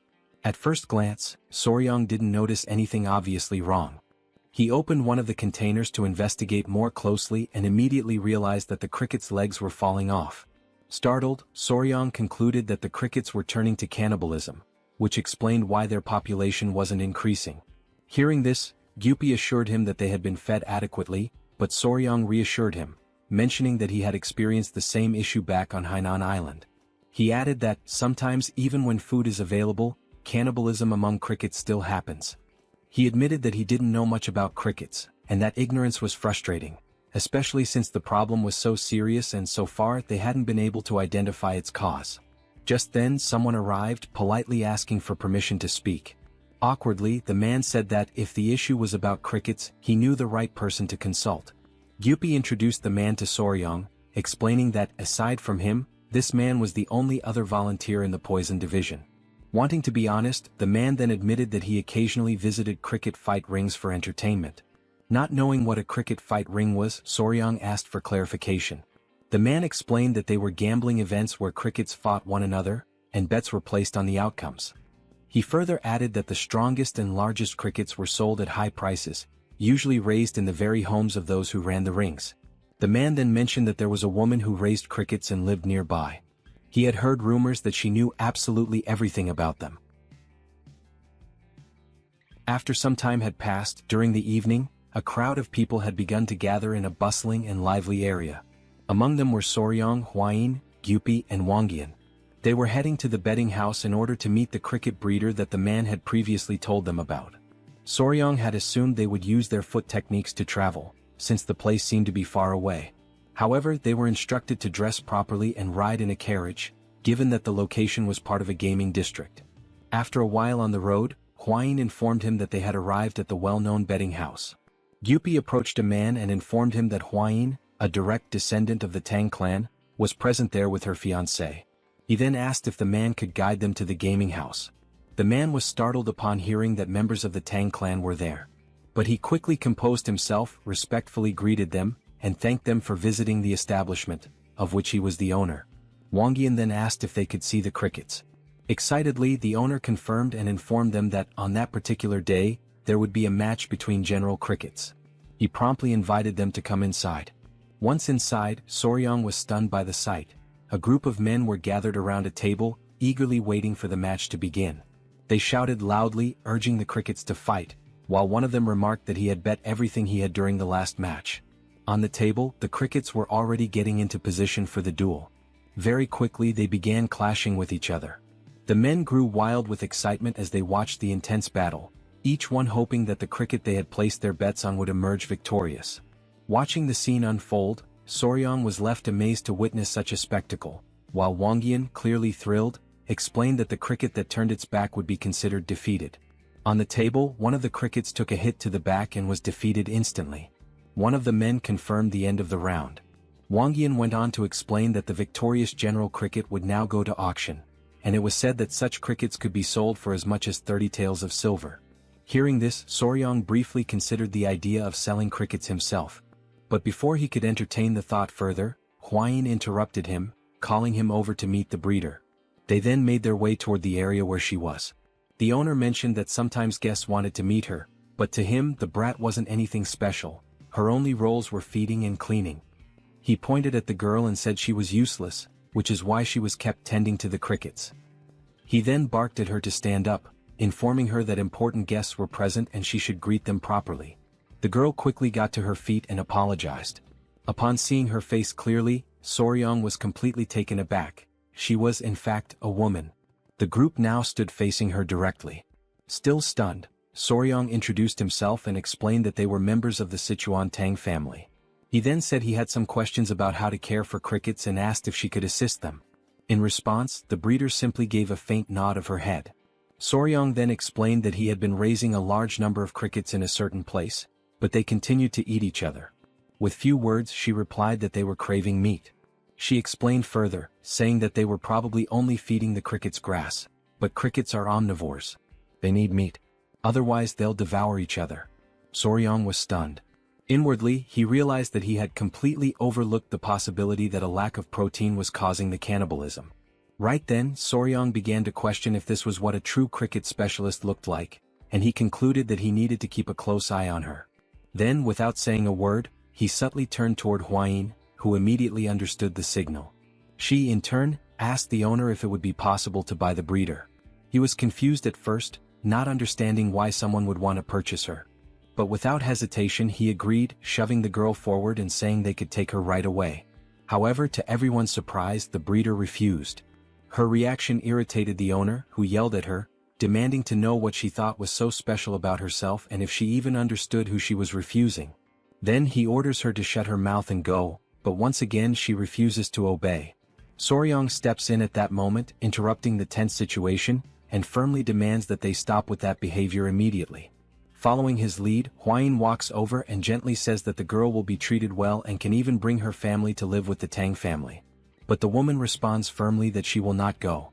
Once more the owner asks in frustration if he's going to have to fight with her again. Before he can do anything further, Soryang cuts him off, asking him to calm down. Soryang then asks if she is working there on behalf of someone else, but the man shakes his head and denies it. He recalls that 5 years ago she came forward offering to work for free, and so he took her in and gave her the task of feeding the crickets. Soryang, visibly disappointed, wonders why she refuses to leave that place. Meanwhile, Gyupi, deep in thought, asks Soryang for permission to speak. He says that she reminds him of himself, back before he was taken in by the Tang family shelter. Then he turns to the owner and asks if he can take her with them for just one day. The man replies indifferently that he can do whatever he wants with her. So Gyupi gently invites her to come out with them for some fresh air. She hesitates for a moment, clearly lost in her own thoughts, but soon nods her head in agreement. Soryang and Huayin are relieved and happy, even though it's only for a single day. A little later, inside the Tang family guest residence located in the capital city, Soryang and Huayin are seated at a table along with the guest. Soryang comments to Gyupi that he had no idea the Tang family owned a building in the capital. Gyupi explains that this is actually just a branch of the Sichuan Tang family. He adds that in addition to this building there are also inns, pharmacies and restaurants all along this alley, every one of them owned by the Tang family. He emphasizes that later on he will also show them the trading company and the escort agency. Astonished, Soryang asks if the entire alley belongs to the family. In silence he reflects on the patriarch, his father-in-law, who spends his days practicing martial arts. He never quite understood how the family managed to sustain itself, but now, finally, everything makes sense. Then Gyupi asks the caretaker why she refuses to leave and says that if she's going through any kind of hardship, they can help her. But she gives no reply. Soryang leans over and whispers to Hwayin that she's still not saying anything. Hwayin observes that the woman hasn't even touched the food or tea placed in front of her. Gyupi notices that she seems to be harboring some kind of resentment. He kindly tells her not to worry and assures her that she can trust them. In that exact moment and quite suddenly she rises from her seat. She kneels down, bowing her body and lowering her head until it is almost touching the floor. She introduces herself, saying that her name is Song Naok and that she comes from a village called Song. Hwayin is visibly surprised, and Soryang asks her if there is a reason why she refuses to leave the betting house. Instead of answering directly, she reaches up and pulls her hair away from her face, and what they see leaves everyone utterly stunned. Soryang is deeply shaken by the sight. The cricket caretaker's face is covered with the visible scars of severe burns. Outraged and unable to comprehend, Gyupi silently wonders how anyone could have done something so cruel to a woman. At the same time, Soryang asks her directly who was responsible, but she only replies that it was someone, and she declares that she must take revenge no matter what it costs. Through the tears streaming down her face, she firmly states that until she resolves that matter, she will never leave that place. Then she remembers the Song village, the place where she once lived peacefully with her younger sister, Nian. After losing their parents, it was Song Naok who raised her sister with care and devotion, and together they grew up, becoming rather well known in the village for the striking beauty that both of them possessed. One day her younger sister asked if Song Naok could skip work. She answered that she needed to work during the festival but reassured her that she would return quickly, since the neighboring village was not very far away. Nian grew irritated by the reply and cried out, saying that she did not want to be left alone on that particular day. After all, it was her birthday. Trying to soothe her sister, Song Naok apologized and reminded her of the promise she had made to their parents, the promise that she would never let Nian suffer. She suggested that even if the loneliness felt heavy, her younger sister could stay there and pass the time playing with the crickets until she came back. Hearing that, Nian answered sadly that even the cricket fights were better when shared by two people. Yet Song Naok insisted that there was no other choice for her. At that moment she took out a small incense pouch, which was meant to be her birthday gift to Nian. Surprised, the younger sister remarked that such a pouch was expensive, but Song Naok explained that she had received it as a reward for helping during the last festival, and asked her sister to wait for her that day. So she left for work, while Nian thanked her warmly, promising that she would keep the pouch safe until her return. Smiling, she asked her sister to hurry back soon, for she would be waiting eagerly. At her workplace, more guests arrived than had been expected, which forced Song Naok to remain there longer than she had planned. Later, at the end of her shift, a man warned her to be careful because of the darkness outside. She replied that such a thing was not a problem, since her sister must already be hungry, and she needed to rush home quickly. She set off at once, without even carrying a lantern, because her only thought was to celebrate her sister's birthday with the food she had brought from the festival. As she was running, someone suddenly appeared in her path, and unexpectedly they collided. Without hesitation, Naok apologized, but the man scolded her, complaining that she should watch where she was going. Yet in that instant, something caught Song Naok's attention. It was the scent of the incense pouch, coming from him. But she decided to ignore it and hurried on her way home. When she finally arrived, she called out for her sister, announcing that she had returned. The silence unsettled her, and she wondered if Nian had grown tired of waiting and gone to sleep. So she lit a candle. And as she opened the door, she asked softly if her sister was there. To her shock, Nian was lying on the ground, injured, bruised, and covered with wounds. Terrified, she dropped the saucer that held the candle, letting it fall. She ran quickly to her sister's side, crying her name in despair. Dazed and trembling, she asked what had happened, and as she held her in her arms, she failed to notice that behind them the house had begun to catch fire. Outside, two men from the village saw the flames and, worried, began asking each other if that burning house was not Song Naok's. At that very moment, someone stumbled out. It was Naok herself, clutching her sister tightly in her arms despite the fire raging around them. With all her remaining strength, she tried to explain to the men what had happened to her sister, but before she could finish, she collapsed to the ground, unconscious. Her greatest wish was that everything unfolding before her eyes was nothing more than a nightmare. But the harsh reality lay directly before her, and the flames only grew larger. Back in the present, inside the Tang family's guest residence, Soryang asked whether it was because of that tragic incident that she bore the scar on her face. She answered that, when she finally regained consciousness, more than 2 weeks had already passed. Her body was entirely wrapped in bandages, wounded from head to toe. She explained that she had begged the escort agency to track down the person responsible, but they had failed, admitting that they did not know how they would face young Nim after everything. Just as life slowly fades at the end of autumn, her heart, too, was gradually dimming. The only form of communication she had with the world were the faint groans that escaped her lips whenever she touched the bandages in an attempt to treat her wounds. Time passed quickly and soon spring arrived, bringing with it the awakening of the new crickets. In that moment, the image of her sister surfaced vividly in her mind. Amidst the flames, Nian had begged her desperately to catch that wretched man and put an end to her torment by avenging her pain. That haunting image of her sister left Song Naok utterly desperate and deeply terrified. She emphasized that when the sound of the crickets began to resemble Nian's own voice, echoing in her mind, she managed to regain consciousness.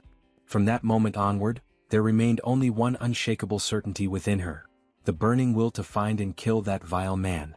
When the man came to know of this powerful motivation, he was alarmed and immediately asked her where she thought she was going. Naok answered with unflinching determination that every single night she was tormented by the agonizing screams of her sister, and as a sister herself, it was her duty to avenge her no matter the cost. The man then questioned how someone like her could possibly take revenge, since she did not even know who the culprit truly was. At the same time, a woman warned her to think first of her own well-being and take care of herself. Naok was even locked away by the two of them, who were trying to prevent her from leaving. Yet in the end she slipped out of the village during the night, unseen by anyone. She carried nothing but her incense pouch with her. Her resolve was absolute. She was determined to go all the way and avenge her sister. Thus she set out for the city, knowing deep inside that the man had also gone there. Amidst the bustling crowd, she did not know his face, but his voice was etched into her memory like an unerasable seal. Naok began speaking to strangers, but many, frightened and unsettled by her face scarred with burns, simply ignored her. 2 long years passed, and again it was the season when the crickets awakened. Seeking shelter from the rain, she entered a cricket fighting pit. When she asked the owner for permission to stay, she was coldly driven away as she was interfering with his business. Without hesitation, a man pushed her toward the exit, throwing her out. Suddenly she froze in her steps, her whole body shivering as she caught a familiar scent buried deep in her memory. The man complained bitterly, saying she was putting him in a bad mood. But inside her heart, she reflected only on one thing: she had never truly forgotten. And on that very day she had finally found the owner of that voice. Back in the present, Huayin is left in shock, and Soryang can only ask what happened after that moment. Naok explains that while she was wandering through the city speaking to strangers, she encountered a beggar who told her that the wretched man often visited the gambling house. Immediately, Soryang understood that this was the reason she had gone to work there. Calmly, she revealed that she wanted to follow him and stab him to death, but the beggar warned her that he was a martial artist, making it an impossible task. So instead she tried to poison his drinks. But she admitted with bitterness that the poison she had bought seemed to be fake and had no effect at all. After that, she began caring for the crickets, yet their constant sound always reminded her of her sister, leaving her restless and unsettled. Now, through tears, Naok cried out with every bit of strength she had that she needed to kill that wretched man and would never leave until she did. Upon hearing this, Soryang understood her situation. Though he was troubled, she needed to tend to the crickets, but the sound of them only left her lost and hopeless. Huayin pointed out that her hatred was what kept her moving forward, and once she avenged herself, everything would be resolved. Helping someone with such a fierce spirit meant that person would never betray the clan. At that moment, Gyupi recalled that before avenging his parents he used to speak alone in the rain, but when the Tang family finally avenged them, everything changed for him. He added that now he finally understood why he had felt such a strong connection with Naok. Then Soryang turned to her. He declared that they would help her resolve that deep resentment and offered her a proposal. Once it was accomplished, she would be able to become part of the clan. Overcome with emotion, Naok asked if they truly intended to help her. She swore that if they did, she would serve the clan with her very life, down to her last breath. With gravity, strength, and unwavering determination, Soryang finally asked her the crucial question. Who was that wretched man? For a brief moment, she hesitated to reveal the truth about who she truly was. But soon after, she confessed that it was none other than the third son of the Great Harmony sect, Jim Dizung. Upon hearing those words, Soryang grew excited, almost eager, as if ready to confront him immediately, while Hwayin was struck with astonishment at such a revelation. Still suspicious, she sought confirmation, and Suk's response once again reinforced the certainty that it was indeed Jim Dizung. Soryang, intrigued and unsettled, could not understand why it should be a problem for him to belong to such a lineage. At that point, Gyupi explained that the Great Harmony sect belonged to the same orthodox faction. In Sichuan, this clan held immense influence, surpassed only by the Tang sect, the Amei sect, and Qing Guixiang. The magnitude of such power left Soryang alarmed. Even so, Hwayin clarified that, regardless of the family's weight or prestige, that was not the central issue. She stressed that the true problem lay in the past. The Tang had once promised the Great Harmony sect to forgive a single offense, in return for a favor they had received. This information horrified Soryang, leaving him unable to believe in the burden of such a binding promise. Hwayin then added that, in the Murim world, oaths sworn upon martial arts, the family name, or an inherited title could never be broken. Meanwhile, Suk, who had been watching from behind, asked if there was some kind of problem. Soryang denied it, explaining that he simply had not expected that individual to turn out to be such a significant figure. Hwayin then declared that the wisest course of action would be to begin the fight first, and she advised Suk to rest without worries, assuring her that they would take care of the matter. Soon after, Suk expressed her gratitude for the support she had received. But without warning, her body weakened, and she suddenly collapsed to the ground, fainting before everyone's eyes. Hwayin immediately concluded that the fall was caused by the strain she had endured and decided it would be best to take her to the Tang residence so she could rest properly. Still, Gyupi perceived the seriousness of the situation, and Soryang insisted that they needed to report the matter both to the Patriarch and to the Great Patriarch. Sometime later, in the main hall of the Tang family, everyone was gathered. The Great Patriarch spoke of the prestige of the Great Harmony sect, but he lamented the disgrace brought by the son who now stained its lineage. At the same time, Soryang's father-in-law expressed sorrow for the circumstances, yet he reinforced that the vow once made by their ancestors was deeply tied to the honor of the Tang family. He emphasized that if actions were to be taken out of mere pity, then no one would ever again trust the word or future agreements of their family. For this reason, he decided to forbid the use of poison or the direct lineage of the Tang in helping Suk. This decision left Soryang shocked and desperate. He tried to persuade them otherwise, but his father-in-law remained firm and unshaken. Hwayin quickly held Soryang's hand, urging him to respect the patriarch's will.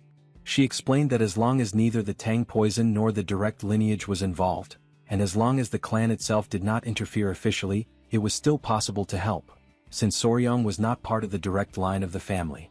Then the patriarch questioned him directly, asking if the young warrior would truly give up.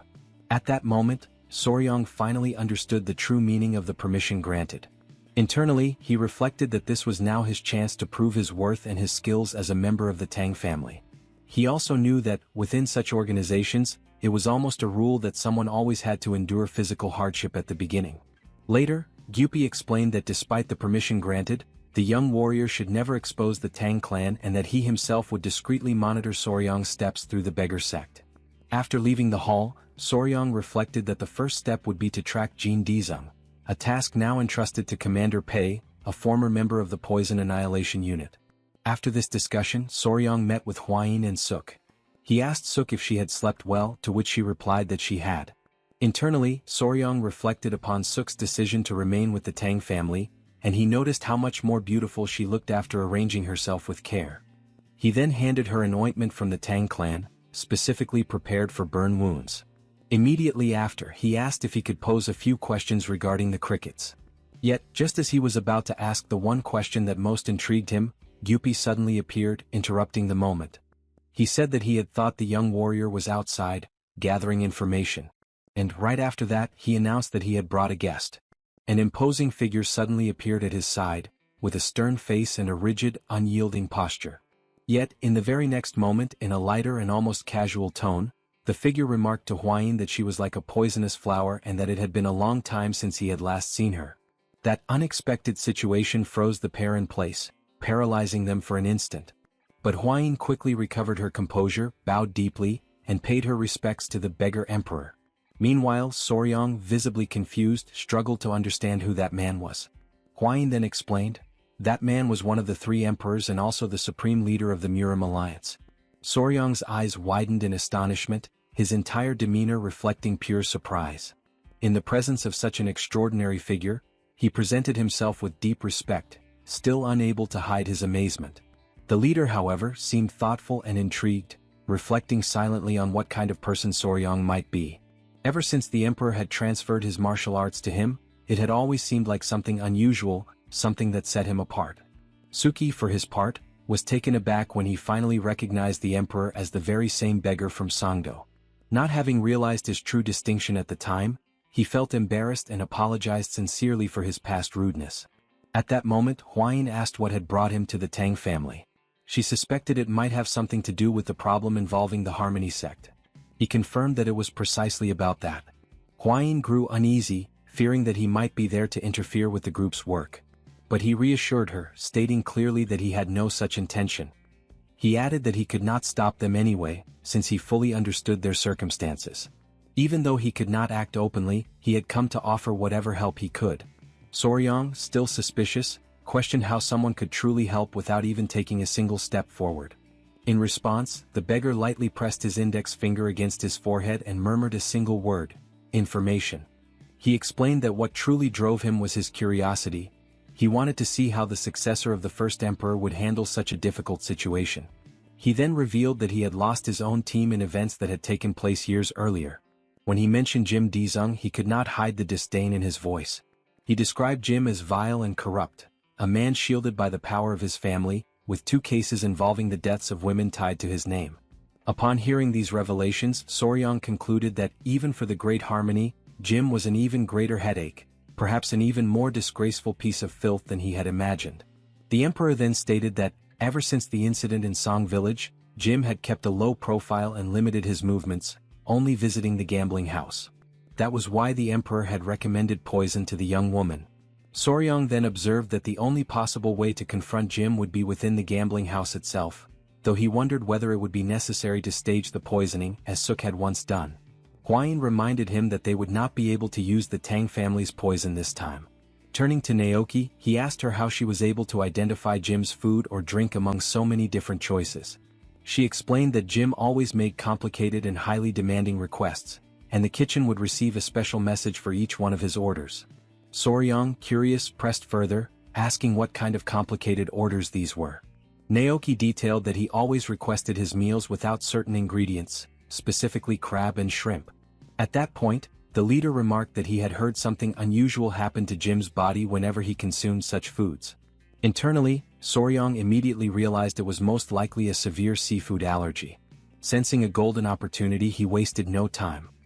He immediately called for Commander Gupai and instructed him to go to the garden of venomous creatures to bring back flower beetles. Gupai, puzzled by the sudden and unusual order, asked why. Soryang then explained calmly, yet with a hint of grim determination, that his plan was to provide Jim with a death that would be both pleasing and delicious. At that moment he named the plan Operation Tasty Death. He carefully explained that Jin Dizung's allergy to seafood came from tropomyosin, a muscle protein. In invertebrates, this protein bore a strong resemblance to the human version, and it was precisely this similarity that triggered such a severe allergic reaction. He went on to emphasize that the crucial element of their strategy was the flower beetle, an insect carrying even higher levels of tropomyosin than shrimp or crab. Following his command, Gupai returned carrying the flower beetle. The young man then gave precise instructions: remove the larvae, boil the beetles, and lightly brown them in a pan. Before long, the preparation was complete, and he urged everyone to taste a piece of the fried beetle. Huayin hesitated at first, her expression betraying uncertainty, but he reassured her, insisting that it was truly delicious. Slowly, Huayin reached for one of the beetles from the plate and tasted it. To her astonishment, the flavor was surprisingly rich, and beside her, even the emperor widened his eyes in admiration. completely taken aback by the recipe's unexpected excellence. Soryong remarked with a faint smile that it was indeed delicious, which was precisely why the beetles had earned the nickname Crazy Larvae. The leader praised the remarkable taste, though he quickly raised the question of how such a delicacy could possibly kill Jin Dizeng. Soryong explained patiently that for Jin Dizeng, the flower beetle functioned as nothing less than poison, since it contained the same allergenic component as shrimp and crab, just as Ying was dangerously sensitive to bee venom. He then suggested grinding the beetle thoroughly into a fine powder and mixing it into another dish, adding only a faint nut-like flavor, subtle enough that no one would ever suspect a poisoning. Upon hearing this clever stratagem, the emperor laughed heartily and immediately understood why the operation had been given the name Tasty Death. Soryong added that the more powder they used, the more certain the result would be, and he asked directly in which dish it should be placed. Naoki raised her hand and proposed adding the beetle powder into a recipe called ladagum, a delicacy served at the gambling house. She explained that ladagum was made of glutinous rice stuffed with sweet bean paste, then covered with syrup and a coating of bean powder, and that with the addition of beetle powder, no one would ever notice the difference. Soryong reflected inwardly that such a glutinous rice cake, cloaked in beetle powder and syrup, would be the perfect trap, ensuring death through an inevitable choking reaction. Without wasting a moment, Naok demanded that she herself be the one to prepare the recipe, stressing that she would not feel truly free until she had taken her vengeance with her own hands. The leader accepted her determination, convinced that revenge could only hold true meaning when carried out by one's own blade. With the plan set in motion, Soryong arranged to negotiate with the owner of the gambling house. He would bring him a courtesan in exchange for a single day of access to the kitchen. To reinforce the plan, the allies would disperse among the gambling tables, blending in with the crowd and keeping the entire environment under control. In his mind, the scheme was flawless, nothing could possibly go wrong. Several days later, inside the bustling gambling hall, two men entered together. One of them was the very target of Naok's vengeance. The establishment's owner welcomed them with reverence, but the demand of the newly arrived guest was firm: wine, women, and his usual reserved seat. Not long after, the owner returned, visibly uneasy, explaining that the seat had already been taken by other special guests. The young master was utterly taken aback, surprised by what he considered an unforgivable affront. From across the hall, Naok's eyes immediately spotted Soryong and Hwayin seated at one of the tables. The unmistakable presence of the feared venomous flower drew Jin Dizeng's attention at once. He approached with confident ease, his voice carrying the tone of someone impressed to find such a distinguished figure in that place. The young woman, however, looked at him with puzzlement, not recognizing right away who he was. He soon introduced himself as the third son of the Great Harmony sect, reminding her that he had visited her once before, though he doubted she would recall. Soryong, sharp-eyed, recognized the plan unfolding step by step, while Hwayin marveled at his composure and resourcefulness.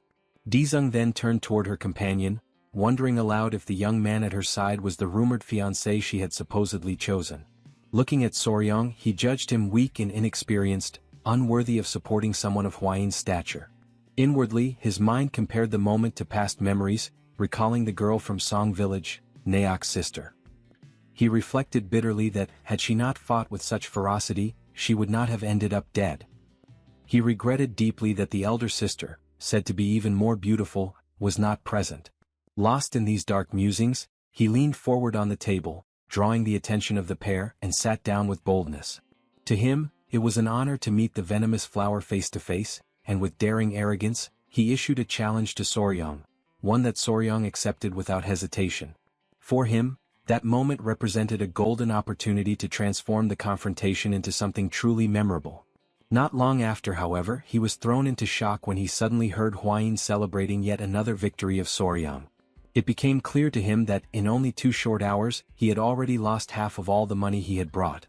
Meanwhile, Soryong, visibly satisfied with the outcome, calmly indicated that it was time for him to take his leave. As he watched them departing, the man, the very target of the group's meticulous plan, felt the weight of humiliation crash down on him, burning into a deep anger that he could not contain. Turning to one of his attendants, he ordered him to bring something to eat, since the constant tension of the gambling table had left him overwhelmingly hungry. At that precise moment, his attention was drawn by a conversation at the neighboring table, where guests were praising the ludagam that had been served. Curious, he asked the waiter directly if the dish was truly as remarkable as they claimed. The young man confirmed with confidence, assuring him that, particularly on that very day, it was prepared with exceptional flavor. He then took a piece of the delicacy, lifted it to his lips and began to eat. As he chewed, he openly praised the quality of the dish, remarking that the more he chewed, the more layers of flavor unfolded, growing increasingly rich with each bite. Yet, in a sudden and terrifying shift, the expression of pleasure that had lit his face dissolved into one of sheer desperation. He collapsed to the ground, overtaken by a violent agony, struggling as though he were choking on every breath. Soryong reacted immediately, stepping forward with sharp authority and demanding that everyone stand back at once. He assumed full control of the moment while the man, in panic, clutched at his clothes, begging desperately for help. But Soryong, with an icy composure, reminded him that this was not the result of Ladagam itself, but rather the consequence of the sins he had committed in the village of Song. In his torment, the man gasped inwardly, wondering in disbelief how Soryong could possibly know the truth of what had taken place in that distant village. All around, the crowd stood stunned and silent, unable to comprehend what was unfolding, while Soryong commanded that they hold him down firmly. At once, hands pressed against his body, gripping him with force and refusing to release him. And in those final moments, the persistent taste of walnuts from the Ladagam became the last lingering memory of his life. Elsewhere, the couple who had once cared for Naok during the time when her body was burned approached and pleaded that she continue to be treated with kindness. Soryong reassured them with calm certainty, promising that he himself would protect her, for from now on, she was considered part of the Tang family. Before returning to the Tang residence, they made a necessary stop in the village of Song. The matter of Jin Daesung was resolved swiftly. Since he was a chosen son of a prominent household, any investigation was deliberately avoided so that no scandal would spread beyond control. At her sister's grave, Naok wept with sorrow for all the precious time that had been lost in her pursuit of vengeance. Her trembling hands reflected the depth of her grief as she cried, lamenting that she had not returned home earlier on that fateful day. Watching the scene quietly, Soryong remarked to Hwayin that even the crickets seemed to be weeping in unison with her. The young lady Naok, her voice fragile, said that the sound of the crickets reminded her of the voice of her younger sister. And for a fleeting instant, she wondered to herself what words her sister might be whispering to her at that very moment. Later, in the narrow alleys of the Sichuan capital, the leader of the Murim alliance walked with a relaxed demeanor, displaying a faint smile as he savored the lingering taste of the recipe prepared by Soryong. However, amidst this calm, his steps suddenly came to a halt. At once, he sensed a hidden presence and concluded that only a thief would move in such a way. He immediately questioned whether they would not reveal themselves. The concealed observers, realizing they had been discovered, grew uneasy. Nevertheless, it did not take long before they revealed themselves, acknowledging that the sharp perception of the leader remained unshaken. Standing before him was Kang Ji-ho, known as the Divine Thief and one of the 5 emperors, accompanied by his disciple Yang Ryan. He made a remark about being called a thief after such a long time without meeting, while the leader replied that there was no other way to refer to him. Even so, Kang requested some dignity since his disciple was by his side. Yet the emperor merely thought that dealing with Kang alone was already troublesome enough. Now, with a disciple in the mix. Soon after, the leader asked what had brought him to Sichuan. Kang Ji-ho explained that he was searching for the person who knew the most about the secrets of the silkworms. He then revealed his arm, where his sacred item, known as the celestial bristles, had recently been torn. He emphasized that, according to his tradition, the celestial silk was passed down once the disciple completed the training, but at that pace he would never be able to do so. The master then mentioned that he knew someone who could help, reinforcing that among all in the Central Plains, that person was the greatest expert in insects. A few days later, at dawn in the poison garden, Soryong cried out desperately. Behind him, Gu urged him to endure just a little longer while striking him with the whip. Soryong was cultivating the art of the iron box, a unique martial technique based on the venom of the first emperor. Whenever struck, the muscles would recoil, yet the chi would circulate throughout the body, hardening it and making it stronger the more blows he endured. Hwayin carefully observed everything, holding the centipedes, and offered him words of encouragement. One of the centipedes, not understanding anything, became fascinated by the whip in Gu Pei's hand. In an impulsive leap, it hurled itself toward him. But Soryong intervened.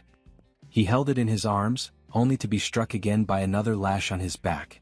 The impact drove him to his knees, yet he still playfully spoke to the centipede about the danger it had nearly faced.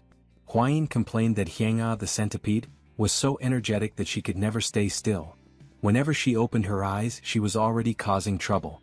She recalled that, on the last occasion, Hyang'a had chased after a butterfly and triggered complete chaos.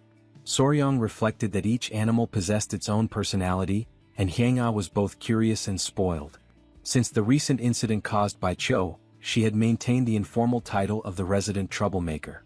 He also remarked on Cho, the eldest, who kept the younger ones in line and showed sternness whenever necessary. Bin-ah, on the other hand, was usually the quietest and the one who showed the most affection toward him, although she slept a great deal. Despite their similarities, each of the three centipedes had a personality of her own, and Soryong sincerely hoped that they would grow to be strong and beautiful, following the example of their mother, Huayin. At that moment, Gu Pei appeared, looking for Soryong, accompanied by Suk, who carried a jar. He acknowledged the dedication of the pair, admiring how they had been working together since early hours, and then asked Suk what life was like within the Tang clan. Dressed in the uniform of the poison unit, she explained that she was well treated and privileged under the guidance of Gu Pei, who had been teaching her martial arts. Soon after, she revealed that she had brought what Soryong had requested. For a brief moment he did not understand what she meant. Then she presented countless crickets inside the container, all in perfect condition. Gu Pei explained that the quantity was excessive, but this was due to Naoke's meticulous care in tending to the crickets. Upon hearing this, Soryong reflected on how excessive competence in one's work could sometimes become a problem. Yet he immediately announced that new offspring would soon arrive at the poison garden. Gu Pei then asked whether he would finally be going out to capture new venomous creatures. Soryong confirmed, stating that he was planning to bring new species to raise, emphasizing that the best way to feed them was with live animals. At that instant, Huayin called to him, suggesting that, before taking any action, it would be prudent to wait for news from the Martial Alliance. With the expedition requiring official permission and the ongoing situation with the blood cult, leaving would not be simple.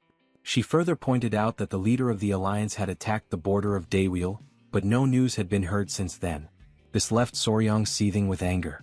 Suddenly someone came running, shouting loudly as he called out to the pair. Huayin, intrigued by the messenger's urgency, questioned what had happened to make him arrive in such haste. The man informed them that the clan chief was summoning them to the hall, claiming that he had something important to reveal to both of them. This left the two of them suspicious and wondering what exactly this matter could be. Shortly afterward, in the hall, the patriarch and the pair sat down at the table together. Soryong noticed that, under normal circumstances, his father-in-law would be far too occupied at this hour, and this only heightened his curiosity, making him increasingly eager to discover the reason for such a summons. The patriarch announced that he was bringing news Soryong had long desired to hear. At once, Soryong grew alert, his attention fixed on what was to come. Finally, the patriarch revealed that he had received reports from the Martial Alliance. The expedition had been a resounding success.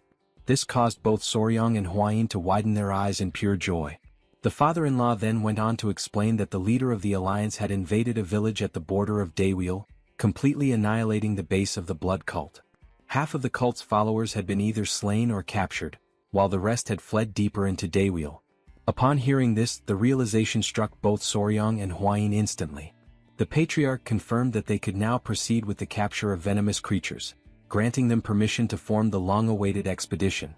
The couple celebrated enthusiastically, though in the back of his mind Soryong reflected that, had he known what awaited them, he would have planned their course with greater foresight. The father-in-law, who had remained silent until then, mentioned that there was a place he wished to recommend. He explained that for the first expedition of the Tang clan's poison division, there was truly no location more appropriate. Throughout its territory, countless venomous creatures roamed freely, and even along its roads travelers often encountered fearsome beasts of the Golden Phoenix class. It was a land which, because of its abundance of such dangers, was renowned as a veritable paradise for venomous beasts. Its name was Yunnan.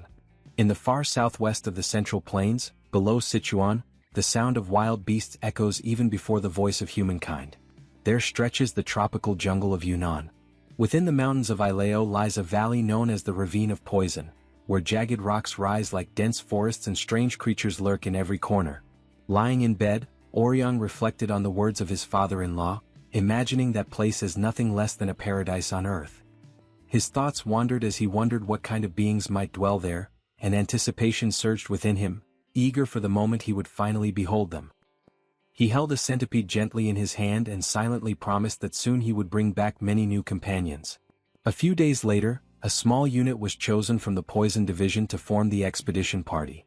The management of the Poison Garden was entrusted to Lady Naki, now officially appointed as vice-captain of the Poison Division, so that everyone might receive her direct orders while the group was away. With all preparations completed, the Tang clan's departure approached swiftly. But at the moment of farewell, one centipede clung tightly to Soryang's leg.